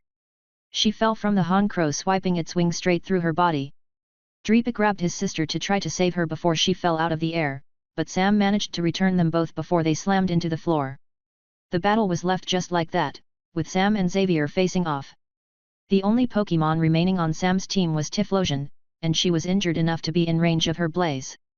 For all of his successes, for all of his small victories, he was still in the worst position he'd ever been in his life. His entire team was unconscious save for one, and his final team member was on the verge of passing out. But yet, he smiled. And Xavier asked again. Why? Because I believe in you, and because I believe in my team, Sam answered. And because I believe we're going to win this battle, I'll say this. Typhlosion, use Blast Burn. As she appeared, her flames had never been brighter. Her will to battle had never been so intense.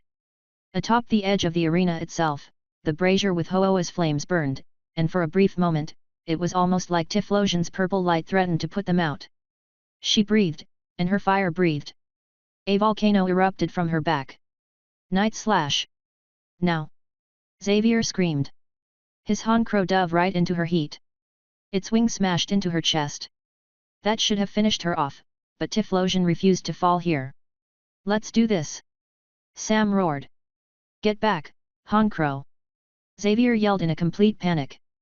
No longer so confident, the crow Pokémon squawked and tried its best to get away. Typhlosion's dark flames consumed her, and she became an apparition that controlled the flood of fire that followed in her wake. Briefly, the Honchkrow disappeared. Barriers flashed around the field as fire consumed every visible space. When they faded, all that was left was heat. Typhlosion stood, barely conscious, and the Honchkrow was left twitching, smoking, and otherwise unmoving. It had fainted. Honchkrow is unable to battle, the referee called out for one last time. Trainer Xavier, send out your next Pokémon. He only had one left.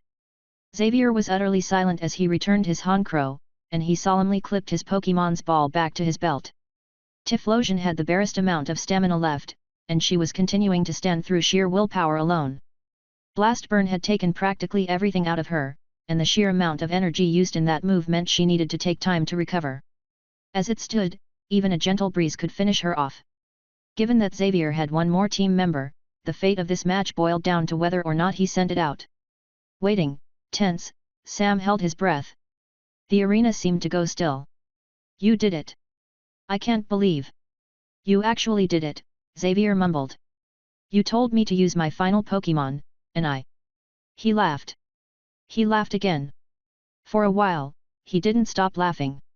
Xavier's reaction was one completely unlike him, and he looked almost as manic as Sam had felt before. His cackles echoed around the arena like a ghost's, and people in the crowd started to mutter out of worry. His laughter lasted for long enough that Typhlosion had time to recharge. Trainer Xavier, the referee shouted. Send out your next Pokémon. I will. Xavier said as he wiped an eye. I need a moment. He took one last breath in, and he grabbed a new Pokeball. The Pokémon contained within then appeared on the field.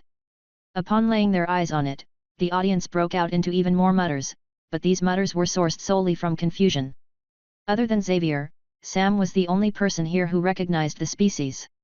There, on the field, a small Pokémon with a pale body wrapped in an egg's shell stood before Typhlosion. Defiant, it tried to punch to prove that it was ready, but doing so only made it fall onto its stomach. You're kidding me, Sam said to himself.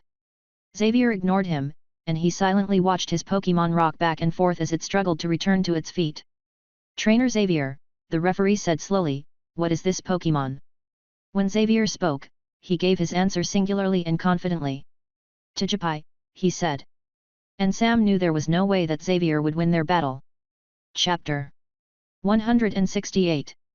Typhlosion could barely stand. Even now, facing the very last opponent for this fight, she wobbled in place.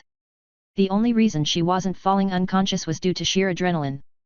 If she didn't do at least something to maintain that, she was going to fall. But her opponent was a baby Pokémon. A Tijipai. It seemed like such a simple knockout that Sam couldn't help but be suspicious. He was confident that he had seen a Tijipai before, but his memories of it were slim. He couldn't remember if it had been Brock or Misty with that baby Pokémon back in Ilex Forest. Both seemed to have the heart needed to care for one so dearly, but Sam had been a bit scatterbrained back then. He couldn't say he had been focused on them, nor could he say he had been in the best mental state. Here, Xavier's Tijipai wasn't being protectively carried in someone's arms.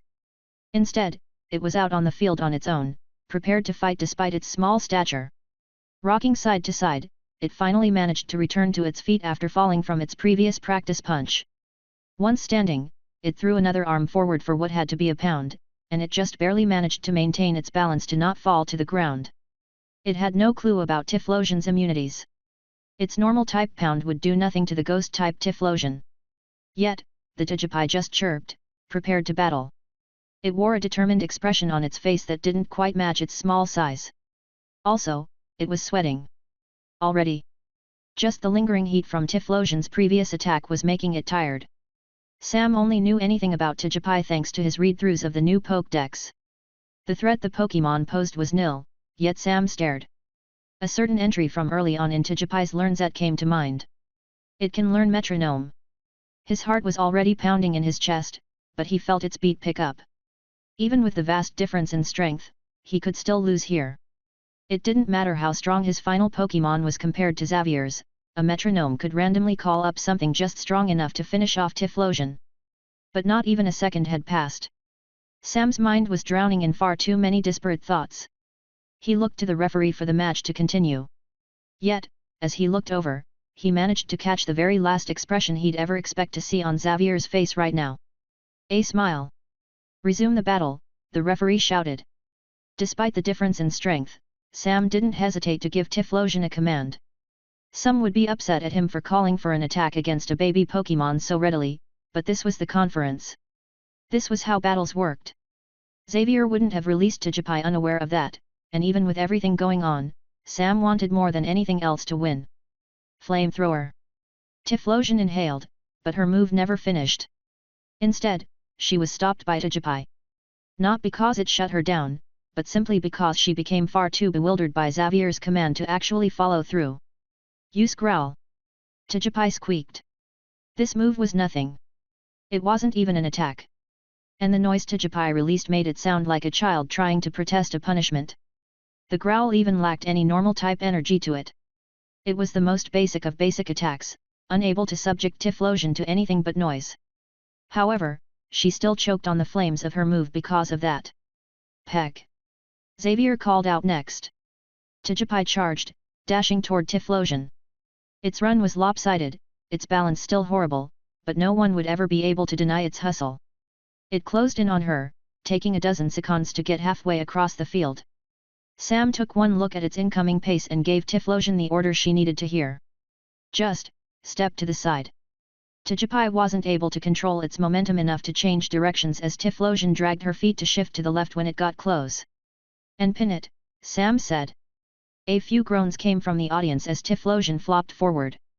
She had to use 3 of her limbs just to keep herself up, but she was able to push Tijipai with her free paw to press it against the ground.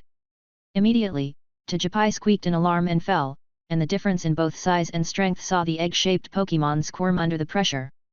Stomach on the floor, it wiggled, trying to escape, but it possessed not even a single thought of using any move to assist its attempts at freedom. Thus, now was the moment of truth. Was Xavier going to call for a metronome or not? Sam knew that a flamethrower or even just an ember could win him the fight here, but he didn't want to risk calling for it. Typhlosion was exhausted, and he needed her to be ready with a detect, just in case. The arena was silent. Though no words were shared, everyone seemed to lean in just to watch this outcome. Despite how unknown Tijipai was as a species, there was a palpable expectation in the air that people thought there was something it could do. Sam held his breath. Xavier watched his wiggling Pokémon. Typhlosion breathed heavily, but she was in tune with Sam enough to have her detect ready, understanding his plan. But as the seconds ticked by, no shout for metronome ever came. Tijipai just continued to squirm and wiggle and fail to escape Typhlosion's grip. Finally, Sam turned to the side of the field and locked eyes with the referee.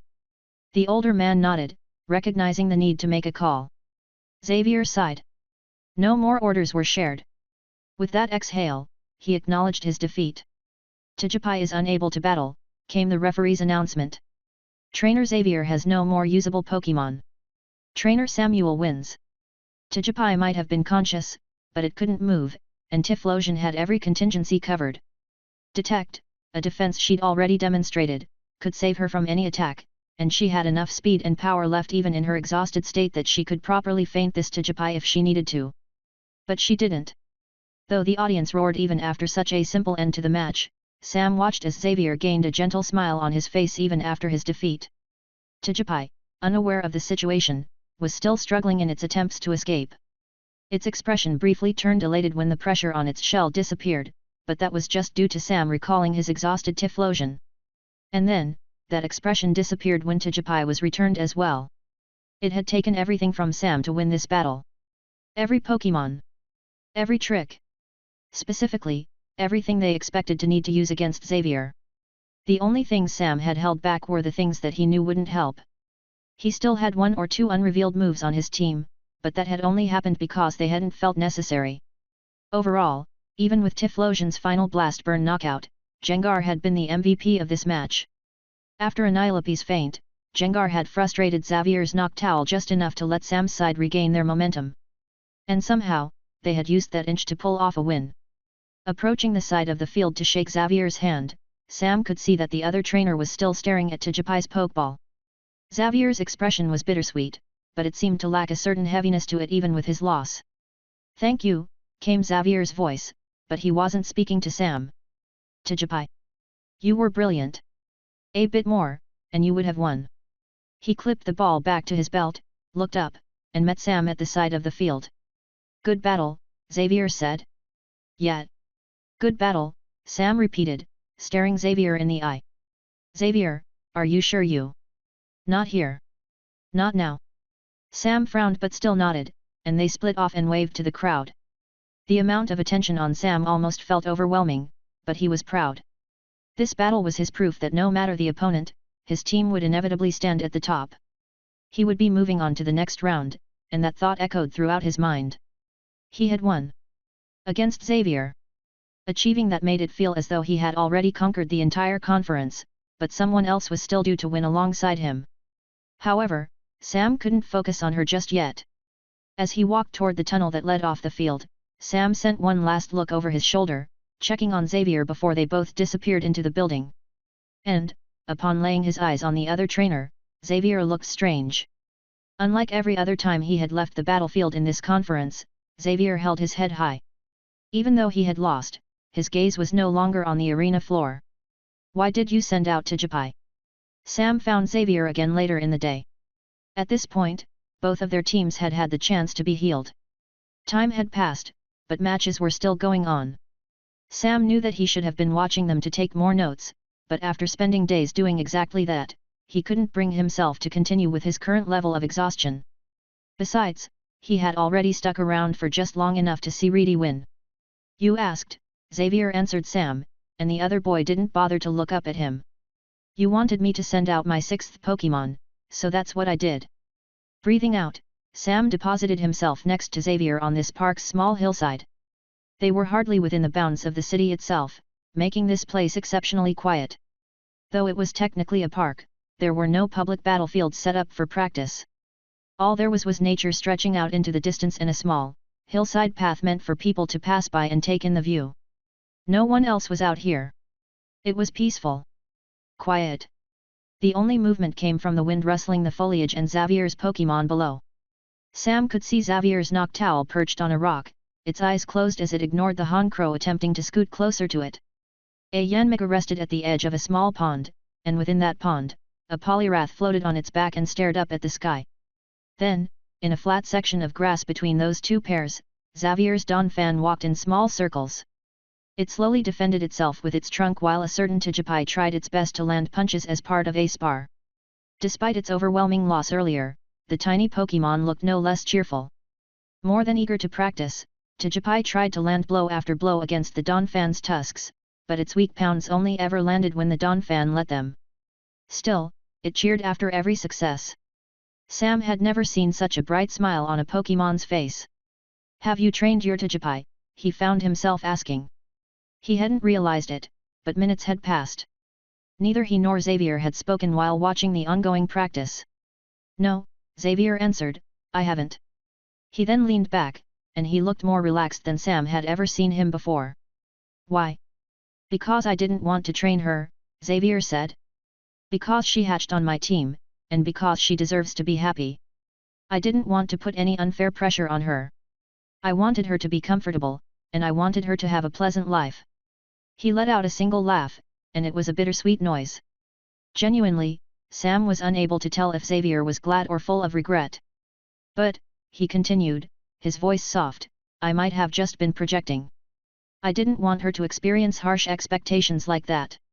But battling isn't pressure. Not for a Pokémon.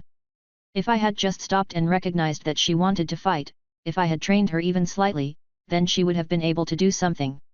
In the end, that was what cost us the match. Despite his words, Xavier was smiling, and he adjusted his lean to bring up his head, holding it with interlaced fingers so he could better watch his Pokémon. At a certain point, his Honkrow's advances became too irritating for his Noctowl, and the owl Pokémon flew over to land on the Donphan's back. She started to hoot out small bits of advice to the Tijipai, and the baby Pokémon giggled while trying to follow whatever it was hearing. Xavier continued to speak. My parents are. I'd call them complicated, he said, keeping his voice perfectly neutral. They're busy. Always working. Constantly occupied with the tasks given to them by their roles in the company. They're always, somewhere else, and if they cared, that never showed. A laugh. I'd get gifts. Tutors. Training. Presents and so many other things, but when it came to showing up in person, all I ever got was expectation. They pressured you? Sam asked. It made sense, given what Xavier had said about Tijipai. But Xavier shook his head for the negative, moving to sit up uncomfortably. It was more that they only ever said anything when I achieved something, and if I failed, then the next time I'd see them, I'd get a thin look and a disapproving comment, he said, his voice quiet as if he wanted to whisper. I think I just wanted them to say something. To be proud of something I did on my own and recognize that more than just a thing attached to them. I wanted them to talk to me themselves and not just send me messages through the people they hired. Sam could barely comprehend that kind of life, but then he thought of the person he had seen in the hallway before their match. People they hire, he repeated. Maids. Servants. Assistants. Xavier waved him off, speaking of the topic as if it was nothing but idle fact. It says a lot about my parents when I mention that their staff rotated out frequently. But those workers were the same ones who first trained Yanma and Fanpi. After all, my parents wanted to give me a gift to start my journey. Trainers like trained Pokémon, right? If I wanted to be a trainer, why would I ever want to train them myself when I could just efficiently skip that process and pay someone else to do it? Scowling, Xavier wrapped his arms around his legs. They thought I'd eventually stop wanting to be a trainer. They thought it was just a fleeting interest. But I wanted, a spark entered his eyes as he stared at his Pokémon. But I wanted to prove them wrong. I wanted to be a trainer. I wanted to train the 2 Pokémon they gave me, make them my own, and then reach the top despite their attempts to give me their gifts. I wanted to take what they gave me and make a proper team and prove that I could be someone, Xavier said. And that's, probably why I was so mean to you on that boat. He looked over to Sam. Sorry. Again, he said. When you told me your Cyndaquil was a gift, I assumed you were the exact kind of trainer I hated. Someone being carried along by gifts from their family rather than through any effort of their own. Sam heard Xavier's words, and he went quiet in thought. Not because of anything Xavier had said or done, but because Xavier had touched on a point that he'd been thinking about for quite some time recently. You weren't wrong, Sam mumbled. It was rare for Xavier to look so bothered, but as Sam said that, the other boy actually looked offended on Sam's behalf. No, Xavier snapped out. I've seen how you fight. I've seen how your Pokémon act. There's no way you were being carried. It's not that, Sam interrupted. I have a book. An old Pokédex. He had to take a moment to breathe in before he could say the next part. When my grandfather passed, he left me a book, Sam whispered. A book that contained a lot of rare and impossible information. Stuff that no one else knew, and stuff that let me get as far as I did. Xavier frowned, but Sam continued on before the other boy could speak. I definitely had advantages from my family that let me get farther than I would have on my own. I think I would have made it to the conference no matter what, but my team wouldn't have been as developed or have as many tricks if it wasn't for all of the special moves we knew. It even let me make a connection to Morty, of all people, and he's been a big help. But a Pokédex only has. It only has information, Xavier said for him. Yeah, Sam replied, sighing. That Pokédex wasn't what spent hundreds, if not thousands, of hours training and practicing. That Pokédex didn't spend hours every night talking and planning with my team. That Pokédex didn't visit so many libraries to continue research, and that Pokédex didn't travel all across Johto just to find ways to ensure my Pokémon could evolve. Gaining a small smile, Sam looked up at the sky, and he thought of just about every moment he'd ever had with his team. My grandfather's Pokédex let me skip a few steps, but I never took that information for granted. We didn't just float along and let all of that knowledge carry us on its own. We had a starting point that no one else had, but that starting point would have meant nothing if we didn't put in work. It was an advantage, yeah, but it was an advantage that we fought to make ours. Kind of like how my team started out, Xavier said quietly after giving a moment for Sam's words to rest. And that explains why you helped me with Yanmega. I helped you with Yanmega? Sam asked, sitting up. You told me their evolution method, Xavier replied flatly. At least, you confirmed it for me. No. You did, Xavier countered, frowning at Sam. He took a second to give his words some thought. You outright told me Yanmega's evolution method back when you were going after Trevenant. Although, I shouldn't be surprised that you don't remember. You said it as an aside rather than as an attempt to give legitimate advice. He then paused for a moment. And I also suppose that book would explain all the evolutions on your team, Xavier continued. Sam shrugged, humming noncommittally. He knew that was probably true for Anilope's evolution, but he had the strangest feeling that he would have done enough research to learn of Hisuian Typhlosion eventually. And, that kind of research would have likely brought him to Morty, too. The new Pokédex had let him skip a few steps, but it wasn't the sole reason for his team's success. Xavier didn't say anything else, and he cast his gaze into the distance. His stare was non-specific, and he wasn't directly watching his Pokémon anymore. Instead, he was staring out into the forest past the edge of Silver Town, and Sam could see that he was staring straight at the trees. With that look, Sam was able to tell exactly what Xavier was thinking about. That one moment in the woods, when they were going after Trevenant. The moment when a certain Quilava had done her best to help and lit up an entire burned grove, giving her the chance to finally evolve into a Hisuian Typhlosion. I've had a lot of time to consider it, Sam said, finding himself talking once more, but he was speaking to himself more than he was speaking to Xavier. I got a lot out of the new Pokédex, a lot that most people would never get the chance to have.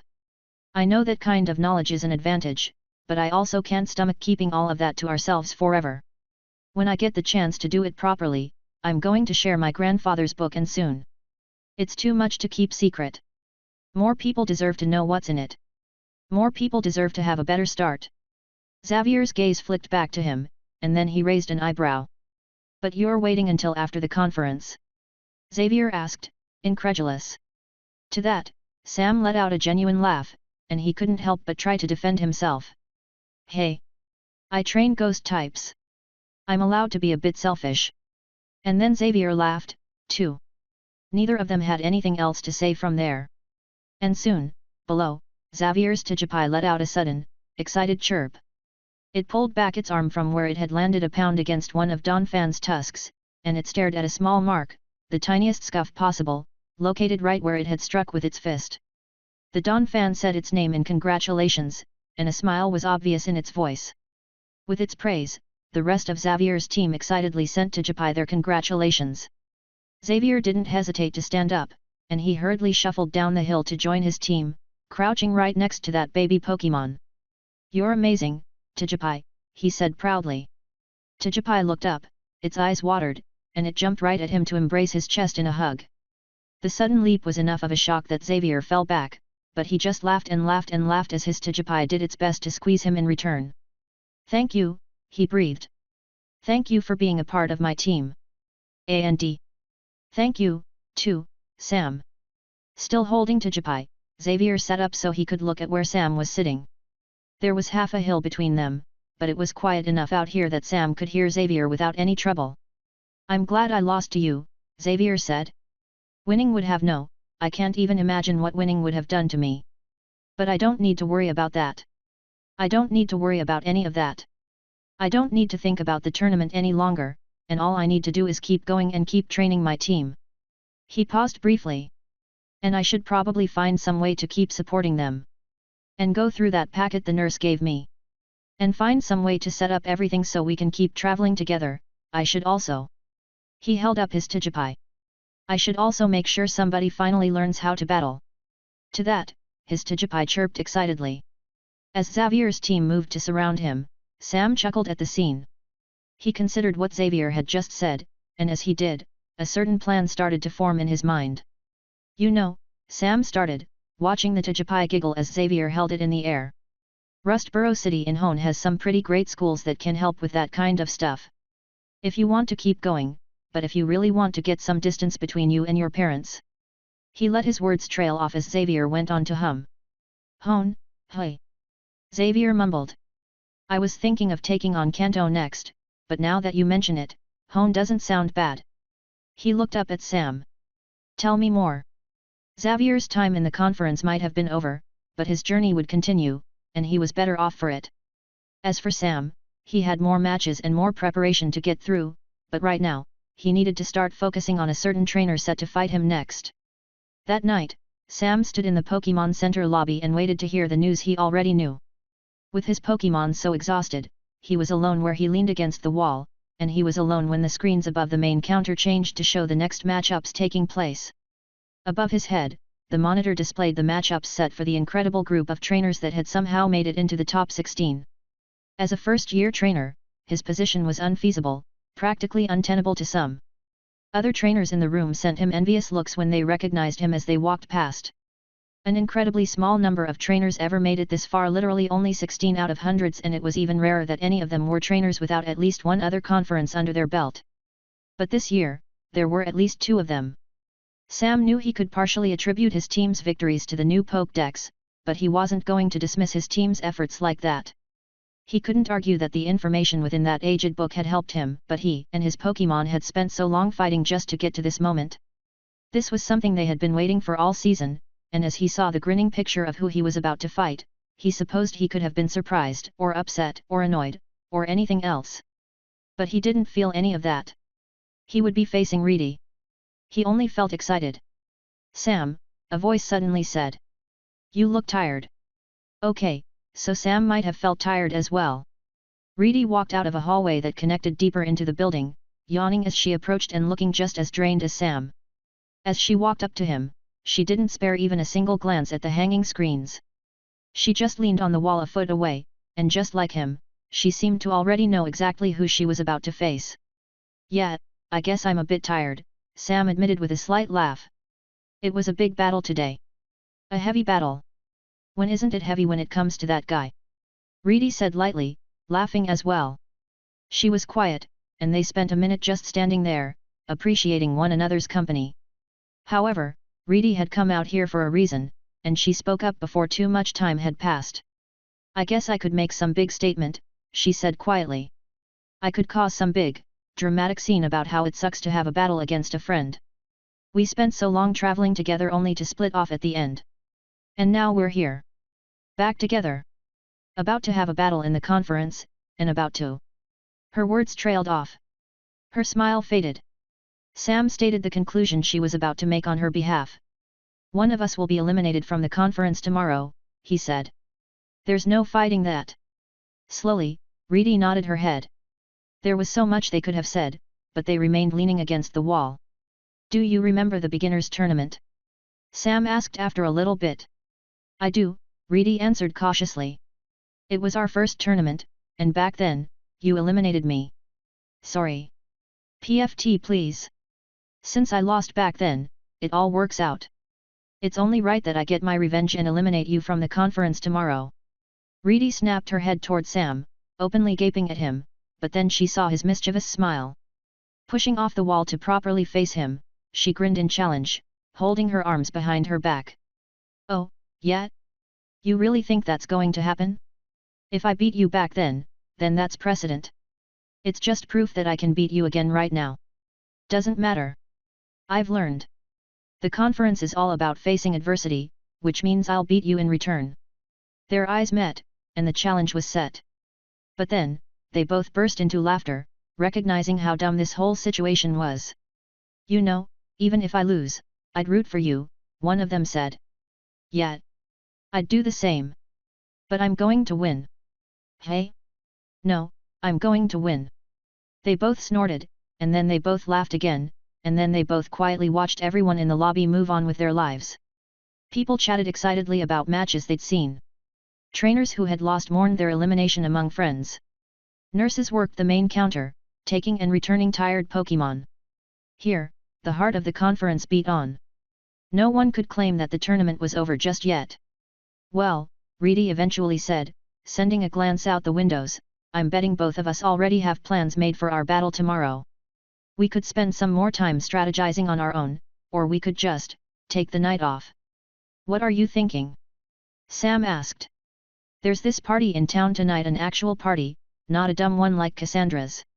Some businesses are blocking off an entire street, and all of the competing trainers are invited to come, she said. So, I was thinking. Want to go? Sam interrupted. A beat passed. I do, Reedy said quietly. Then let's do it. Sam shouted. Let's go to that party. We could sit here all night and brood about our fight, or we could celebrate the end of the season. Make one more great memory. Have some fun before everything comes to an end, you know. That's exactly what I was thinking, Reedy said as she exposed her teeth in a grin. Let's do this. Let's, Sam answered, following as she basically ran straight outside. After spending so long watching every match and filling his journals with notes, Sam greatly welcomed this chance to relax.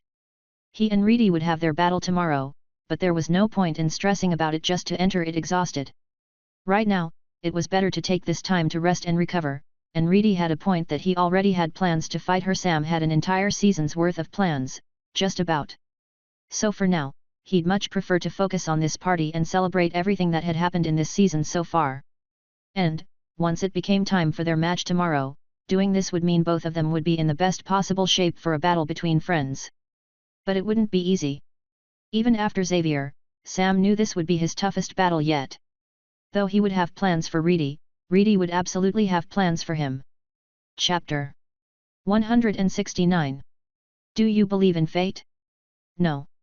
Of course, you don't. You've always been one to believe in the sanctity of choice. That's been your guiding principle for years, hasn't it? Mr. Pokémon leaned back in his chair. Truthfully, I'm in the same boat. The idea of some greater force that defines our actions is completely ridiculous. Our decisions are not predetermined. Nothing limits the choices we make or the paths we follow. Our world is solely determined by the whims, dreams, and desires of those who live in it, but we can't ignore the underlying patterns, either. Indeed, he laughed. You have a personal experience with this, don't you? Fate is a curious concept. A dictating force that guides us toward an inevitable future. The idea that no meeting is accidental. The belief that no encounter occurs on chance alone. The thought that all discoveries were eventually meant to happen, and that all events had already always been written down. But in reality, it is less a mystical force and more of a confluence of many factors. Coincidence. Chance. Fortune. Want. Everything grouped together as people search for meaning in their lives. A voice spoke on the other side of the phone, and he hummed as he listened to the reply. Meaning? Mr. Pokémon asked softly. That reminds me, do you know what my latest sponsored trainer told me? See, she evolved her Pokémon at the edge of a route instead of within one of my labs. She told me that she had to do it there because it didn't feel right, otherwise. That there wasn't enough meaning to it if she just kept trying to evolve her Pokémon within a dusty old lab. Ha! Mr. Pokémon let out a merry laugh alongside his friends. She says that, but she doesn't realize the true implications of what she did. She seemed worried that I'd be upset, that she evolved her Pokémon without us, but that does not matter to me. What matters is that she proved that it was possible, and what matters is that she managed to achieve the results we sought in a matter of months rather than years. Meaning, indeed, he mused. Yes, yes. I agree, he said, sitting up and quickly scribbling something onto a note on his desk.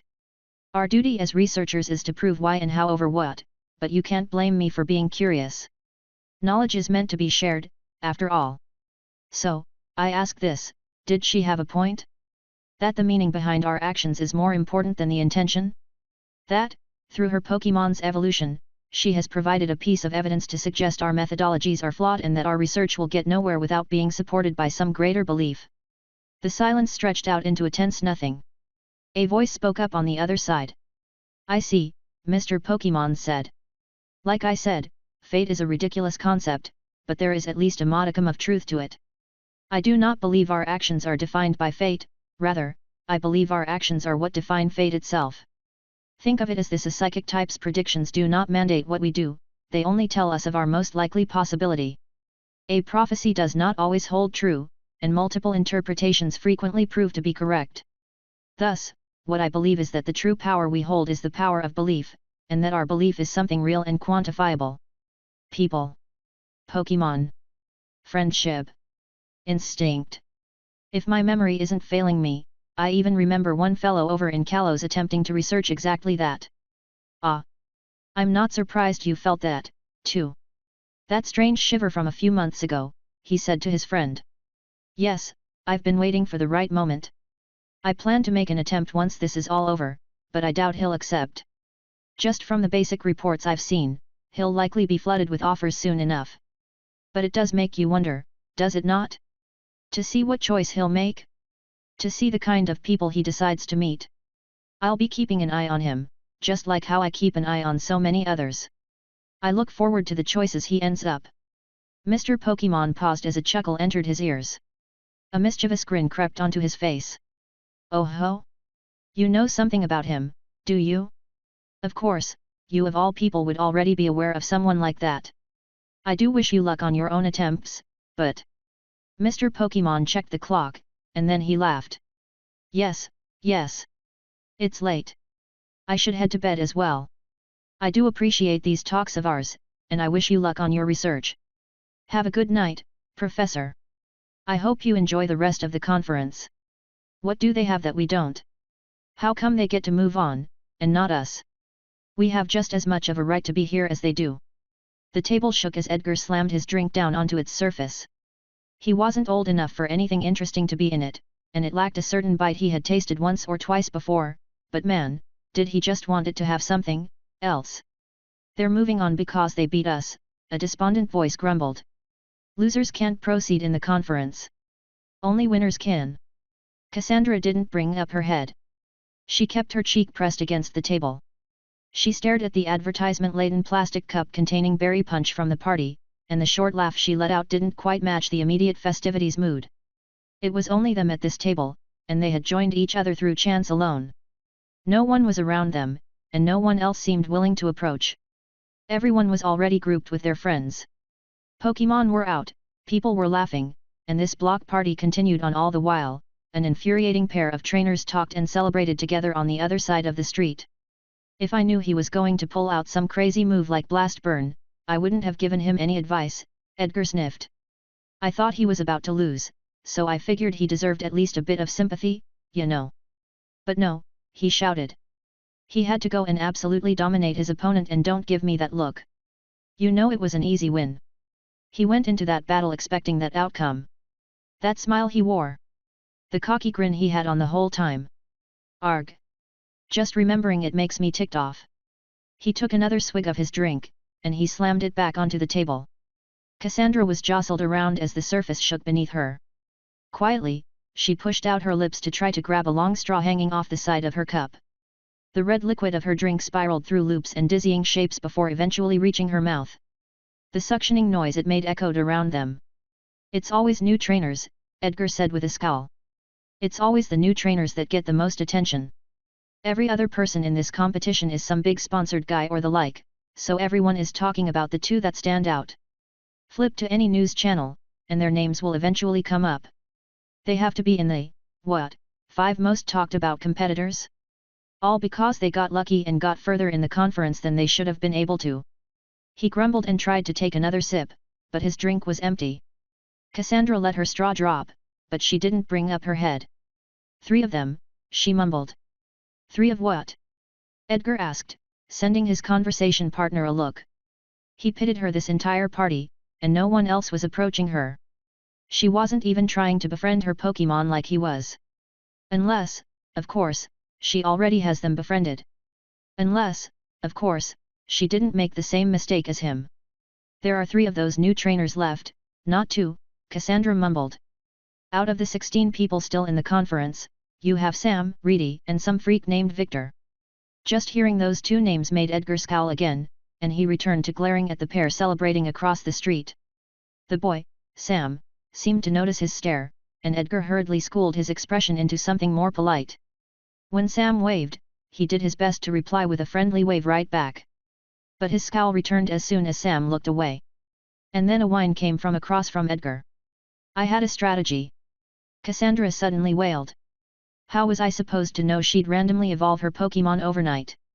How was I supposed to know she'd have some crazy new species, or that she'd use some super advanced strategy no one has ever used before? I should have won. It's not fair, Cassandra grumbled to herself. I did everything I could have done to get ready for this conference, including befriending the Blackthorn clan. As a fairy-type trainer. And don't give me that look. What are they going to do? Take away their help?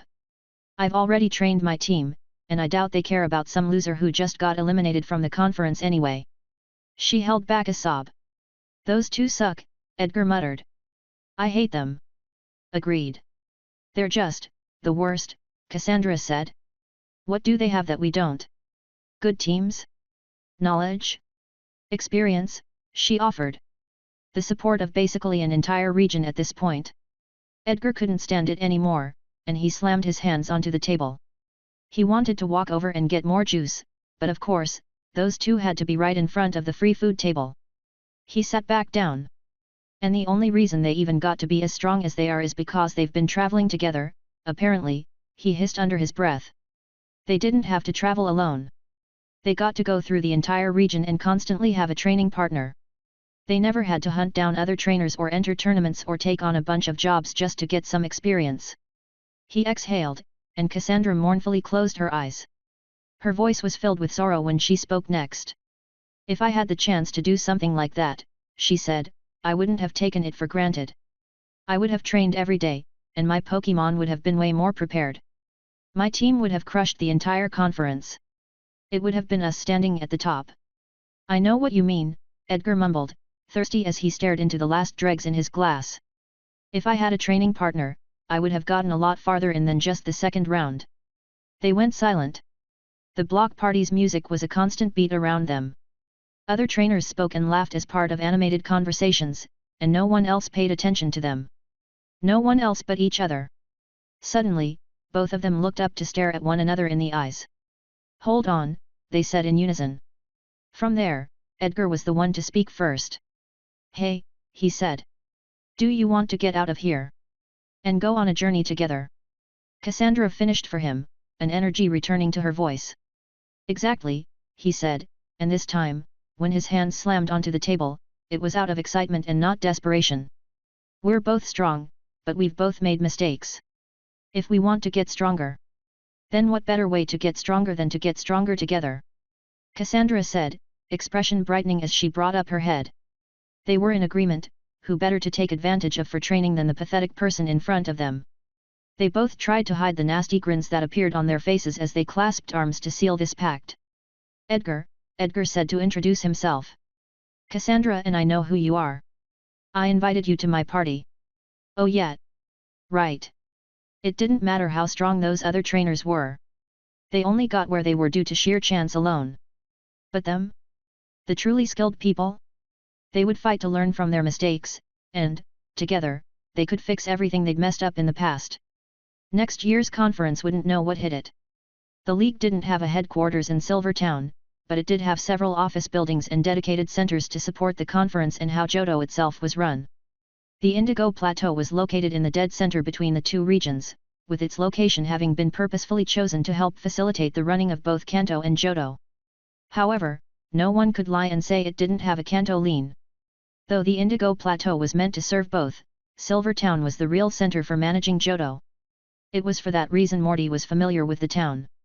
He'd been here a few times, and he knew where he was going as he walked around. It was deep in the night around him, and people were passively ignoring his presence.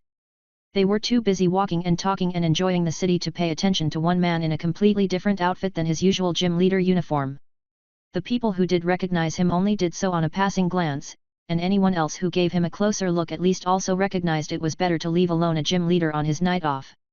Unbothered, he was able to visit a cozy little bar in the far back of the city, a small place only really frequented by a few ace trainers and the members of the League in the know. Morty only knew this place via the recommendation of a long-retired ace trainer, one of the people who had once worked under the old Ekrutik gym leader before him. Honestly, the establishment seemed pretty seedy, but given just how many members of the League visited the place, it wasn't somewhere where anything illegal could go on. Just this. Thanks, he said, taking the provided drink from the bar as he looked up at the news playing on the TV. Right now, he just wanted to relax for a bit, and what better place to do so than somewhere he'd go undisturbed. A wild conference this year, already, a newscaster's voice buzzed from the screen. The sheer number of new moves and Pokémon being demonstrated has been causing quite a stir. Most notable has been Tetsuiko's Electivire, a crowd favorite and current expected winner, but we can't forget Meredith's Ursaluna, whose presence has caused quite the storm in Sinnoh's historical research community. Morty smiled to himself as he waited for the real purpose of this segment to come up, and the topic changed to the point he'd been wanting it to make. Surprisingly, the channel had managed to secure an interview with the head researcher of all things Sinnoh. Somehow, they had managed to catch Professor Carolina herself right as she was returning to Sinnoh's Celestic town. Seeing a live Hisuian Typhlosion was quite the surprise, of course, she said, calmly answering the television's question without even an ounce of surprise on her face. Most have thought those evolutions were impossible, and almost all species from Old Hisui haven't been seen in decades. But the presence of that Typhlosion and even the Ursaluna has brought old questions back to the table. While I doubt anything will change anytime soon, I wouldn't be surprised if more focus is spent on Sinnoh's underground in search of more Hisuian relics and artifacts. But while I appreciate the enthusiasm, she continued, I doubt there's anything that special under there. As Morty watched the broadcast continue, appreciating this rare moment to have some quiet time to himself, he didn't miss the cool presence sliding onto a seat next to him. An uncomfortable grunt came out as the person's bottom hit the relatively hard surface of a metal stool. He sent them a glance, but they doggedly stared at the screen. They waved a hand to try to get the bartender's attention, failed, and then had one of their ghost types grab a bottle from behind the counter to serve themselves, instead. It's nice to see you, too, Agatha, Morty said. Oh, shush, you. You know why I'm here. Morty held back a laugh as he sipped at his drink. Agatha scowled while grabbing a clean glass that didn't quite look right in her hand. I offered him an apprenticeship, she said outright. Morty almost choked. And do you know what he said to that? He turned me down. He told me to my face that an apprenticeship under me wouldn't let him be the kind of trainer that he wanted to be. Agatha wore such a genuine scowl on her face that Morty struggled not to laugh. Except, he was also stuck still trying to process what she had said. An apprenticeship? For Sam? With Agatha, of all people? He really? Yes. He did, she hissed, interrupting him. So know that if he turned down my offer, he'll turn down yours as well. As much as Morty wanted to chuckle at her misfortune, he went silent. He didn't expect to be read so easily, and he certainly didn't expect her to already know his plans. Yes, he had planned to offer Sam a spot as one of his gym trainers once the conference was over, but he had really thought. Ugh. I should have expected that, he grumbled. As much as I wanted to pretend that wouldn't be the case, Sam isn't the kind of person who'd want to be tied down. At least for now, Agatha muttered. She tried to take a sip of her drink, but she immediately gagged at the taste. But I'm not here about that infuriating child, she said. He's far too carefree about his decisions. He doesn't have the kind of stubbornness needed to properly train ghost-type Pokémon. He might have his tricks, but he's not anyone worth giving any more thought. Wow. She must really like him to talk about him that much. No, unfortunately, I'm here for a much more distasteful reason.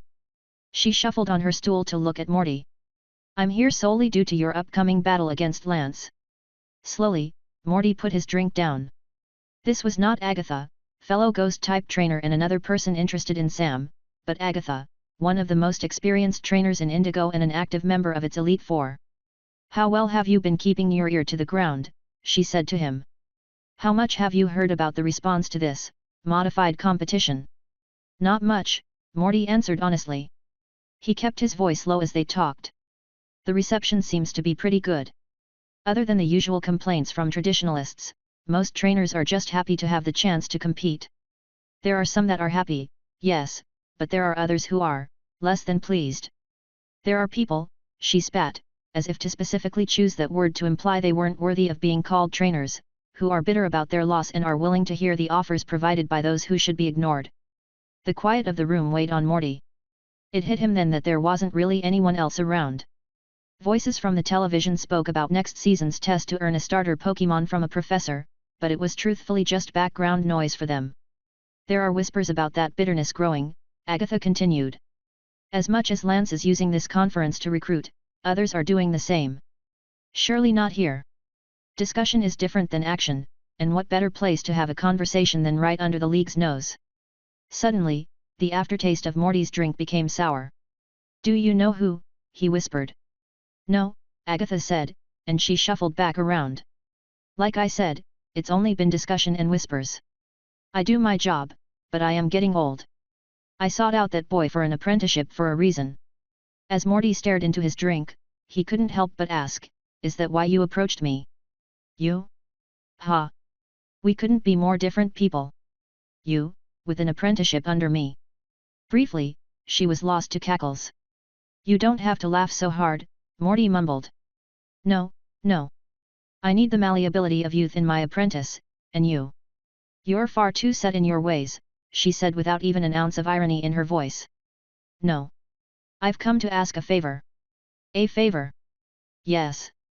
I'll tell you this, whatever you're planning to do to defeat Lance, it won't be enough. Morty chose not to speak.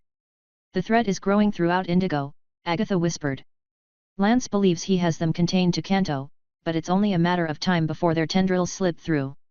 There have been rumblings in Vermilion. Celadon. From a certain mansion in Cinnabar. She scowled. Lance is growing lax. I need someone to remind him not to fall into habit.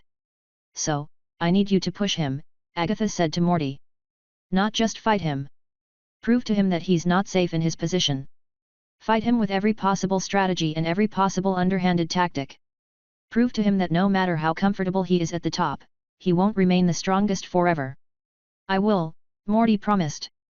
Will you, now? Agatha replied, looking over to stare at him with a single open eye. Because it sounds to me like you'll only be doing the same thing you already had planned. Tell me, now that you've heard my request, how much do you actually plan to change about your strategy? Morty opened his mouth, but he had nothing, and Agatha smirked at his total non-answer. Right, then. Follow me, she said, hopping off her stool and grabbing her cane. I might be old, but I have experience. Come with me, and I'll show you a few of my tricks. But I... Tut, tut. No arguing. I'm in a good mood right now, so I'll help you practice as well as I can. You can be a clever boy if you try. So, listen to me, and we'll ensure that Lance is put in his place. Xavier had sponsorship offers. He wandered through the city with a thick folder in his hands. He had a lot of sponsorship offers, and he didn't know what to think about that. He'd been eliminated from the tournament handily, in his opinion. It didn't matter how close the battle was. He had lost, which meant he hadn't won. But, though he was eliminated, it also meant a certain pressure in his chest had been eliminated as well, and he was free to accept any sponsorship that was passed his way. And there were a bunch. Ever since he had bothered to look through the folder the nurse had handed him that afternoon, he felt as though he had existed solely in a daze. People and Pokémon passed him, but he paid them no mind. In his hands was a massive list of investors and companies trying to sponsor him due to his achievements, and not because of anything his parents had done. At times, he swore he could actually feel himself smile. There were so many different entities out there that wanted to attach themselves to his name. Some just wanted him to enter a tournament while using their product, and some wanted one of his Pokémon to hold a specialty item in battle, a specialty item that he would receive for free. He could get so many rare goods, vitamins, medicines, and other products all in exchange for just a bit of publicity. There were even offers from people trying to hire him as a tutor. He could be responsible for the preparatory training of a trainer's first Pokémon, the same kind of training that Fanpy and Yanma had once gone through. It was a bittersweet feeling, knowing that all of these options were open to him only now. Yet, as he wandered through Silver Town with no destination in mind, he couldn't help but think. Is this really what I want to do? Every potential offer sent his way was exactly what he'd been waiting for, proof. It was proof that he was on the right path, proof that he was making a name for himself without anyone else's influence, and there was something about that was oh so freeing about having this massive amount of options before him. And, as those thoughts filled his mind, he ignored his Pokémon ringing in his pocket. It had been going off sporadically, but there was no sense in answering what would have been a meaningless call. Are you going to get that? Xavier almost jumped, but instead, he stopped himself and sent a slow look to the woman who had snuck up on him. He almost didn't recognize her at first, but Adele catty meowed from where it was pressing against her legs, and there was enough familiarity to her face for him to notice the family resemblance. You're Sam's mother, he said. Amanda, she said to introduce herself, holding out her hand. I've been looking for you all afternoon, all night, at this point. Oh okay. Slowly, he shook her hand. His Pokémon rang again, and Amanda cocked an eyebrow, sending his pocket a look. Trying his best not to grimace, Xavier pulled it out only to see the expected name listed on the screen. Home. Seeing that word made his gut twist. Why not turn it off? Because I like not picking up. Because I enjoy knowing they're wasting their time. Because I want them to know that I'm purposefully not answering. He stared at that glowing word, and he didn't realize he was scowling until he heard Amanda ask him a question. Are you okay? Xavier cleared his throat. I'm fine. He quickly hit the power button, shutting off the device. Silence echoed out, and he shoved his Pokémon back into his pocket even as the woman silently took him in. Then, he looked up in realization, finally understanding just who was standing in front of him. He had already begun blurting out a question before he even realized what he was doing. Can I ask something about Sam? Amanda blinked at the sudden turnaround, but she still smiled and gave him a kind nod. All right, but let's go on a walk. It beats having a conversation in the middle of a busy street, don't you think? Xavier tried his best not to blush. Soon, he found himself meandering down that same path near where Sam had found him earlier in the day. Hills covered by wild plants sloped down at the path's side, and he had a perfect view of the untamed wilderness that surrounded Silver Town, all of it lit up by the moon's soft light.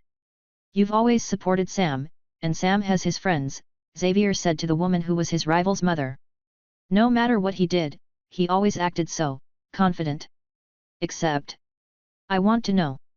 What was his life like back home? How did he live when he wasn't on his journey? For a second, it seemed like Sam's mom wanted to make some kind of joke, but she just breathed out and brought her head back to look up at the stars. It was just me and him back home, she answered. Me, him, Delcatty, and Cyndaquil, and now there's also Sabai, Scully, and Shuppy. We lived close to my father, his grandfather, back in Dewford town, and it was a quiet life. But Sam always wanted more, and then, his grandfather passed. And his father? Xavier asked. A long silence stretched out after that. He passed as well. Before Sam could even remember him. He was a Pokémon Ranger. There was a landslide on Route 116. She breathed out. I'm sorry. It's all right. It happened a long time ago, she said, an unrecognizable tone to her voice. The landslide got him and one of his Pokémon. Most of his team stayed with the League to carry on his dream and legacy of helping others, and Delcatty was with him at the time. But she was always my Pokémon first and foremost, so she returned home to stay with me and help with Sam. I'd already been in contact with my father at the time, so we moved to be closer to him in Dewford town from Rustboro, she continued. I was a bit tired of Pokémon battling, especially with my husband's passing. So, I threw myself into chasing my dream. I'd always wanted to run a bookstore. Sam lived with me in my little shop. It was nice, but it just wasn't for him. So he inherited his father's good nature, Xavier mused. Amanda looked at him. Sure. You could say that, she said. They idled down the path, and Xavier was deep in thought. Their speed was slow, neither of them had anywhere to be. They were only walking to talk and to take in the sights. I'm sorry, Xavier said. You searched me out to ask something, but I asked you a question first. Did you need something? Is there anything I can help you with? Hearing that, Amanda went on to laugh. Oh, no. It's fine. I just wanted to check in with you, but I also heard you might be interested in visiting home? I know it's sudden, but I just wanted to ask how much thought have you put into coming to our home region? Xavier sent her a glance, but he didn't have an answer. However, that seemed to be fine, she wasn't done speaking just yet. I know you're probably flush with offers, especially with the size of that folder you have. I also know you probably have your own plans as well, but I just wanted to bring you one more possibility. How would you like a different kind of sponsorship? She asked. One that comes from me. As she finished her offer, Xavier had to stop walking just so he could stare.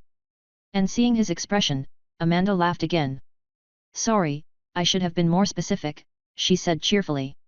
I can't really afford to give you much, if any, financial support.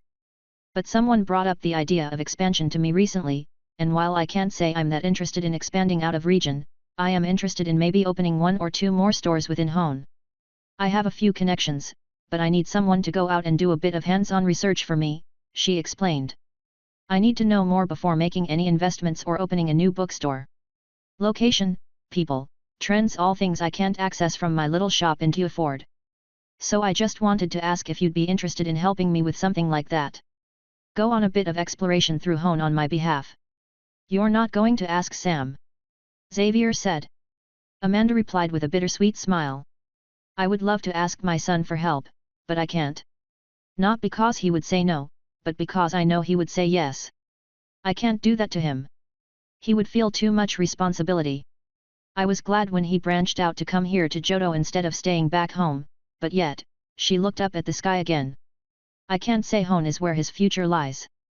Xavier stayed quiet. He wasn't sure how to respond to that. Then, Amanda's eyes suddenly widened in realization when she seemed to remember who he was. Oh, I'm so sorry. I went off on a bit of a tangent there and I haven't even told you what you'd get in return. Like I said, I can't offer you financial benefits, but I do have a decent number of connections throughout the region. I might only have a small bookstore, but I'm great at reaching out to others. Anything I do on my own would take too long, but I can offer you access to an entire other side of Hone that you wouldn't experience otherwise if you decide to take my offer. I see, Xavier said. For a while, Xavier wasn't able to find the words to speak.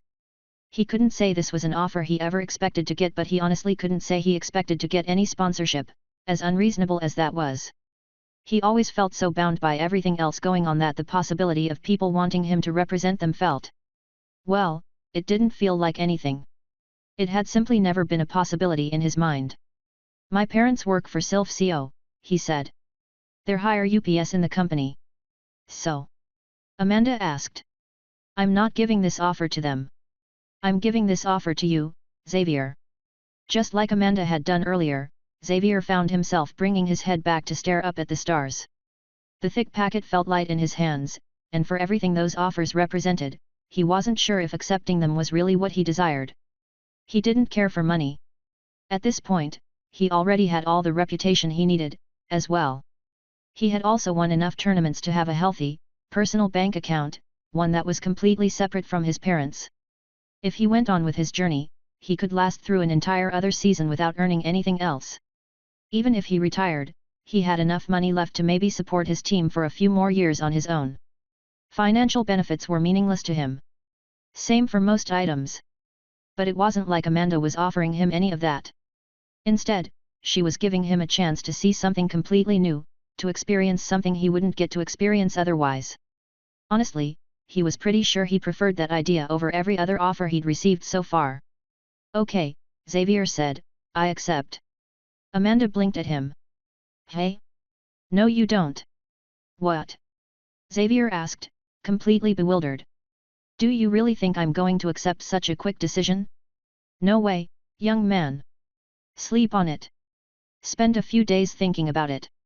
Actually weigh your options instead of agreeing to something so important with such an impulsive choice. Oh okay. Sure. But thank you. And, before he knew it, Xavier was swept up into a hug. I really appreciate your willingness to accept so quickly, but make sure to give this some proper thought first, alright?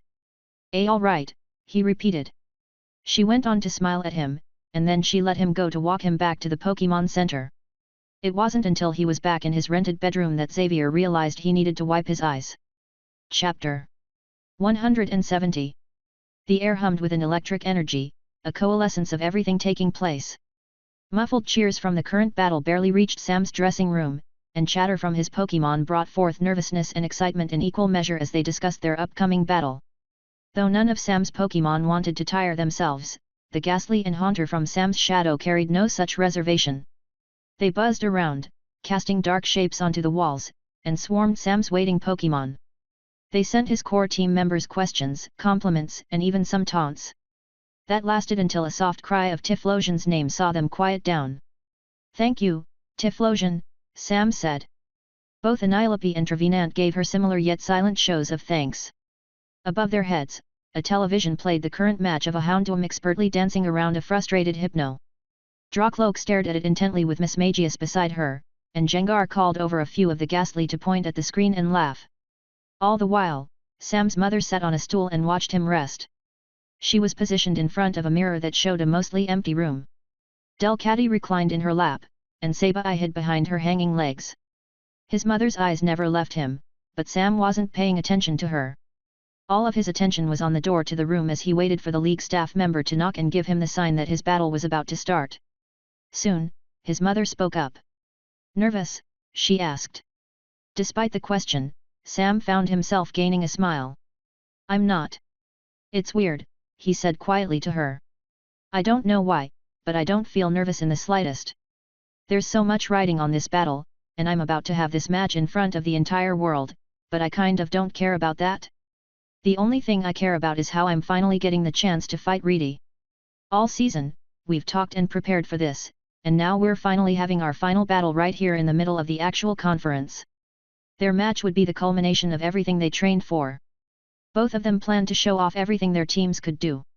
But, in exchange, only one of them would be moving on. Sam truly planned for it to be him. I'm glad, his mother said. That Reedy and I are fighting? Sam asked. No, she said with a titter, I'm glad that you've had your journey. I'm glad that you've made such a close friend. And I'm glad that you made it here. Do you even realize just how much you've changed? In a good way, I hope, Sam quipped. His mother laughed. Of course it's in a good way, she said with a soft smile. There are so many little things about you that are different. You're happier. Confident. There's a sense of responsibility to you. In so many little ways, you remind me of Grandpa, Sam finished for her. But his mother just burst into laughter. Him? Not at all. Do you even know just how irresponsible he was? No, Sam. If there's anyone you remind me of right now, you remind me of your father. Her smile wavered as she calmed down. But it's all right. I understand why you thought of Dad instead of him. It's been so long since he passed that you don't remember. She went quiet, and Sam looked at the floor. He checked on his mother after a few seconds, but instead of looking sad, her expression was bittersweet. I'm going to win, Sam said to her. That was a promise. Yes, she replied. I know in my heart that's going to be true. She sent him a slow nod, and Sam sat up in his seat, turning to bring his attention to everyone else in the room. When he cleared his throat, everyone quieted down. Every Pokémon here looked at him, waiting for what he had to say. Listen up, he said, recognizing that now was the moment for it.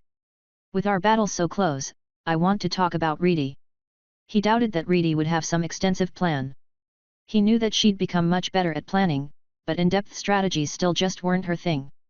She would have her clever moments, and she would have a few tricks, but the way she fought tended to see all of her counters built into her team. She wouldn't have a complicated, overall plan, but she would have ideas for how to stop Sam from having one of his own.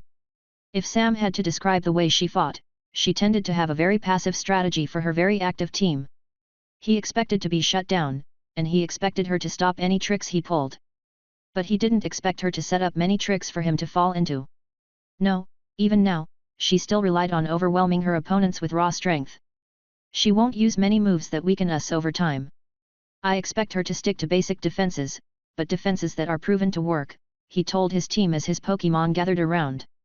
She'll have the appropriate moves that stop our own, but other than that, anything she has to stop us will already be built into the makeup of her team. Just, for example, Sam continued, her normal types are immune to our ghost-type moves.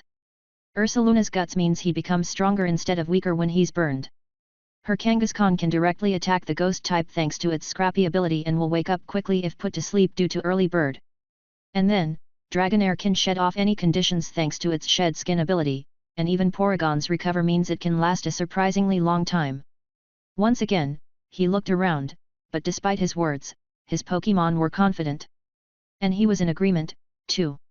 He had to let out a short laugh, seeing all of their determined faces. Yeah, he said to them. You're right. We've been preparing for this. No matter what she throws our way, we'll know exactly how to react to ensure we come out on top. As he continued to speak to his Pokémon, a knock soon came at the door. Immediately, the room went utterly still as everyone braced for the expected words to come out. They hadn't even realized that the muffled cheers coming from outside had quieted down, the last match had ended, and that meant Samuel Greyson, a voice asked from the other side of the door. Be ready. You're on deck to battle next. The arena was quieter, but that same electric energy persisted. Sam hopped up out of his chair to send one last look around at his team. His mother spoke up for a final time. I'd wish you luck, but I don't need luck, Sam said, finishing his mother's statement for her. From there, the many Ghastly and Haunter dove back into his shadow, and one by one, his team members were returned. Dreepy and Drawcloak were sucked into their Ultra Ball with a shared, excited squeak. Trevenant sent Sam a nod as he was recalled into his Pokeball. Miss Magius carried a warm smile on her face as she disappeared, and Jengar let out cackles as he vanished into red light. Anilope, meanwhile, carried no reaction whatsoever as Sam brought him back, but that lack of response was just his way of expressing his absolute confidence. And then, Typhlosion was the only Pokémon on Sam's team still in the room. We'll beat her, Sam said. Typhlosion's flames crackled around her neck as she sent him a wide grin, and then she, too, disappeared. It was silent, now. His Pokémon were all in their Pokeballs at his waist, eager and waiting for this battle to start. The room was quiet. Controlled. It lacked any signs of the ghost types lurking nearby. Sam sent one last nod to his mother, and she waved goodbye. Delcatty meowed out a cheer, and even Sabai reluctantly said his name in support. Then, Sam grabbed the door's handle, twisting it to open it. The light of the arena's hallway shone into the room. Breathing in, Sam stepped out, and he headed to the main battlefield. It was time for the start of his and Reedy's final match. The audience was in an uproar, because why wouldn't it be? This late into the tournament, every match was a demonstration of extreme skill and force. When Sam and Reedy appeared out of their respective entrance tunnels, the noise of the crowd intensified even more. Between all of the 8 battles taking place today, so many of them involved people who knew each other. But here, 2 traveling companions would be the ones to face off in what was going to be one of their very last battles of the season. And, just about everyone here had seen the same thing. A certain reporter had interviewed them both at the same time. Together, when Marilyn had asked them what their objectives in the battle would be, Sam and Reedy had given the same answer. To win, they had said in unison. Yet, neither was moving to start the battle right away, and neither trainer looked to directly approach the field. No, both of them strode right to where the head referee was standing, locking eyes in surprise but coming to the agreement that, yes, they both wanted the same thing. The referee turned off his microphone as they approached, and no one in the audience could hear the ensuing discussion. The talks were emphatic, and the 2 trainers all but pleaded. Eventually, the referee had to give in. He could at least offer them this chance if both sides of the fight were in complete agreement. As they walked back to the field, the referee's mic clicked on. His voice echoed for an announcement. "There'll be a slight warm-up before the battle," he said. The crowd cheered as Sam and Reedy reached the trainer boxes on the opposite sides of the field, and worn pokeballs flew through the air to send out the team members intending to have a practice bout. A heavy ground type and a limber fighting type appeared across from one another. Ursaluna faced Anilope, and Anilope faced Ursaluna. From there, a growl was exchanged with a grunt, and without any further waiting, both Pokémon charged. Immediately, upon meeting, Ursaluna reared up to swipe glowing claws down, and Anilope ducked under one of the bear's arms just to strike with a shadowy fist into the other. The impact was so immense that shockwaves seemed to crack the air. The amount of energy wielded by their moves was overwhelming. But a shadow punch could never damage the normal type Ursaluna, and a slash could never damage the ghost type Anilope. However, neither Pokémon gave up, and they drew back their limbs to go for another exchange.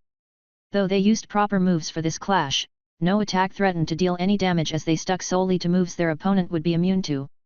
A set of fury swipes tore into Anilope, but Anilope retaliated with a powerful shadow punch. Another slash flew over Anilope's head, and a rage fist caught Ursaluna in the gut. These moves dealt damage through raw force alone, something Pokémon at this level were adept at handling. Swipe met punch met bash met counter. Neither Pokémon let up, and neither Pokémon received any specific commands from their trainers. Then, after a while of just wailing on each other, one last exchange sent the 2 Pokémon sliding back. They were breathing heavily, but they weren't tired. This might have been a warm-up, but it was also a test taking place between the 2 of them. The Pokémon locked eyes. A vein throbbed on Anilope's forehead. He grunted, and then Ursaluna's expression hardened. There, the 2 of them drew back their arms, but this time, the mood was different. Sharp, shadowy claws extended out of Ursaluna's paws, and Anilope's arm tensed as it became enhanced with fighting-type energy. Both of them had tested one another and found neither wanting, but now, they wanted to prove exactly what their full strength could do. Lunging, they both threw out a potentially super effective move. However, as the pair of attacks hurtled toward one another, with this clash threatening real, serious damage, the moves never landed. Instead, they came to a sudden halt as 2 simultaneous shouts came out at once. "Stop! Draw back!" Only then did the referee whistle, his expression incensed at the sudden charge, but the noise he released had come ever too late. "And that concludes the warm-up," he announced, heavily emphasizing that last word. Despite his tone, the 2 Pokémon didn't bother to hide their shared amusement. "Return, Anilope," Sam called out. "Come back, Ursaluna!" Reedy shouted over the field. With that, the 2 immensely powerful, physical fighters were removed from the field. As the audience roared, the referee could finally exhale in relief. "Good," he said. "That concludes that. And now, let's ensure this match can properly begin. Dear Tiflosion." Both sides would be using their full teams, and both trainers would have access to 7 switches each. But Sam wasn't waiting. Neither was Reedy. The second the match starting whistle came out, they yelled out their commands. "Barriers! Move, Wardeer. Smoke and burn, Typhlosion. Immediately, Wardeer took off in a dash, horns glowing for barriers to form around its sides. Typhlosion's wisps shot out to slam against them, breaking apart only for their ephemeral embers to home in on Wardeer just as well. But Wardeer was a Pokémon who excelled with barriers, and it didn't need any special moves to stop this. Its protected charge safely brought it closer and closer to Typhlosion. She never let up her assault, and the ongoing psychic shield prevented anything she did from reaching it. However, Wardeer's shield was an active defense. Protecting itself in this manner required all of its focus. Exhale. Sam ordered. Her wisps didn't give up, but she did breathe out right as Wardeer got close. A mighty plume of smoke poured out of her throat, and a curtain of darkness rose up around her to hide her position and allow her to dodge. As she moved within her cover, Wardeer's charge broke through the smoke with a swing of its antlers, but Typhlosion wasn't there. Reedy called for it to attack with a spin, and another swing and a kick of its legs only managed to push back the smoke around it. Wardeer's moves might not have hit Typhlosion, but they did reveal her. She was in front of it, and behind it, and to its sides in every cardinal direction. Illusory clones of her appeared in a ring around her opponent. Double team, hey! Reedy said quietly. Sam smiled, hearing the level of thought in her voice. All right, if you're going to play it like that, then hit all of them, Wardeer. Reedy shouted. Just like Ursaluna taught you, use Earthquake. With that order, Sam was barely able to call for a detect fast enough before slams from Wardeer's hooves caused the field to crack and shake. Large breaks in the earth spread out in all directions, and each one sent fragments of the field up and out to catch and dissipate Typhlosion's defensive double team. One illusion jumped, revealing just which Typhlosion was real, and Wardeer's eyes locked onto the form that broke through the top of the clouds. There! Reedy shouted. Its lunge was impressive, and with Typhlosion's detect wearing off, the size-healed bash hit. Unfortunately for the Wardeer, its offense only carried so much defense alongside it, and the same trick that had once caught Xavier's Poliwrath now caught Reedy's Pokémon. Distracted, it could not stop the lingering wisps from burning its back. Great, Typhlosion! Sam shouted out. And now, return. In response, a scoff. Really? All of that just for a burn?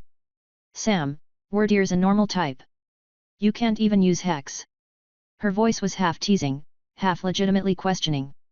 Sam, however, just locked eyes with his friend and replied with a sharp grin of his own. Of course Hex isn't going to work, he responded, but can you say Size-Healed Bash is going to be anywhere as effective while under a burn? Even with the state of her Pokémon, Reedy saw the glint in his eyes, and she let out a laugh. As if that's all we have, she said in a counter. Do you really think this is all we can do? Sam went on to release Mismagius.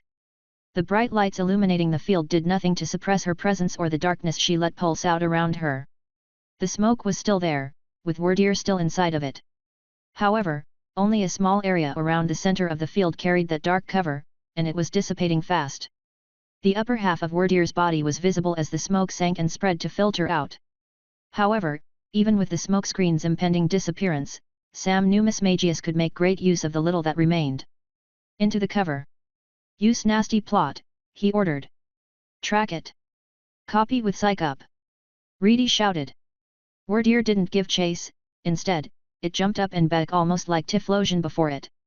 A tint to its eyes saw it track the shadow that raced into the cloud, and it purposefully waited as Mismagius built her damage-inspired plan. Psych Up would let it copy stat changes. If Mismagius was going to increase the damage of her special attacks with Nasty Plot, then Wardeer would do the same. When Wardeer landed on the ground, the battle picked back up, with only seconds having passed. Here, Mismagius rushed forward, and she summoned highly familiar wisps. However, where her wisps were usually purple, these were a brilliant red. After all, if she could already use wisps to attack with Hex and Will-O-Wisp, then why not learn an incredibly similar move and pick up Mystical Fire as well? The pure heat of this fire-type attack seared holes in the remaining smoke, and Wardeer could only bring up its Protect so fast. Its head snapped to the side as the burning, mystical embers slammed into its shield, and it glared right at Mismagius, who had followed to let her move appear at its side. It lunged again, and Size-Healed Bash hit her. This attack was weakened due to the burn, but for Mismagius, any physical move was deadly. Yet, she stayed up, and a grin stretched across her face as a pain split saw her health return. That pain split caused the warrior to cry out its name as half of its attack caused itself an injury. With their health equalized, warrior was in a bad spot health-wise due to the nature of pain split, but there was still also the matter of the copied nasty plot from Psych Up. And Shadow Ball. Reedy ordered. Just as fast as it had lunged, darkness coated and then broke off of warrior's horns to form above its head. It did not share a type with this move, building it slower than it could have, and that gave Miss Magius just enough time to duck and hide back in the small bit of shadowy smoke lingering above the ground. However, as the attack missed and hit the ground, the strength of that shadow ball still pushed back all remaining cover to reveal just which shadow Miss Magius was in. The threat of that attack was clear, even if Miss Magius was at full health, one strike of that super effective move would be it. Given warrior's normal type, there was little Miss Magius could do in return. She could attack again or stall until its burn finished it off, but then she would be risking a retaliation, and then what position would Sam be in for Reedy's next Pokémon? Reedy watched him think, her eyes locked in challenge. Noticing that, Sam stared back, and he responded to the threat by pulling the still conscious Miss Magius from the field. His second switch was used up here. Gengar, he named. As his Pokémon appeared, the battle did not continue right away. Reedy watched Gengar hop up off the ground, but she chose to call out to Sam instead of her Pokémon. You sure that's smart? She asked. Yeah. We're about to win. But think about what you are using just to get one knockout. Is this really worth using so much? Going through 2 switches and 3 team members just for my first Pokémon. Sam remained silent, and Reedy let out a short laugh. The battle resumed. Warrior crossed the field to charge Gengar, and, once again, a shadow ball formed between its horns, the threat of that boost from Psych Up drastically increasing the move's power. Yet, Warrior was not trained to be a special attacker, and even as it got close, Gengar's grin widened. Using the obvious opening he saw, Gengar's smile was put to full use as he pressed liquid acid against his teeth. His acid spray splashed out, catching the warrior in the middle of its charge, and though the weak move did not faint it, Gengar had just enough freedom to jump and phase straight through warrior to avoid the shadow ball. That phase through dealt no damage whatsoever, but it chilled warrior to the bone. With everything else going on, that was the final nail in its coffin. Suffering from the burn after that acid spray, it collapsed right there and then, securing Sam the first knockout of the match. 3 Pokémon. 2 switches, Reedy repeated. She refused to look away from Sam's eyes. Again, that's half your team and a third of your switches just to take out one of my Pokémon. My Pokémon are all conscious. But 2 of your Pokémon took damage, Reedy countered while grabbing a new Pokeball. Come on, Sam. You don't even recognize our trap, do you? Sam frowned as he met Reedy's stare, and she laughed as her replacement team member was sent out onto the field. She looked to be getting quite a kick out of this. Sam, I'll tell you now that I'm never going to switch, she yelled to him as her Kangaskhan readied its stance against Gengar. That's my strategy for this battle. A bad matchup might be bad, but we'll always be able to pull something off. I know exactly how you win. Returning an injured, burned, or paralyzed Pokémon is why all of your previous opponents lost. Trying to minimize the effects of those conditions is only ever a mistake. After all, your team is trained to clean up and finish off weakened Pokémon like that. But me. Reedy said, continuing as she leaned forward and pointed her thumb at her chest. I get that. I don't just know how you fight, I understand how you fight. So I'm not going to let you fight on your terms. You'll be fighting on mine. To say what you should have said against Xavier, this is my battle to win, she shouted. The referee called for the battle to continue, and Reedy's Kangaskhan burst into a lumbering charge toward where Gengar had returned to wait on Sam's side of the field. Sam recognized the threat it represented with Scrappy allowing for its powerful normal-type attacks to hit ghosts, and its early bird would limit the effects of sleep. Knowing Reedy, even a burn would likely be a mistake here. There was no way she hadn't taught her Pokémon the move Facade. Sam didn't often need to worry about that attack, given it was a normal-type move, but with a scrappy Kangaskhan, a burn would see Facade's potential damage skyrocket. In a way, Kangaskhan was the perfect counter for Gengar, but Sam just watched it and carefully built a strategy in his head. After a second of thought, he dramatically thrust an arm forward he couldn't resist and he opened his mouth to begin a command. But halfway across the field, Kangaskhan abruptly disappeared into red light, being returned just like that. Actually, nah, Reedy said. That'd be too easy. You really think I'd want to win without a challenge? The crowd cheered and booed in equal measure to that remark, but Reedy ate it all up.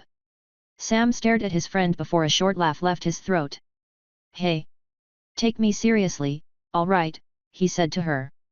I am, Reedy replied, gaining a slight frown. With your taunts? With what you did there? He shook his head. Yeah, I'm your opponent, but I know you, Reedy. Don't think that mind games are going to work on me. Just like you understand my strategy, I understand yours. So give us a proper fight. Face us head on. Stop with the mind games and give us a direct battle. Reedy stared at him until she had to let out a laugh, herself. Same goes for you, she countered. Face you head on, hey?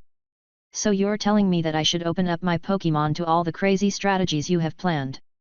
Sam replied with a cheeky grin, and Reedy's laughter returned. Once she quieted down, she sent out Dragonair to replace Kangaskhan. Sam took one look at the dragon type and decided to recall Gengar here. This wasn't the matchup either of them wanted for this part of the battle, and Sam was willing to use his third switch to recall his ghost type from the field. It was a fact that ghost types were great against fellow ghosts, but much the same, if Sam wanted to take out a dragon, then he needed to use a dragon of his own. Drawcloak, he named. His Pokémon's tail whipped back and forth as she coalesced from light to face her opponent in the air. Dragonair lowered herself in challenge, and she and Drawcloak locked their gaze. Right now, for the two of them, this wouldn't be just another match between Sam and Reedy. Most importantly, this would be a match between Drawcloak and Dragonair. These two were dragon types of similar power, and when faced with an apparent equal, a dragon instinctively desired to prove its strength, to prove its superiority. And, in a way, both Sam and Reedy wanted the same.